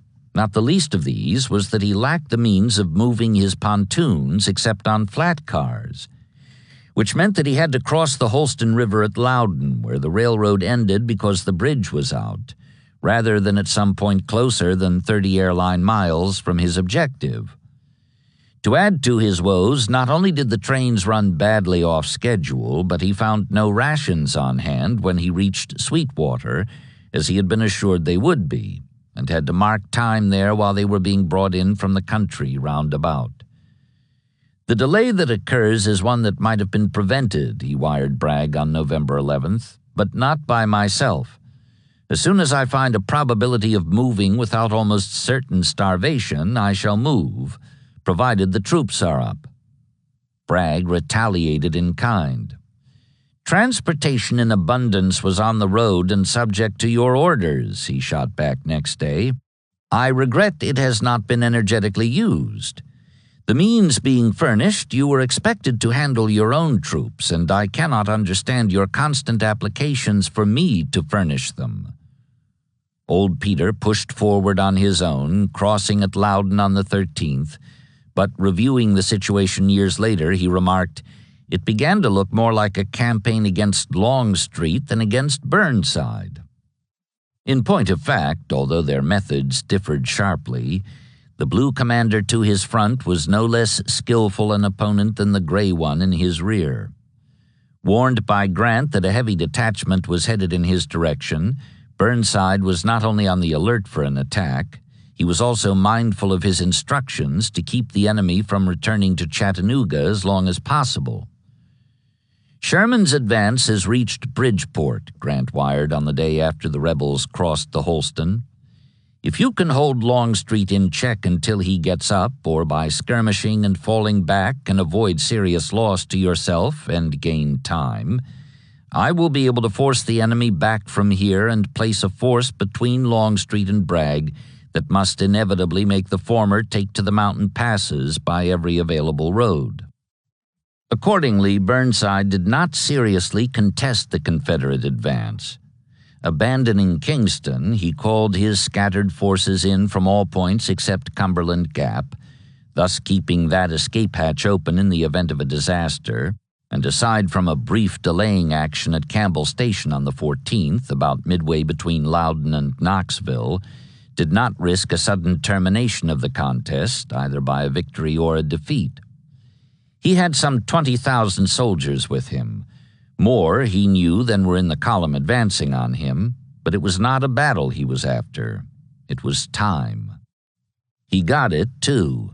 Arriving before Knoxville on November 17th, Longstreet found the bluecoats skillfully disposed and well dug in. "We went to work, therefore," he afterwards reported, "to make our way forward by gradual and less hazardous measures, at the same time making examinations of the enemy's entire position." For the better part of a week this continued, his caution enlarged by the knowledge that Burnside had more men inside the place than he himself had outside. Then on November 23rd he received a message Bragg had written the day before, informing him that nearly 11,000 reinforcements are now moving to your assistance. Old Peter was to go ahead and defeat Burnside now, if practicable. Otherwise, he could wait for the additional strength already on the way. Having looked the situation over carefully for the past 6 days without finding a single chink in the Federal armor, Longstreet decided that the practicable thing to do was wait a couple more. Bragg's decision to add weight to the blow aimed at Knoxville, seeking thereby to hasten the return of the detachment by giving it the strength to settle the issue there without additional delay, was based in part on a growing suspicion that old Peter had been right after all when he warned of the danger involved in any prolonged weakening of the force in occupation of the 6-mile line of entrenchments drawn around two sides of Chattanooga. Longstreet had been gone for nearly 3 weeks now, and all sorts of things had been happening down in the town, indicative of the fact that the Blue commander had something violent in mind. Moreover, Sherman had reached Bridgeport the week before, then suddenly, after crossing at Brown's Ferry, had disappeared as mysteriously as if the earth had swallowed up all 4 of his divisions. Bragg inferred that the Ohioan must have marched over Walden's Ridge, in which case he was probably headed for Knoxville with the intention not only of raising the siege but also of swamping the already outnumbered Longstreet. If this was so, the thing to do was beat him to the punch, using the speed made possible by the railroad, and settle the issue before he got there. Accordingly, having reorganized what was left of his army into 2 large corps of 4 divisions apiece, one under Hardee, who had replaced Polk, and one under Breckinridge, who had replaced Hill, Bragg decided to dispatch 1 division from each, Cleburne from Hardee, Buckner from Breckinridge, and send them to Knoxville at once. He no sooner reached this decision than he acted on it. Buckner being absent sick and Preston having been called to Richmond, his troops were placed under Bushrod Johnson, who pulled them out of line on November 22nd and shifted them rearward to Chickamauga Station, where they boarded the cars for a fast ride to Loudon and a march beyond the Holston. Cleburne followed next day to wait for the return of the cars that had carried Johnson up the line. Consolidation of Walker's 2 small divisions had reduced the Army's total from 11 to 10 divisions, and of these, with Johnson and Cleburne gone, Bragg now had a scant half-dozen, containing fewer than 40,000 effectives of all arms. Hardee held the left of the semicircular line, with Stevenson posted on the crest of Lookout and eastward across the valley as far as Chattanooga Creek, Walker across the rest of the valley, and Cheatham on his right, occupying the south end of the line on Missionary Ridge, the rest of which was held by Breckinridge, with Stewart adjoining Cheatham and the other two divisions, Breckinridge's own and Hindman's, respectively under William Bate and Patton Anderson, the senior brigadiers, disposed along the northern extension of the ridge, but not all the way to the end overlooking the confluence of Chickamauga Creek and the Tennessee River, where the ground was so rough that Bragg had decided a few outpost pickets would suffice to hold it. The fact was he had need to conserve his forces, especially since the latest of his two considerable detachments. Sidling left and right to fill the gaps created by the departure of Johnson and Cleburne, the troops disposed in three lines down the western face of the ridge were a good 2 lateral yards apart, not even within touching distance of each other. Admittedly, this was a dangerous situation, but their chief depended on the natural strength of the position to compensate for what he lacked in numbers. However, on the afternoon of the day Cleburne pulled back to follow Johnson up to Knoxville, Bragg was given cause to believe that his judgment was about to be challenged in the stiffest kind of way. Grant advanced a large body of troops, apparently Thomas's whole army, due east from Chattanooga, as if he intended to have an all-out try at breaking the thin spread center of the rebel line. Though the mass of bluecoats called a halt about midway across the plain and began to entrench a new line just beyond range of the batteries on Missionary Ridge, Bragg was alarmed into recalling Cleburne, whose men were loading onto the cars when the summons reached him.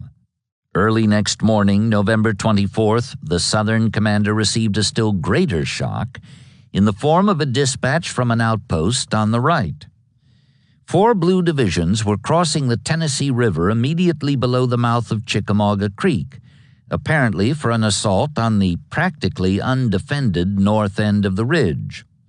It was Sherman, the dispatch added, and Bragg knew at last that the Ohioan had not gone off to Knoxville, as he had supposed, but rather had gone into hiding behind the hills above Chattanooga, massing for the attack now being launched.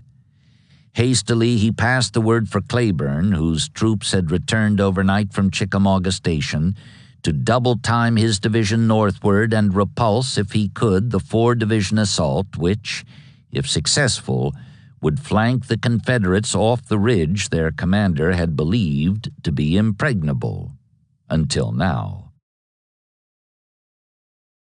As was his custom when confronted with delays, long or short, including the 4-month delay above Vicksburg early this year, Grant used the 3 days spent waiting for Sherman to get into position to polish up the plan he had designed for Bragg's discomfort, improvising variations which he believed would make it at once more certain and complete. Such strain as there was, and admittedly there was much, was not so much on his own account as on Burnside's, and perhaps less on Burnside's account than on the reaction of the Washington authorities to the news that Knoxville was besieged, cut off from telegraphic communication with the outside world. The President, the Secretary of War, and General Halleck were in an agony of suspense, Grant afterward recalled. My own suspense was also great but more endurable, he added, because I was where I could do something to relieve the situation. What he specifically had in mind to do, as he had told Burnside the week before, was to place a force between Longstreet and Bragg by throwing the latter into retreat and cutting the rail supply line in his rear, thus obliging old Peter to raise his siege and take to the mountain passes by every road in search of food. At that time, he had intended to leave the real work to Sherman and his Army of the Tennessee, with the Cumberland and Potomac troops more or less standing by to lend such help as might be needed.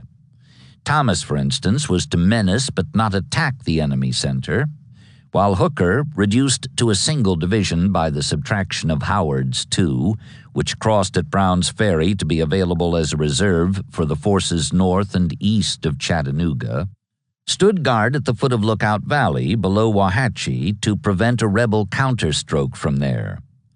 But now, as he waited for Sherman to come up, Grant perceived that if Fighting Joe were strengthened a bit, he might take the offensive on the right, against Lookout itself, and thus discourage Bragg from reinforcing his assailed right from his otherwise unmolested left. Accordingly, Thomas was ordered to send Cruft's division from Granger's corps to Hooker, and when Sherman's rear division under Osterhaus was kept from crossing by a breakdown of the pontoon bridge at Brown's Ferry, it too was sent to Hooker and replaced by another from Thomas under Davis, who was detached from Palmer's corps. Thomas thus was reduced from 6 to 4 divisions, while Sherman still had 4, Hooker 3, and Howard 2. Such a distribution seemed ideal, considering the assignments of the 3 commanders and the fact that the last was available as a reinforcement for the first. These 13 blue divisions, containing in all about 75,000 effectives, were to be employed by Grant in the following manner against the 43,000 effectives in Bragg's 7 divisions. Sherman's effort on the left was still to be the main one, his orders being to secure the heights on the northern extremity of Missionary Ridge to about the railroad tunnel before the enemy can concentrate against him, then drive southward down the crest, dislodging graybacks as he went.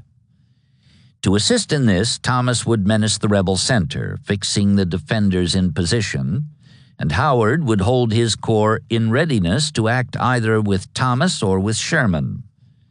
Hooker, meanwhile, would deliver a secondary attack on the far right, and if successful, although this seemed unlikely considering the difficulties of terrain on that quarter of the field, was to cross Lookout Mountain and Chattanooga Valley for a descent on Rossville, where he would turn sharp left and, matching Sherman's effort from the opposite direction, sweep northward up Missionary Ridge, at which point in the proceedings, with the rebel army clamped firmly between the 2 attackers north and south, Thomas's feint against the center might be converted into a true assault that would mean the end of Bragg. One possible source of difficulty was a growing bitterness between the Federal armies, especially those of the East and West. "The Potomac men and ours never meet without some very hard talk," one of Sherman's veterans wrote home. Westerners jeered at Easterners as paper-collar soldiers. "Bull Run," they hooted, as if they themselves had never been whipped in battle. Resentful of the fact that the Virginians, as they sometimes referred to these transfers from the Eastern Theater, had always had first call on new equipment and such luxuries as the quartermaster afforded, they would remark as they slogged past Hooker's bivouacs, "Fall back on your straw and fresh butter," and they would add, looking rearward over their shoulders, "What elegant corpses they'll make in those fine clothes." After this would come the ultimate insult, delivered sotto voce from the roadside as the Easterners minced by. "All quiet on the Potomac."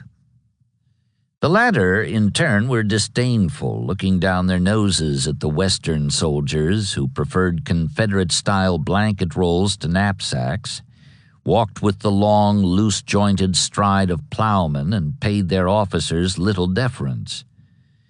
Except for the color of their uniforms, they looked exactly like the rebels, a New Yorker observed with unconcealed distaste. Individual confrontations were likely to produce at least a verbal skirmish. One of Blair's men, for example, wandering over for a look at Slocum's camps, was surprised to see the corps insignia, a 5-pointed star, sewn or glued or stenciled onto practically everything in sight, from the flat crowns of forage caps to the tailgates of wagons. "Are you all brigadier generals?" he inquired in real or feigned amazement. An Easterner explained that this was their corps badge and asked, "What's yours?" The Westerner bristled. No such device had been known out here before, but he was unwilling to be outdone. "Badge, is it?" he snorted. For emphasis, he slapped the leather ammunition pouch he wore on his belt just over his liver. "There, by Jesus! 40 rounds in the cartridge box and 20 in the pocket." In time, that would become his own 15th Corps insignia, a cartridge box inscribed 40 rounds. But tempers were not sweetened by such exchanges, in which neither antagonist took any care to disguise his low opinion of the other as a dude or a backwoodsman. Nor were matters improved when the men of the three armies learned of their respective assignments in Grant's plan for lifting the siege of Chattanooga. This applied in particular to members of the Army of the Cumberland, whose role it was to stand on the defensive, merely bristling, while the other two armies rescued them by attacking on the left and right. Perhaps, too, they had heard by now of Grant's expressed concern that they could not be got out of their trenches to assume the offensive. On top of all this, Thomas himself was hopping mad. Not at Grant, though doubtless he masked some resentment he must have felt in that direction, but at Bragg, whose headquarters were plainly visible on the crest of the ridge across the way. A letter had arrived from the north for a Confederate officer, and Thomas, having determined that it was harmless from the security point of view, sent it through the lines with a note attached, requesting his one-time battery commander to pass it along. The letter came back promptly with a curt endorsement on the note. "Respectfully returned to General Thomas. General Bragg declines to have any intercourse with a man who has betrayed his state." Thomas was incensed. "Damn him," he fumed. "I'll be even with him yet." Sherman, who was present, observed that the Virginian's poise, reputed to be impervious to shock, was shakeable after all, at least when he was touched where he was tender. He was not so imperturbable as the world supposes, the Ohioan testified years later, recalling old Pap's reaction to the snub from his former superior and friend. Hooker felt considerably better after Grant's revision of the attack plan, which changed his role from defensive to offensive. But the only change for Thomas was the loss of 1/3 of his command, detached left and right to where the battle would be fought, while he and his remaining 4 divisions stood by as spectators. Presently there was a further change, however, whereby they were given at least the chance for a ringside seat, a closer view of the action they were more or less barred from. On November 22nd, a rebel deserter reported that Bragg was about to evacuate his present lines. Though Grant mistrusted evidence so obtained, knowing how often those who imparted it were loaded, this was altogether too serious to be ignored. Bragg might have plans for an all-out move against Burnside, availing himself of the railroad for a sudden descent on Knoxville, in which case Grant would be left holding the bag at Chattanooga. Moreover, the report gained credence when Buckner's division pulled out that afternoon, followed next morning by Cleburne's. Accordingly, Grant instructed Thomas to make a pretense of attacking Missionary Ridge by advancing his army, or what was left of it, about half the distance across the intervening plain.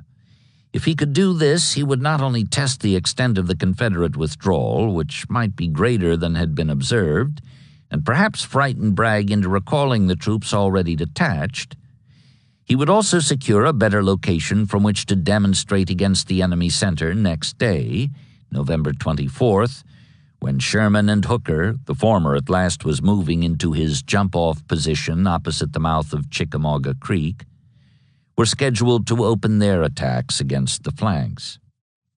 Thomas received his orders at 11 o'clock in the morning, and by 12:30, so anxious were he and they for a share in the work, he had begun to maneuver his 25,000 veterans into positions from which to advance.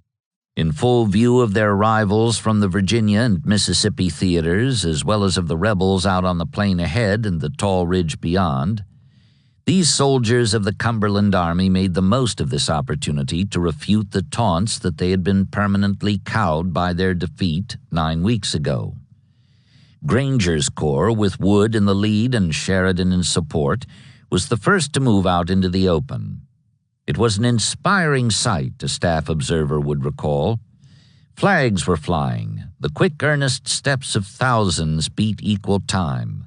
The sharp commands of hundreds of company officers, the sound of drums, the ringing notes of the bugles, companies wheeling and countermarching and regiments getting into line, the bright sun lighting up 10,000 polished bayonets till they glistened and flashed like a flying shower of electric sparks. All looked like preparations for a peacetime pageant, rather than for the bloody work of death. Across the way, the Confederates thought so too. They emerged from their trenches and stood on the parapets, calling to one another to come watch the Yankees pass in review. Palmer's corps followed Granger's. Johnson and Baird went through similar convolutions to get into line on the right. For the better part of an hour this continued. Then at about 1:30, the drums and bugles stepped up their tempo and changed their tone, beating and blaring the charge. That was the first the butternut watchers knew of the attack that was in mid-career before they got back into their trenches to resist it. Orchard Knob and Bushy Knob, fortified rebel outposts about in the center of the plain, were taken in a rush as the blue wave, flecked with shell bursts now as if with foam, swept over them, engulfing those defenders who had not broken rearward in time for a getaway to the safety of the main line back on Missionary Ridge. Promptly, or at any rate as soon as their officers could persuade them to leave off cheering and tossing their caps, the victors got to work with picks and shovels, turning the just-won entrenchments to face the other way. And there they settled down for the night, having taken their ringside seats for the fight which, now that the preliminaries were over and Sherman had his 4 divisions cached in their jump-off position on the left, was scheduled to begin soon after first light next morning. A mile or more in advance of the line they had taken off from shortly after midday, Thomas and his Cumberlanders had drawn and shed the first blood after all, despite Grant's original intention to exclude them from any leading part in the accomplishment of their own deliverance. Their losses amounted to about 1,100 killed and wounded, but they had inflicted nearly as many casualties as they suffered, including the prisoners they took. Perhaps by now, moreover, Grant had been disabused of his notion as to their reluctance to leave their trenches without the example of Sherman's men to inspire them. At any rate, he seemed pleased, as well he might. Afterwards, he told why. "The advantage was greatly on our side now," he wrote, "and if I could only have been assured that Burnside could hold out 10 days longer," this being the length of time he figured it would take him to finish whipping Bragg and then, if necessary, get reinforcements up to Knoxville, "I should have rested more easily, but we were doing the best we could for him and the cause." Gathered about their campfires on the ridge where they were disposed in 3 separate lines, one along its base, another about halfway up its steep western slope, and a third along its crest, 400 feet above the plain, the Confederates admitted they had been surprised by the sudden conversion this afternoon of a 2-corps review into an irresistible assault, but they still were not alarmed.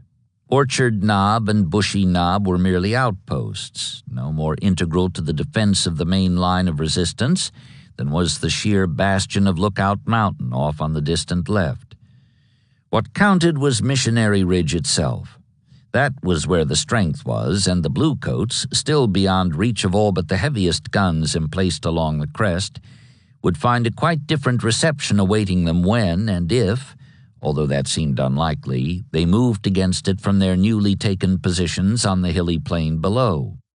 "We feel we can kill all they send after us, notwithstanding our line is so thin that we are 2 yards apart," one of Breckinridge's orphans wrote in his journal that night, looking down at the fires the Federals had kindled on the floor of the valley, as myriad as the stars they seemed to reflect.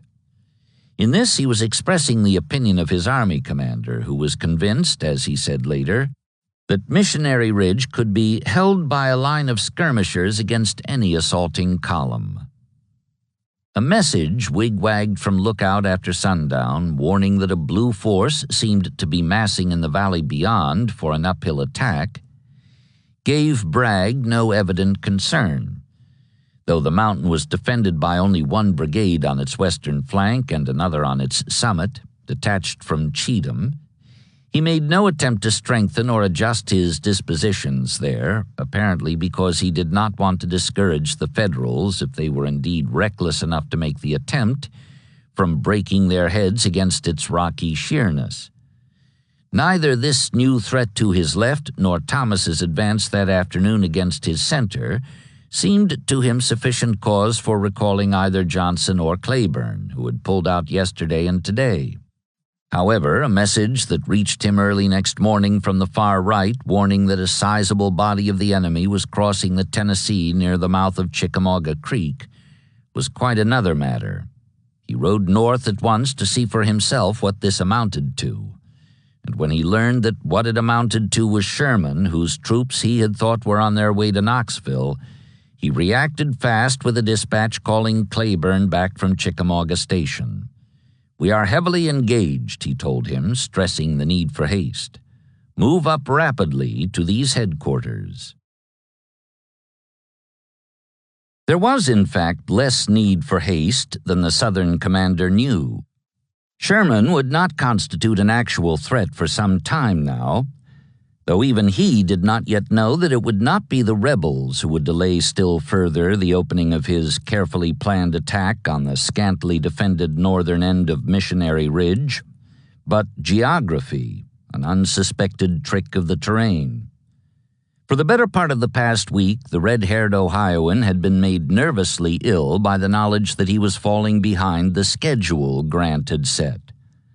"I feel as if I had a 30-pound shot in my stomach," he told a friend in the course of his muddy approach march. Today, though, all that was changed. Everything went smooth as clockwork. He had 1,000-man assault force over the river in boats by daylight, and behind them a pontoon bridge was thrown for a crossing by the main body before noon. Unopposed, except by a handful of butternut pickets who fled at their first sight of no less than 4 blue divisions coming at them, Sherman pushed forward onto the high ground he had examined 9 days ago from the far side of the river. By late afternoon, he had the position completely occupied, only to learn, to his acute dismay, that what he had taken was a detached hill, not actually even a part of Missionary Ridge, which lay beyond it across a rocky valley. Red-faced, though he blamed the error on the inadequate map he had been given, he notified Grant of what had happened and instructed his troops to dig in for the night. They would continue, or more properly speaking, begin their assault on the enemy ridge at first light tomorrow, even though they had lost the element of surprise which he and they had taken such precautions to achieve. 7 miles away on the far right, southwest across the plain where the Cumberlanders occupied the ringside seats they had taken yesterday, Thomas having done on the 23rd what was expected of him on the 24th, Grant explained, there was nothing for him to do this day except to strengthen his position. A quite different kind of action was in progress, one in which the so-called fog of war prevailed in fact, not merely in the mind of the Blue Commander. Lookout had been wreathed in mist all morning and afternoon, except for tantalizing moments when the curtain would lift or part, only to descend or close again, affording the watchers little more than fleeting reassurance that the sheer bulk of the mountain was still there. Hooker's progress, if any, could not be determined by the eye, although, as Grant remarked from the command post shifted forward to Orchard Knob, the sound of his artillery and musketry was heard incessantly. What was in progress there beyond the gauzy screen was what later would be called the Battle Above the Clouds, despite objections by a correspondent that there were no clouds to fight above, only heavy mist, and by Grant himself, who scoffed long afterwards, the Battle of Lookout Mountain is one of the romances of the war. There was no such battle and no action even worthy to be called a battle on Lookout Mountain. It is all poetry. Poetry it may have been, but if there were no clouds and no battle fought above them, there was at least some bleeding done, along with a great deal of hard work in the course of this day-long skirmish in the mist. Hooker had about 12,000 troops, one division from each of the three armies on the field, with which to oppose the 1,200-man brigade that stood between him and the crest of the mountain, where a second Gray Brigade was posted.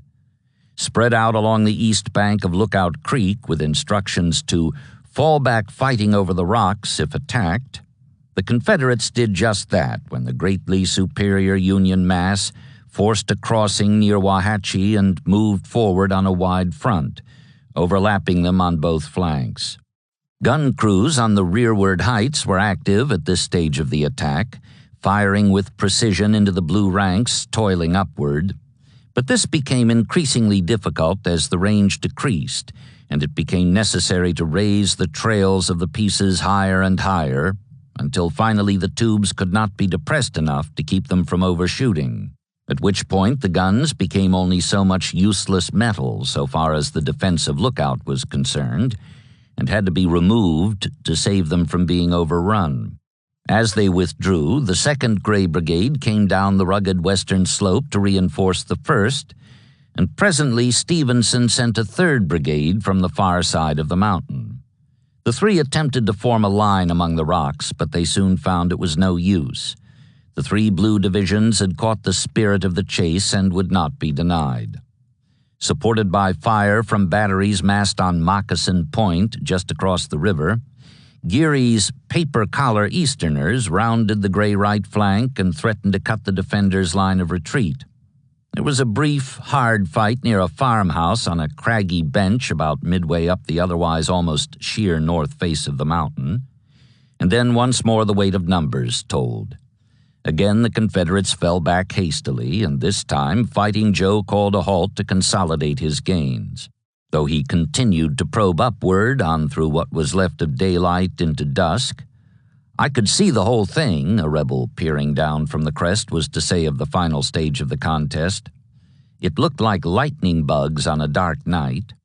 Hooker thought it best, except for a few patrols sent out to keep the enemy off balance, to rest his leg-weary men for tomorrow, which he expected to be as strenuous as today. He had suffered, or would suffer in the course of the 3-day action, a total of 629 casualties, including 81 dead and 8 missing, but this seemed rather a bargain price for nearly half a mountain that practically everyone, blue or gray, had judged to be impregnable.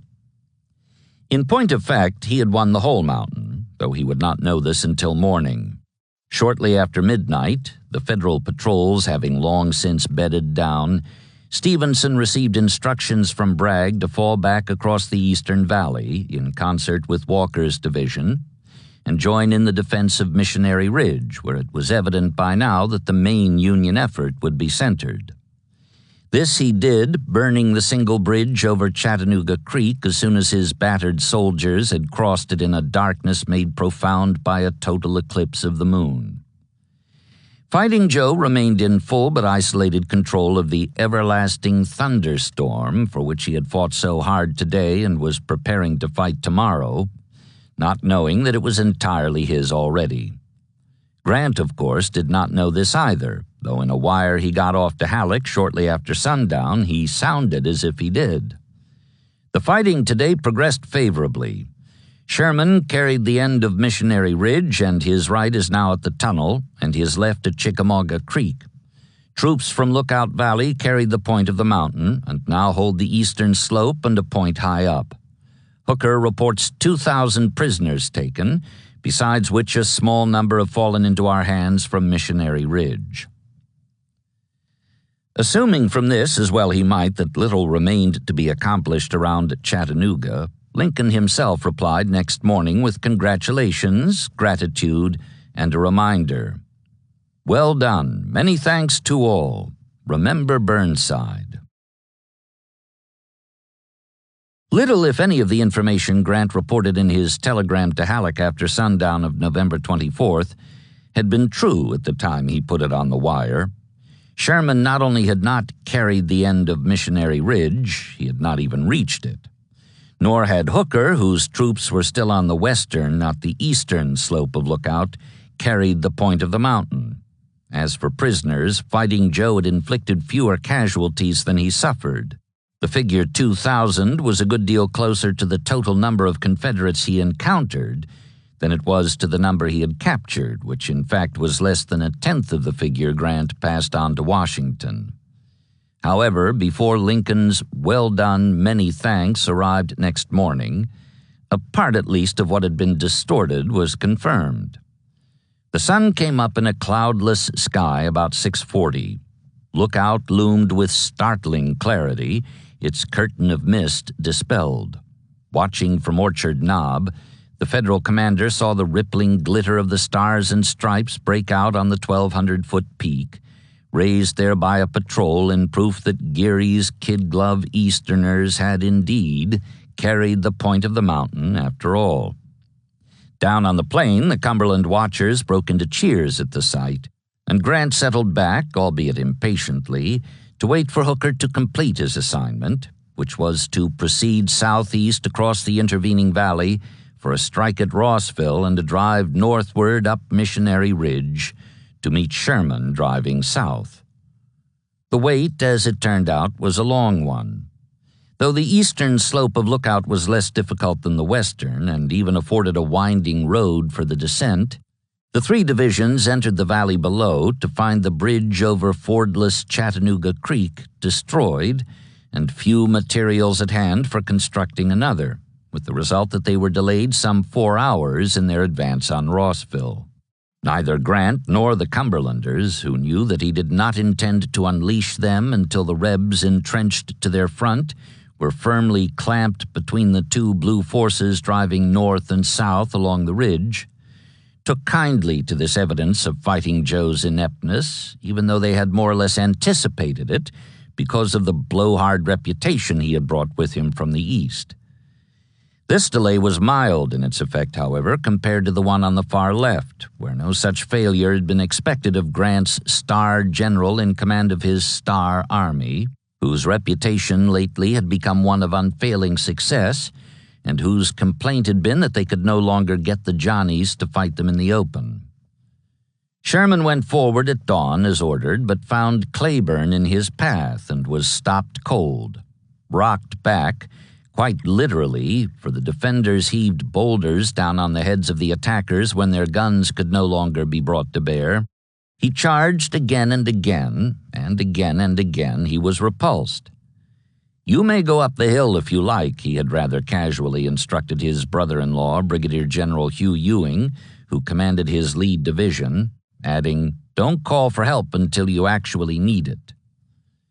Ewing actually needed it about as soon as he got started, and Sherman not only supplied it in the form of his 3 remaining divisions, he also threw in Howard's 2, which were ordered to join him before midday. Yet nothing he could do would serve to move these 6 divisions over or around the one gray division in their path.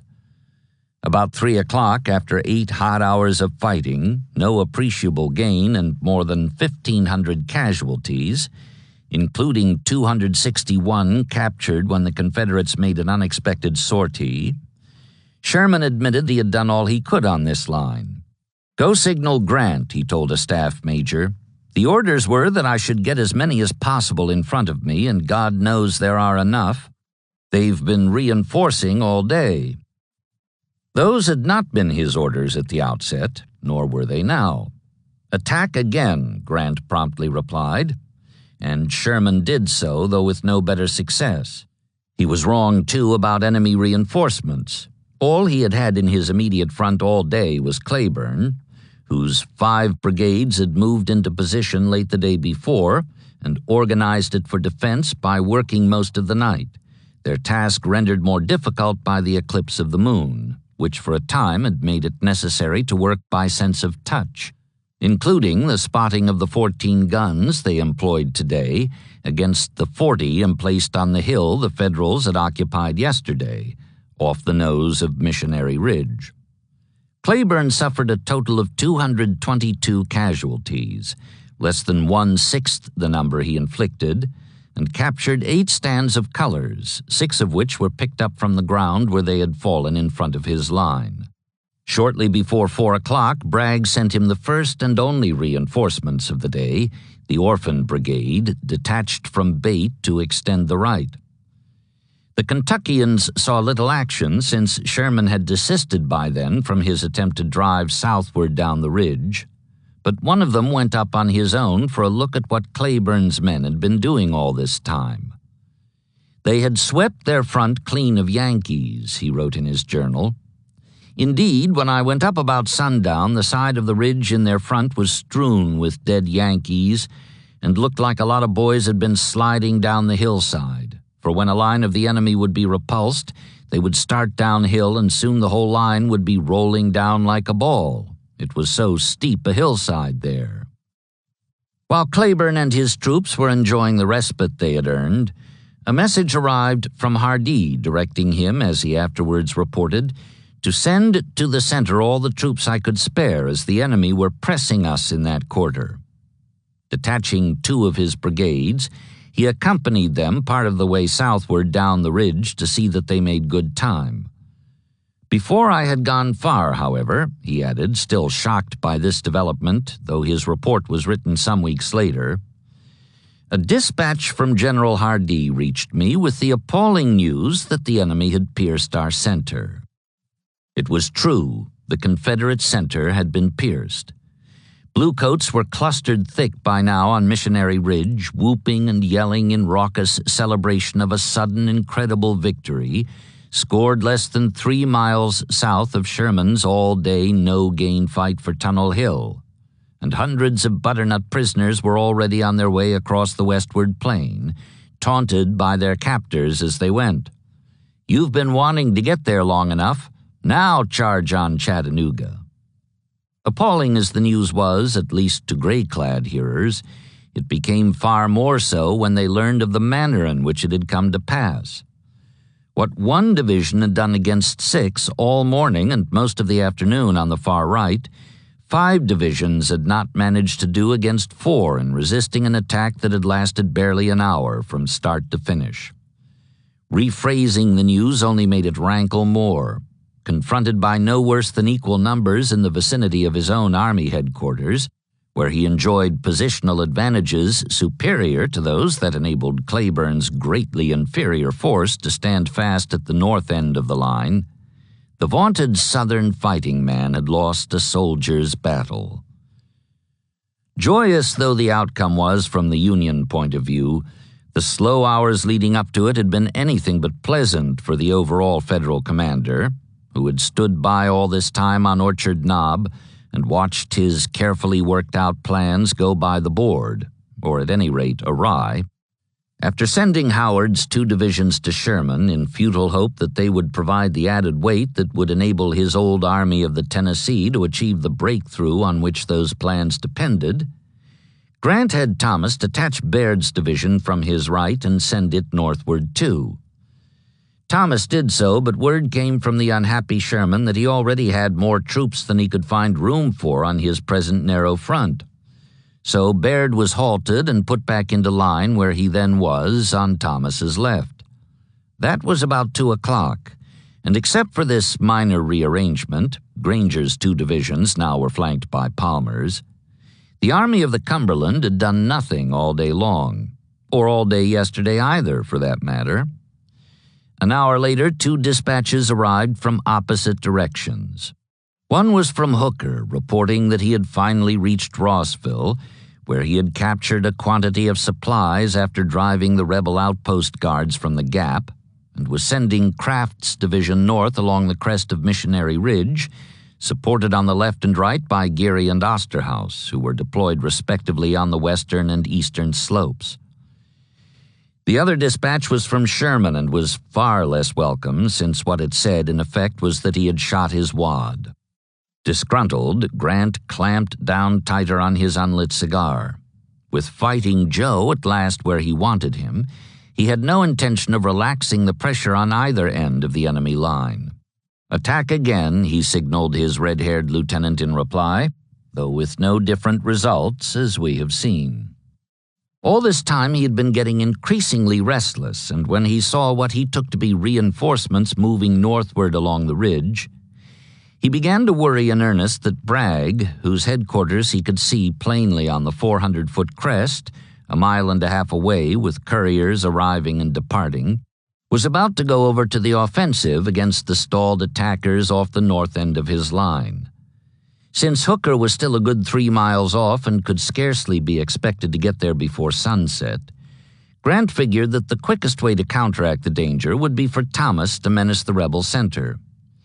He did not like to order this, however, not only because it was an extremely hazardous undertaking, but also because the conditions he had insisted were necessary before the movement could be attempted had not been achieved.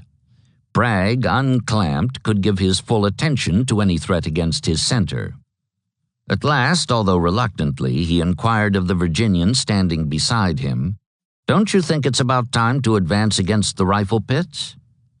Instead of replying, Thomas continued to examine the enemy ridge through his binoculars, as if to show that he was not here to agree or disagree with opinions, but to execute orders. If Grant wanted him to move forward against that bristling triple line of entrenchments in the face of all those guns frowning down from the crest, let him say so. Finally, at about 3:30, Grant did say so, whereupon Thomas at once passed the word to his corps commanders. Wood and Sheridan had their divisions in the center, with Baird supporting the former on the left and Johnson supporting the latter on the right. The signal for the attack would be the firing of 6 guns in quick succession, at which time the Cumberlanders, kept idle all day yesterday and up to now, today, would advance and seize the rifle pits at the base of the ridge on the far side of the plain. At 3:40, 10 minutes after Grant told Thomas to move out, the first of the 6 signal guns was fired under the personal direction of the ebullient and high-strung Gordon Granger, who stood on the orchard knob parapet, lifting and lowering his right arm in rapid sequence as he shouted, "Number 1, fire! Number 2, fire! Number 3, fire! Number 4, fire! Number 5, fire!" Before the 6th gun roared, the leading elements were off. "Forward, guide center, march!" 60 regimental commanders shouted, and the 25,000 infantry in the 4 blue divisions began their plunge of nearly a mile across the wooded, hilly plain. "Number 6, fire!" Granger cried. At first, the only reaction on the part of the defenders was a scattering of shots from the gray pickets, who fell back hastily to gain the cover of the earthworks in their rear.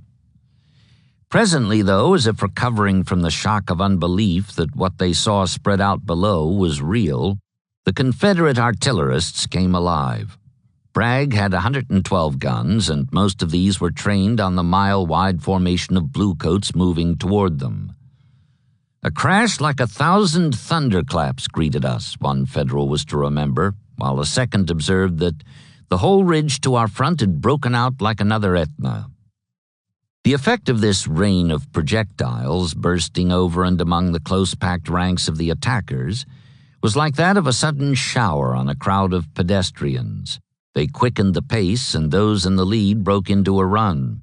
Well rested from their last previous advance just over 50 hours ago, the men of the 2 center divisions caught something of the excitement of a race, each wanting to be first to reach the objective. Then, too, there was the knowledge that they were advancing in full view of their rivals on the left and right, who had been brought here from Mississippi and Virginia to extract them from the trap that had been devised to complete their defeat and destruction, but whose failure to carry out the required preliminaries had resulted in the unleashing of what had plainly been regarded up to then as the second team. Now the roles were more or less reversed. The second team had become the first, and those who had been intended to be saved were being called upon to do the saving. That was a pleasant thing to contemplate. Moreover, there was the motive of revenge, a private matter strictly between them and the butternut soldiers just ahead. "Chickamauga! Chickamauga!" the Cumberlanders were yelling as they charged. As they drew near the works at the base of the ridge, they saw there could be no doubt they were going to take them. Already the defenders had begun to waver, flinching from the threat of contact, and presently when the attackers closed to within pistol range, they broke.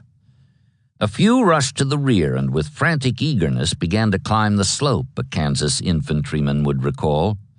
But nearly all, throwing down their muskets and holding up their hands in token of surrender, leaped to our side of the entrenchments and cowered behind them, for the hail of bullets raining down from the hill was as deadly to them as to us.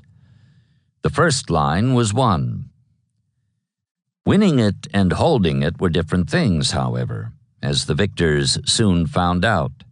Almost at once, though they were in full control of the lower works and though the ridge was so steep that few of the guns on its crest could be brought to bear on them, the position took on the aspect of a trap.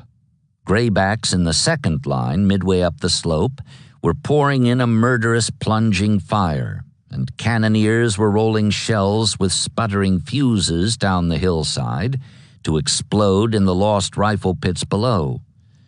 Amid all this confusion, company officers were brandishing their sabers and shouting for the new occupants to get to work with shovels, bayonets, anything that would help to reverse the parapets and throw some dirt between themselves and the marksmen overhead. But the principal reaction was a sort of aimless milling about, combined with a good deal of ducking and dodging, and a rapidly growing realization that the only practical solution was for them to get out of this untenable position as quickly as possible, either by retreating or continuing the charge. They chose the latter course, wanting more than anything to come to grips with their tormentors. By twos and threes, then by squads and platoons as the conviction took hold, blue-clad figures began to push forward, crouching low for traction on the slope. At first their officers called after them to stop, but they paid no attention to this, and the lieutenants and captains, affected by the spirit of the men, rushed to join them, still gesturing with their swords and yelling, superfluously and illogically out of habit, "Follow me." Soon even the colonels and brigadiers had caught the spirit of the advance, and presently whole regiments were surging up the ridge, aligning as best they could on the colors while calling for the bearers to climb faster. Down at the command post on Orchard Knob, this unexpected development, plainly visible though reduced to miniature by distance, provoked the same reaction of stunned disbelief the rebel gunners had evinced when the blue mass first began its advance across the plain. Grant, for one, saw that he might have a first-class disaster on his hands if the Confederates repulsed the Cumberlanders, then followed through with a counterattack as the demoralized bluecoats tumbled down the slope and into the valley, where no reserves had been withheld to form a straggler line on which to rally. "Thomas, who ordered those men up the ridge?" he said angrily. Thomas replied in his usual quiet way, "I don't know. I did not." Grant turned to Granger, whom he had just reproached sharply for spending time with the guns instead of tending to his larger duties as a corps commander. "Did you order them up, Granger?" The New Yorker denied it emphatically but enthusiastically, for he too had caught the spirit of the charge by now. "No, they started up without orders," he said, and he added happily, "When those fellows get started, all hell can't stop them." Grant turned his attention back to the action in front, remarking as he did so that somebody was going to suffer professionally if the men who had taken the bit in their teeth were repulsed. At first, that seemed altogether likely, considering the difficulties of terrain and Bragg's reputation as a counterpuncher, but not for long. Watching the upward progress of the 60 regiments as they engaged in a gallant rivalry to see which would be first to reach the crest, a staff colonel observed that at times their movements were in shape like the flight of migratory birds, sometimes in line, sometimes in mass, mostly in V-shaped groups, with the points toward the enemy. At these points, regimental flags were flying, sometimes drooping as the bearers were shot, but never reaching the ground, for other brave hands were there to seize them. That was how it looked in small from Orchard Knob. Up close, there was the gritty sense of participation, the rasp of heavy breathing, the drum and clatter of boots on rocky ground, and always the sickening thwack of bullets entering flesh and striking bone. Phil Sheridan saw and heard it so as he stood at the base of the ridge, watching his troops in their attempt to outstrip the rivals on their left in Wood's division, and accepted a drink from a silver flask held out by a staff captain. Before he drank, he lifted the flask in salute to a group of gray-clad officers he saw in front of Bragg's headquarters, directly up the slope. "Here's to you," he called. This may have failed to attract the attention of those for whom it was intended, but it certainly did not fail in the case of a pair of gunners in a nearby rebel battery. Swinging their pieces in his direction, they returned the salute with 2 well-placed rounds that kicked dirt over Sheridan and the captain standing beside him. "Ah, that is ungenerous," he replied as he brushed off his uniform. "I shall take those guns for that."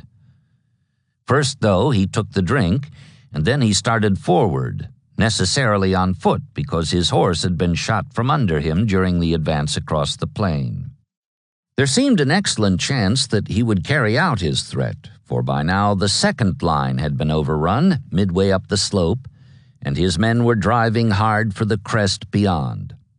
They had been helped considerably in advance by the Confederate dispositions, which were faulty in several respects, probably because the natural strength of the terrain had made the defenders overconfident to the point of not believing that their preparations would be tested. For example, standing orders that the troops in the lower rifle pits were to fire no more than a couple of massed volleys when the attackers came within effective range, then fall back to the intermediate position just uphill, had not been made clear to the troops involved, with the demoralizing result that while some had attempted to hold their ground, others had seemed to flee, infecting uninformed comrades with their apparent panic. Worst of all, perhaps, the officers who laid out the upper line had erred in placing it on the geographic rather than on the military crest, literally along the topmost line, that is, rather than along the highest line from which the enemy could be seen and fired on, so that many of the Federal climbers found themselves protected by defilade practically all the way to the top, and once they were there, they were able to take the rebel strong points under fire from the flank, distracting the attention of the defenders from the attackers coming straight at them up the ridge. Threatened thus, the Graybacks here did what those below had done already. They broke, and they broke badly, despite the pleas and curses of their officers, including Bragg himself, who rode among them in a desperate last-minute effort to persuade them to rally and drive the winded enemy troops back down the slope. "Here is your commander," he called to them. But they either ignored him, intent as they were on getting beyond the reach of the rapid-firing bluecoats, or else they taunted him with the Army catchphrase, "Here's your mule." When the Federals crested the ridge, they saw spread out below them on the reverse slope what one of them called the sight of our lives, men tumbling over each other in reckless confusion, hats off, some without guns, running wildly. Too blown to cheer, the victors swung their caps and gestured for the laggards to hurry forward and share the view. "My God, come see them run," a Hoosier private shouted over his shoulder. A Kansan, writing years later, relived the excitement provoked by the tableau. This beat Bull Run, Wilson's Creek, and the opening phases of Perryville and Stone's River. This beat Chickamauga. Gray-clad men rushed wildly down the hill and into the woods, tossing away knapsacks, muskets, and blankets as they ran. Batteries galloped back along the narrow, winding roads with reckless speed, and officers, frantic with rage, rushed from one panic-stricken group to another, shouting and cursing as they strove to check the headlong flight. Our men pursued the fugitives with an eagerness only equaled by their own to escape. The horses of the artillery were shot as they ran. Squads of rebels were headed off and brought back as prisoners, and in 10 minutes all that remained of the defiant rebel army that had so long besieged Chattanooga was captured guns, disarmed prisoners, moaning wounded, ghastly dead, and scattered demoralized fugitives. Mission Ridge was ours. Bragg himself had barely escaped capture, as had Breckinridge, but not their 2 adjutants or some 3,000 other prisoners who were taken along with 7,000 abandoned small arms and 37 cannon, 1/3 of all Bragg had.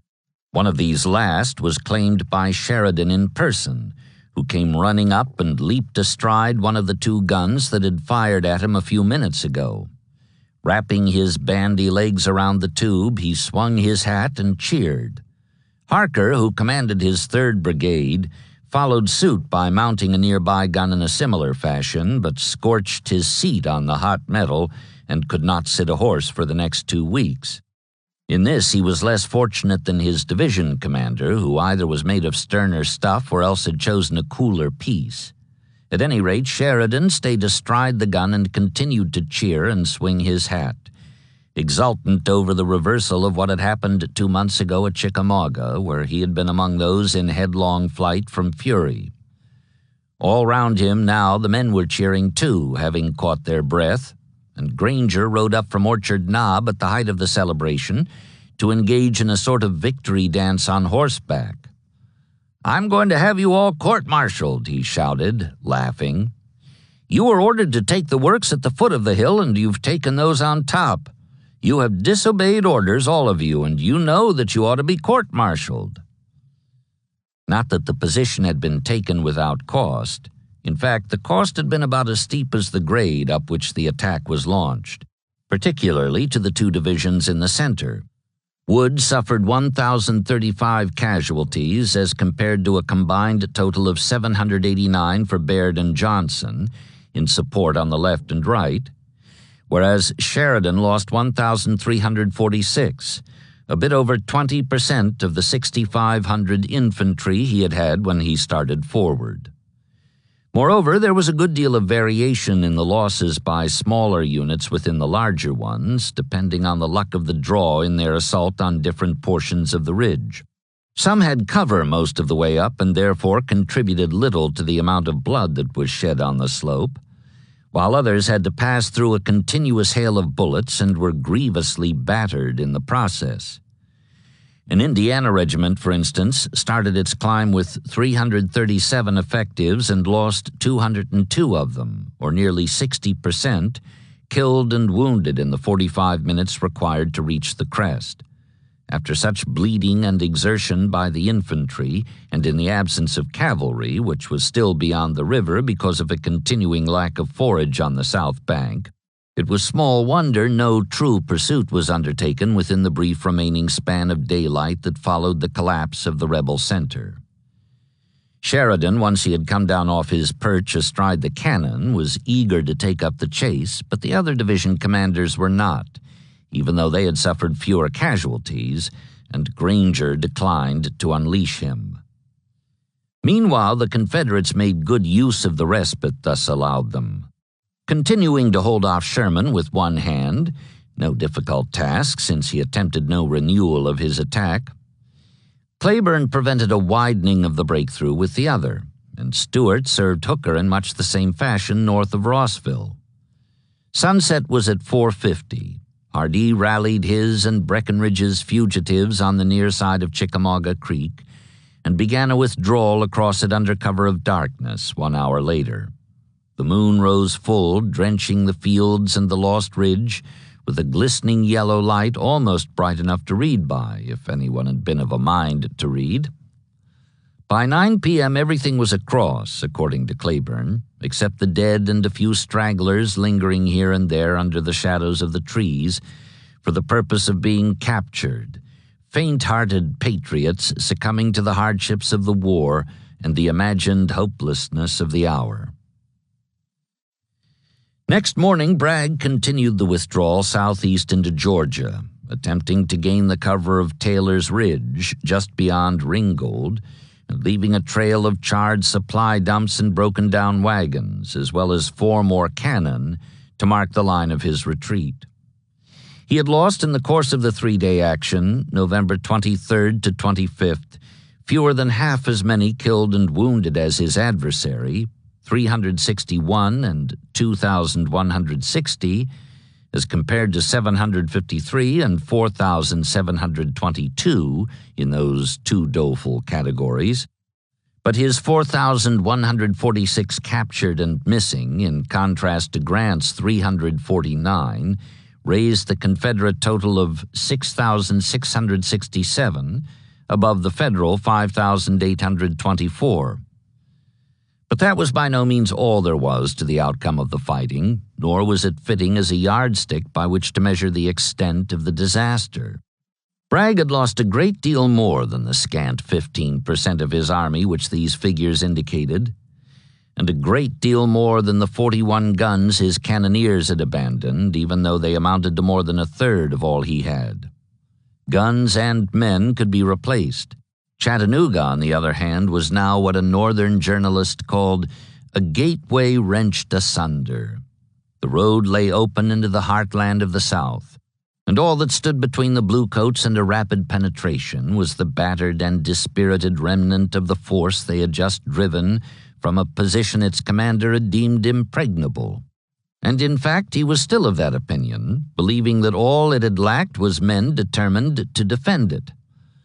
Unlike Lee, who at Gettysburg had said, "It's all my fault," Bragg at this stage was not inclined to shoulder even a fraction of the blame for the outcome of the contest. The burden of his official report, submitted later, was that the flaw had been in his soldiers. No satisfactory excuse can possibly be given for the shameful conduct of the troops in allowing their line to be penetrated. The position was one which ought to have been held by a line of skirmishers against any assaulting column. So he said, making no reference to the faulty dispositions or the unclear orders, both of which were his responsibility. Not many agreed with him, however, either in his own army or in the one now in control of what he had lost. An Ohio infantryman, for example, coming forward on the morning after the battle for a walk along the northern end of Missionary Ridge, encountered the body of one of the men who had fought here under Cleburne. In the course of the recent siege, he himself had learned something of privation, of the effects of hunger and exposure on the human spirit in its will to persevere against the odds, and this had given him a better understanding of the problems that had been so much a part of daily living for this dead soldier and others like him, whose own commander even now was blaming him and them, along with the bolters, for the loss of a position he and they had died in an attempt to save. Bending down for a closer look at the dead Confederate, the Ohioan afterwards told of what he saw. He was not over 15 years of age and very slender in size.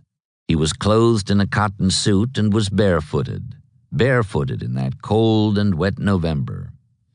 I examined his haversack. For a day's ration there was a handful of black beans, a few pieces of sorghum, and a half-dozen roasted acorns.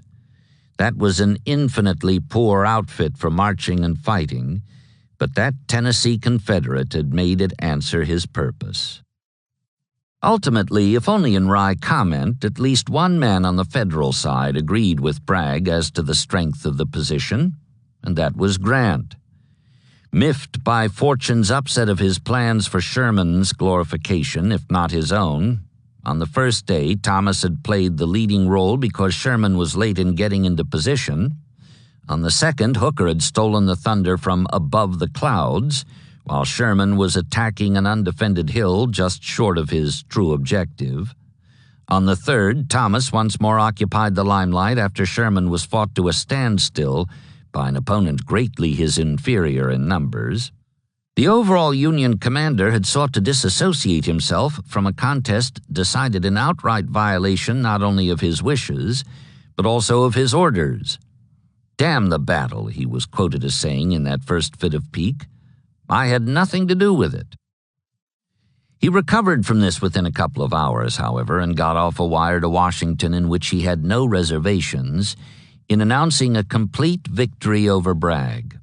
In time, he was even able to joke about it. Asked some years later whether he did not agree that his adversary had made a serious mistake in detaching Longstreet, he said he did, and when it was further suggested that Bragg must have considered his position impregnable, Grant agreed with that also, though his comment was accompanied by a smile and a shrewd look. Well, it was impregnable, he said. At any rate, the Chattanooga gateway had been wrenched asunder, and what would come of this no man could say for certain, although some believed they knew, including members of the army now on the muddy and disconsolate retreat for Ringgold. "Captain, this is the death knell of the Confederacy," a junior officer had remarked to his company commander as the withdrawal got under way from Missionary Ridge. "If we cannot cope with those fellows with the advantages we had on this line, there is not a line between here and the Atlantic Ocean where we can stop them." "Hush, Lieutenant," the captain told him, slogging rearward through the darkness. "That is treason you are talking." Depressed by the necessity for withdrawal and retreat, following hard upon the collapse of the Confederate center, the lieutenant overlooked the effectiveness with which Cleburne, outnumbered 4 or 5 to 1, had coped with Sherman all day on the right. 2 days later at Taylor's Ridge, as if by way of a reminder, the Arkansan repeated his performance, this time with even greater success, against Hooker and odds no worse than 3 to 1. Moreover, this repetition of his exploit was the outcome of what had been thought to be a suicide assignment. Bragg made it to Ringgold by nightfall of November 26th, 15 miles down the railroad linking Chattanooga and Atlanta, and though so far he was more or less intact, he knew the Federals were closing on him rapidly. Encumbered as he was, and they were not, by a slow-moving wagon train hub-deep in mud, they would be certain to overtake him tomorrow unless he could do something to halt or anyhow delay them long enough to give him a new head start in the race for Dalton, another 15 miles down the track. Accordingly, as he pressed on beyond the town and through the gap in Taylor's Ridge, he sent peremptory orders for a last-ditch stand at that point by the division guarding his rear. This was Cleburne's. It seemed hard to sacrifice good soldiers for no other purpose than to gain a little time, but Bragg believed he had no choice if he was to avoid the total destruction that would be likely to ensue if he was overtaken in his present condition, strung out on the muddy roads. "Tell General Cleburne to hold this position at all hazards," he instructed the staff officer who delivered the message, "and keep back the enemy until the artillery and transportation of the army are secure." Though he had been told to cross in the darkness and thus avoid being overtaken by the superior blue force closing on his rear, Cleburne had stopped for the night on the west side of bridgeless East Chickamauga Creek, 2 miles short of the town, so his men could sleep in dry clothes before resuming the march next morning. Such concern for their welfare was characteristic of him, but it was practical as well, since he was convinced that a rearguard action, even with a deep-running stream at their backs, would cost them fewer casualties than would lengthen the sick lists after a crossing of the waist-deep ford and a chilly halt on the east bank with no sun or exercise to warm them. Bragg's orders for a stand beyond Ringgold at all hazards reached him shortly before midnight, and he rode ahead to reconnoiter the position by moonlight, leaving instructions for the troops to be roused and started forward 3 hours later. At daybreak, having crossed the creek and filed through the streets of the Georgia hamlet, they found him waiting for them at the mouth of the narrow gorge through which the railroad plunged on its way to Atlanta. After about an hour, which he spent posting them and his 2 guns in accordance with a plan he had worked out while they were asleep, an enemy column emerged from the nearby eastern limits of the town, the bluecoats marching 4 abreast, preceded by a line of skirmishers, textbook style. Cleburne had his 4,100 brush-masked graybacks hold their fire until the unsuspecting skirmishers were practically upon them, then open up with everything they had, including pistols. The head of the blasted column drew back snake-like on the writhing body, which coiled itself into attack formation and then came on again, 12,000 strong. This time there was no surprise, but the repulse was as complete. Hooker, for that was who it was, and he still had the 3 divisions with which he had seized Lookout Mountain 3 days ago, paused to take stock, then probed on the right, attacking uphill well south of the gap, in an attempt to outflank the defenders, only to find that they had shifted a portion of their force to meet him. Repulsed, he feinted again at the center and launched another uphill assault, this time on the left of the gap, but with the same result. Fighting Joe once more took stock and decided to wait for his guns, which were toiling slowly eastward through the churned-up mud of the road from Chattanooga Valley, where they had been stalled until late yesterday for lack of a bridge strong enough to support them over Chattanooga Creek. By the time they arrived, the morning was gone, and Cleburne had carried out his mission. Bragg's leading elements were in Dalton by then, safely beyond the craggy loom of Rocky Face Ridge, and the rest were not far behind, having been given the head start they needed. At a cost of 221 casualties, 1 less than he had suffered at Tunnel Hill, Cleburne had inflicted 442 by Hooker's admission. This was exactly double the number of his own, including more than 100 prisoners he had taken, along with 3 stands of colors, but Confederates were convinced the Federal losses were much larger than Fighting Joe admitted. A straggler from Walker's division, for example, watching the lopsided contest from a grandstand seat on the ridge, pronounced it the doggonedest fight of the war. Down there below, he would recall years later, the ground was piled with dead Yankees. They were piled in heaps. The scene looked unlike any battlefield I ever saw, he added. From the foot to the top of the hill was covered with the slain, all lying on their faces. It had the appearance of the roof of a house, shingled with dead Yankees. Cleburne and his division, which he kept in position till well past noon and then withdrew unmolested, later received a joint resolution of thanks from Congress for the victory obtained by them over superior forces of the enemy at Ringgold Gap in the state of Georgia. But all that Hooker got from the engagement was a snub from his commander and an unceremonious return to inaction. When Grant came to write his report of the campaign, Ringgold Gap was referred to briefly as a severe fight in which we lost heavily in valuable officers and men, and he added an endorsement to Fighting Joe's own report that must have stung the glory-hungry general deeply. Attention is called to that part of the report giving the number of prisoners and small arms captured, which is greater than the number really captured by the whole army. Grant was an accomplished undercutter when he chose to be, and in Hooker's case he did so choose, both now and down the years. For the present he directed him to hold his ground, but to go no farther south at the expense of a fight. Cast once more in a supporting role, the unhappy Easterner was told next day, "The object in remaining where you are is to protect Sherman's flank while he is moving toward Cleveland and Loudon." Once more, the volatile redhead was the star, this time in a production entitled The Relief of Knoxville, where Longstreet was still hanging on and keeping Burnside under siege, despite Grant's prediction that he would take to the mountain passes once the Chattanooga Federals came between him and Bragg and stood astride the rail supply line in his rear.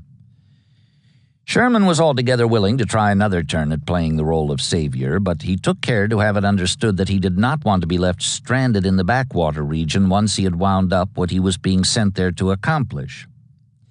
He was utterly opposed to tying up masses of troops, least of all his own, for the purpose of protecting a handful of civilians, many of whom he considered of doubtful loyalty anyhow, while the main stream of the war ran on to slaughter elsewhere. "Recollect that East Tennessee is my horror," he wrote Grant on December 1st from the near bank of the Hiwassee, while preparing to set out next day for Loudon and Knoxville. That any military man should send a force into East Tennessee puzzles me. Burnside is there and must be relieved, but when relieved I want to get out, and he should come out too. Burnside's men were in complete agreement. In fact, they had been so all along. "If this is the kind of country we are fighting for," one of them had declared on completing the southward march across the barrens, "I am in favor of letting the Rebs take their land and their niggers and go to hell, for I wouldn't give a bit an acre for all the land I have seen in the last 4 days." The trouble was that Lincoln very much wanted them there for precisely the reason Sherman derided, to protect the Union-loyal citizens and relieve them of their long-borne yoke of Confederate oppression. Moreover, cooped up as they now were in Knoxville under siege by Longstreet's 2 divisions plus a third that had arrived under Bushrod Johnson, the problem was not so much how to get out as it was how to survive on meager rations. They were no longer fighting for East Tennessee, which in point of fact they had abandoned, except for Knoxville itself and Cumberland Gap, the now inaccessible escape hatch 50 airline miles due north, but for their lives. Old Peter and his soldiers were about as unhappy outside the town, and incidentally, what with the wretched supply conditions, about as hungry as the Federals hemmed inside it. He had probed for chinks in the blue defenses and, finding none, had waited for the reinforcements Bragg had said were on the way. Fewer than half of the promised 11,000 arrived, but at least they brought him up to a strength nearly equal to that of the force besieged. He continued to search for weak spots, though with no better success. By November 27th, the date of Cleburne's fight at Ringgold, coincident with the issuance of orders for accomplishing a breakthrough at a point he had selected, a rumor had begun to spread that Bragg had been whipped at Chattanooga. How much truth there was in this, Longstreet did not know, but in reply next day to a suggestion from McLaws that the thing to do was abandon the siege without further delay and return at once to Virginia lest they be caught between 2 superior Union forces, he persisted in his belief that the best solution, if the rumor of Bragg's defeat was true, was a quick settlement of the issue here at Knoxville. His reasons were twofold. First, because it would not do to leave a fellow commander in the lurch, no matter how little regard he had for him personally, and second, because a victory over Burnside would dispose of at least one of the 2 menaces to a successful withdrawal if such a course became unavoidable.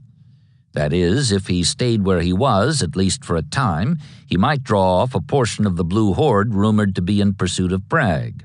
And he might also simplify his own problems when and if the time came for him to retire eastward over the primitive mountain roads.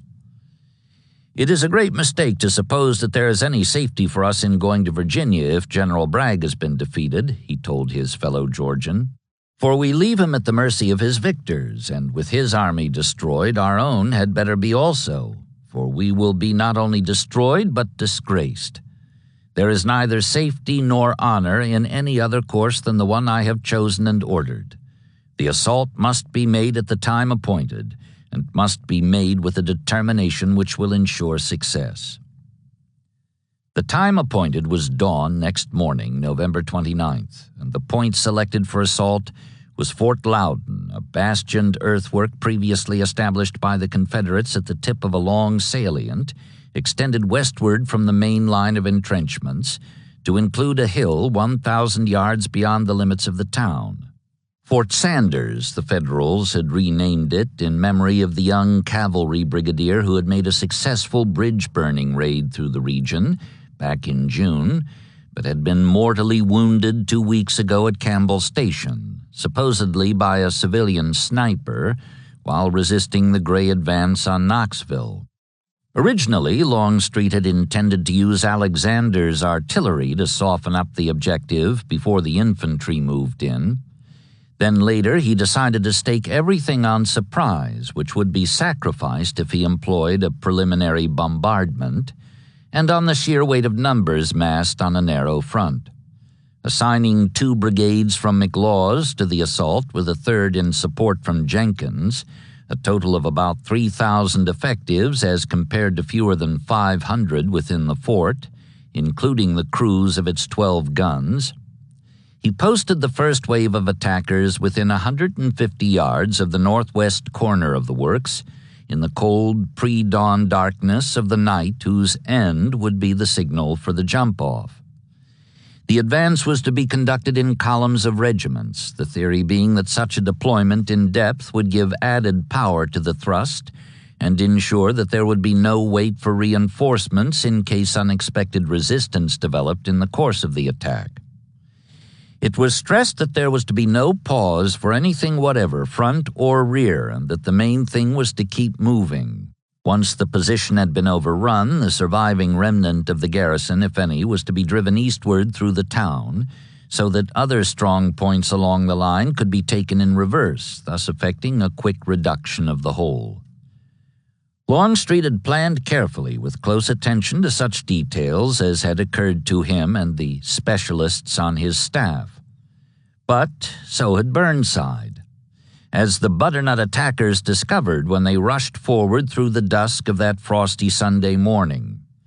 The first thing they struck was wire, not barbed wire, that refinement was achieved by a later generation, but telegraph wire, looped and stretched close to the ground between stakes and stumps, which not only tripped the men at the heads of the columns and sent them sprawling and cursing, but also served as an unmistakable warning to the garrison that an assault was being launched.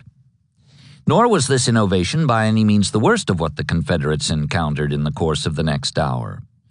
Continuing through and over the wire, laced in a network knee and ankle high, they gained the ditch to find that it was 9 feet deep, not 5 as they had been informed by the staffers who had done their reconnoitering with binoculars at long range, while the parapet just beyond it, slippery with half-frozen mud and a powdering of sleet, was crowded along its crest with blue defenders, ranked shoulder to shoulder and thoroughly alert, who delivered steady blasts of musketry into the packed gray mass a dozen feet below.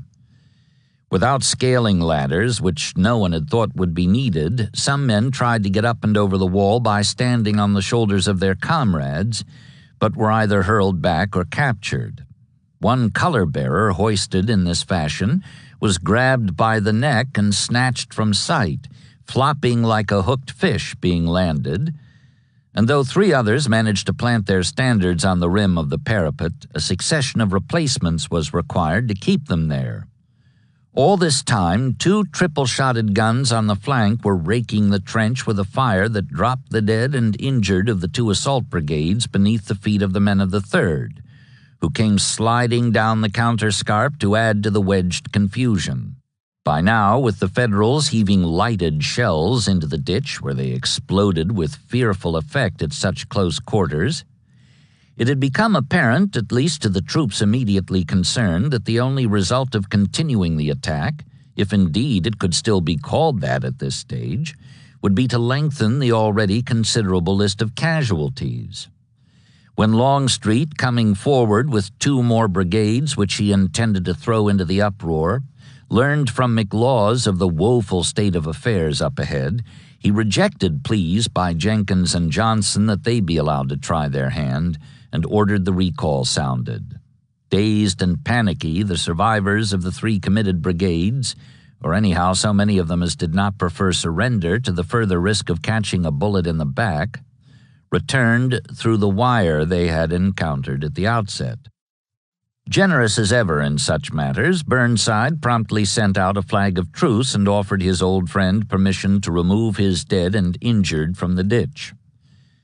Longstreet gratefully accepted, then requested and received an extension of the truce when this turned out to be a heavier task than he had supposed, without a close-up view of the carnage.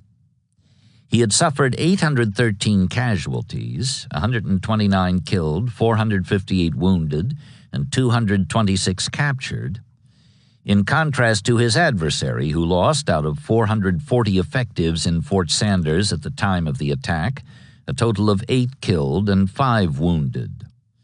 13 was a decidedly lucky number in this instance. Moreover, the high proportion of dead among the scant handful of Union casualties resulted from the fact that the defenders had exposed no more than their heads to the rattled fire of the attackers, and even then for only so long as it took them to take aim, which was scarcely necessary at that range and with a target of that size. Up to now, the Federal losses for the whole campaign had been higher than those of the besiegers, but today's losses brought the overall totals, North and South respectively, to 693 and 1,142. What was more, these figures were approximately final, for while the work of removing old Peter's unfortunates was in progress, he received a message informing him that Bragg had fallen back from Chattanooga, 30 miles down the railroad toward Atlanta, and advising him to do the same from Knoxville, either toward Georgia or Virginia, but in any case to have Wheeler report to Dalton as soon as possible with his 3 brigades. Having complied with the instructions for the cavalry to move out, Longstreet decided to hold his ground until he could discover whether the road to Dalton was open. He remained in front of Knoxville until he learned from a captured dispatch 2 days later that Sherman was on the way from Loudon with 6 divisions, which would give the Federals 10 in all as compared to the Confederate 3. Accordingly, on the night of December 3rd, he put his trains in motion, not toward Dalton but northeast in the direction of Virginia, and followed shortly after dark next evening with his infantry unobserved. Detached from General Lee, what a horrible failure is Longstreet, an Eastern diarist exclaimed, forgetful of his great day at Chickamauga and unaware that he had been sent to East Tennessee not only against his wishes but also over his protest that the expedition was tactically unwise, both from Bragg's point of view and his own.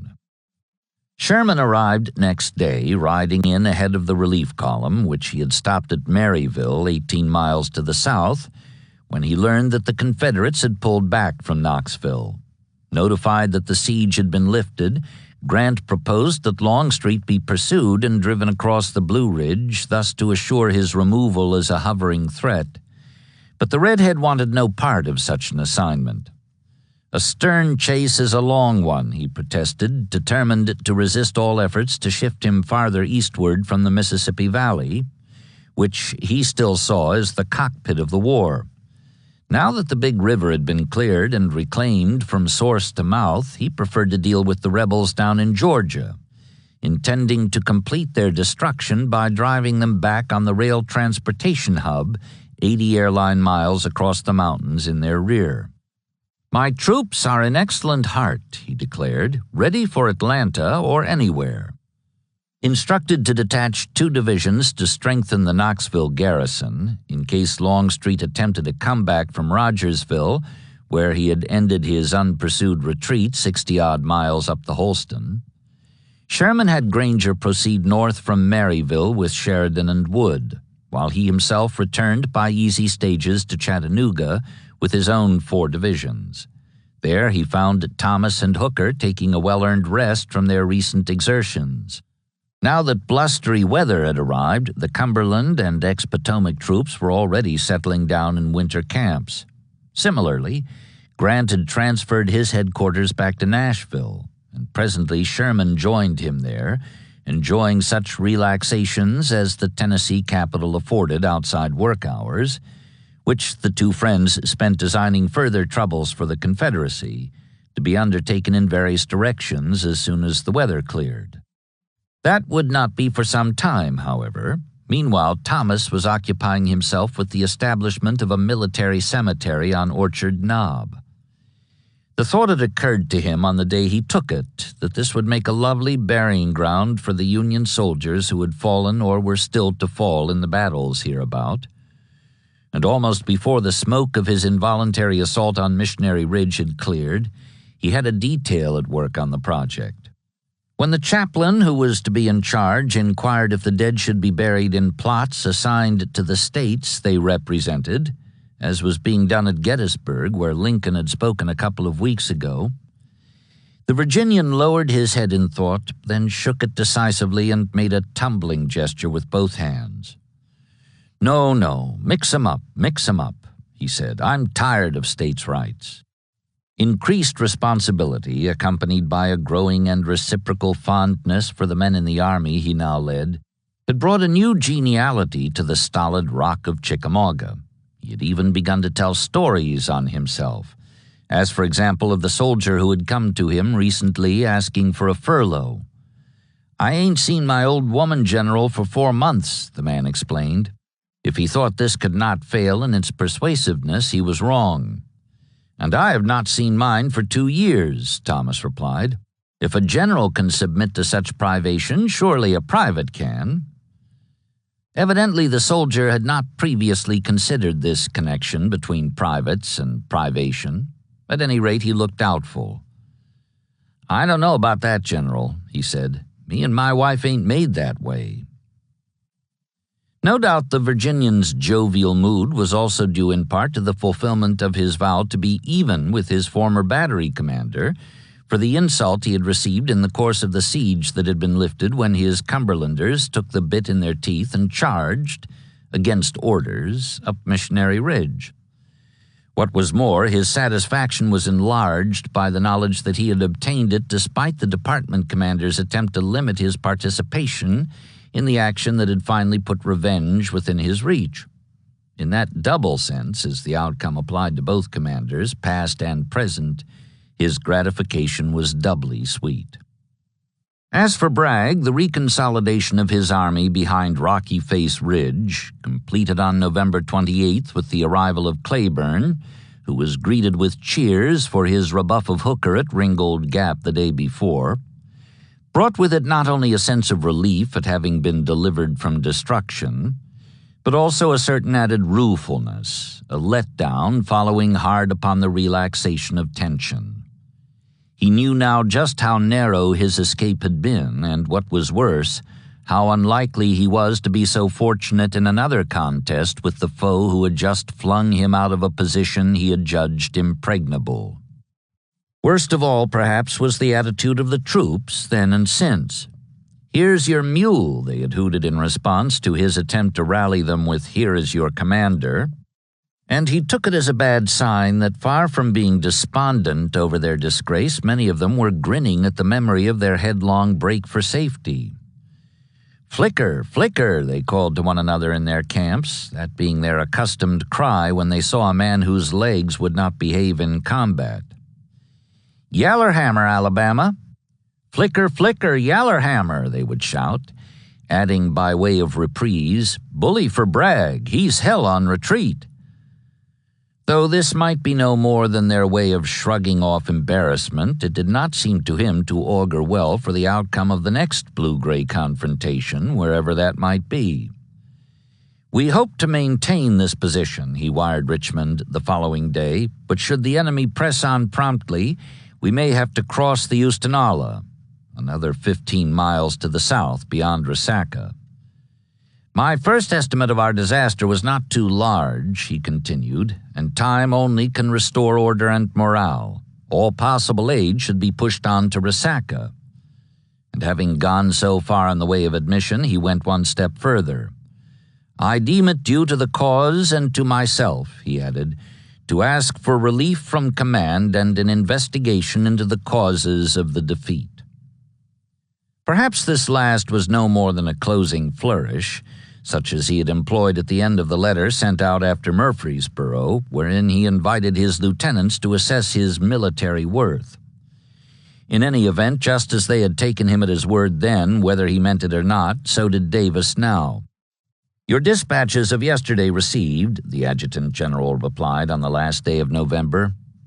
"Your request to be relieved has been submitted to the President, who, upon your representation, directs me to notify you that you are relieved from command, which you will transfer to Lieutenant General Hardee, the officer next in rank and now present for duty."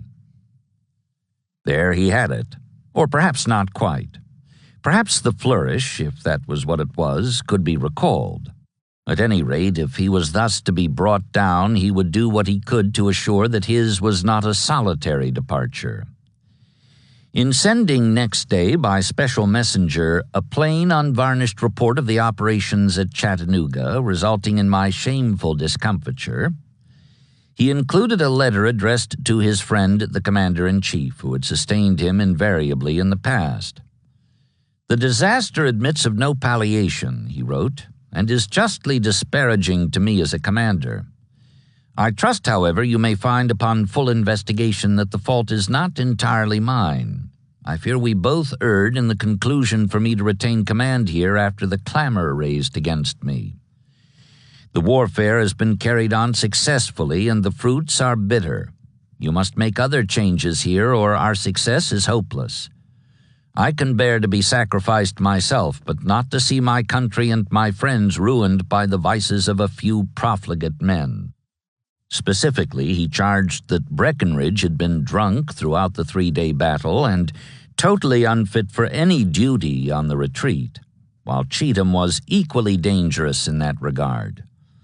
As for himself, he said in closing, "I shall ever be ready to do all in my power for our common cause, but feel that some little rest will render me more efficient than I am now.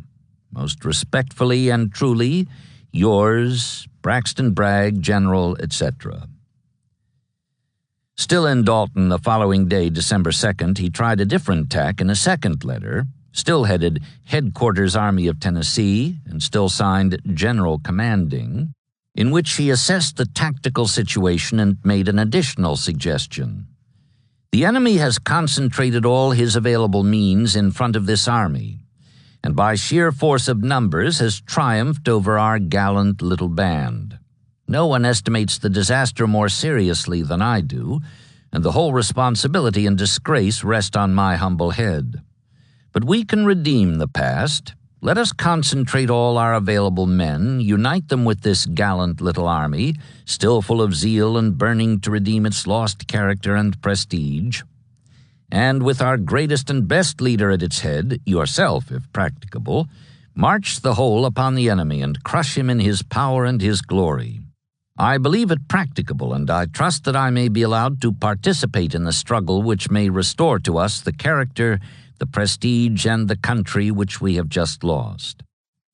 Whatever might come of this in the future, and he knew how susceptible to flattery Davis was in that respect, there was nothing for him to do now, after waiting 2 whole days for them to be rescinded, but carry out the instructions he had received. Painful though the parting was, at least for him, the associations of more than 2 years which bind together a commander and his trusted troops cannot be severed without deep emotion, he remarked in the farewell address he issued that same day. He turned his duties over to Hardee as ordered and took his leave. In the 17 months he had been at its head, the Army of Tennessee had fought 4 great battles, 3 of which had ended in retreat, though all save the last had been claimed as victories. Similarly, in the equal span of time ahead, it would fight a great many more battles that would likewise be claimed as victories, although they too, once more with a single exception, comparatively as bloody as Chickamauga, would end in retreat, but not under Bragg. His tenure had ended. "I shall proceed to LaGrange, Georgia, with my personal staff," he notified Richmond, "and there await further orders."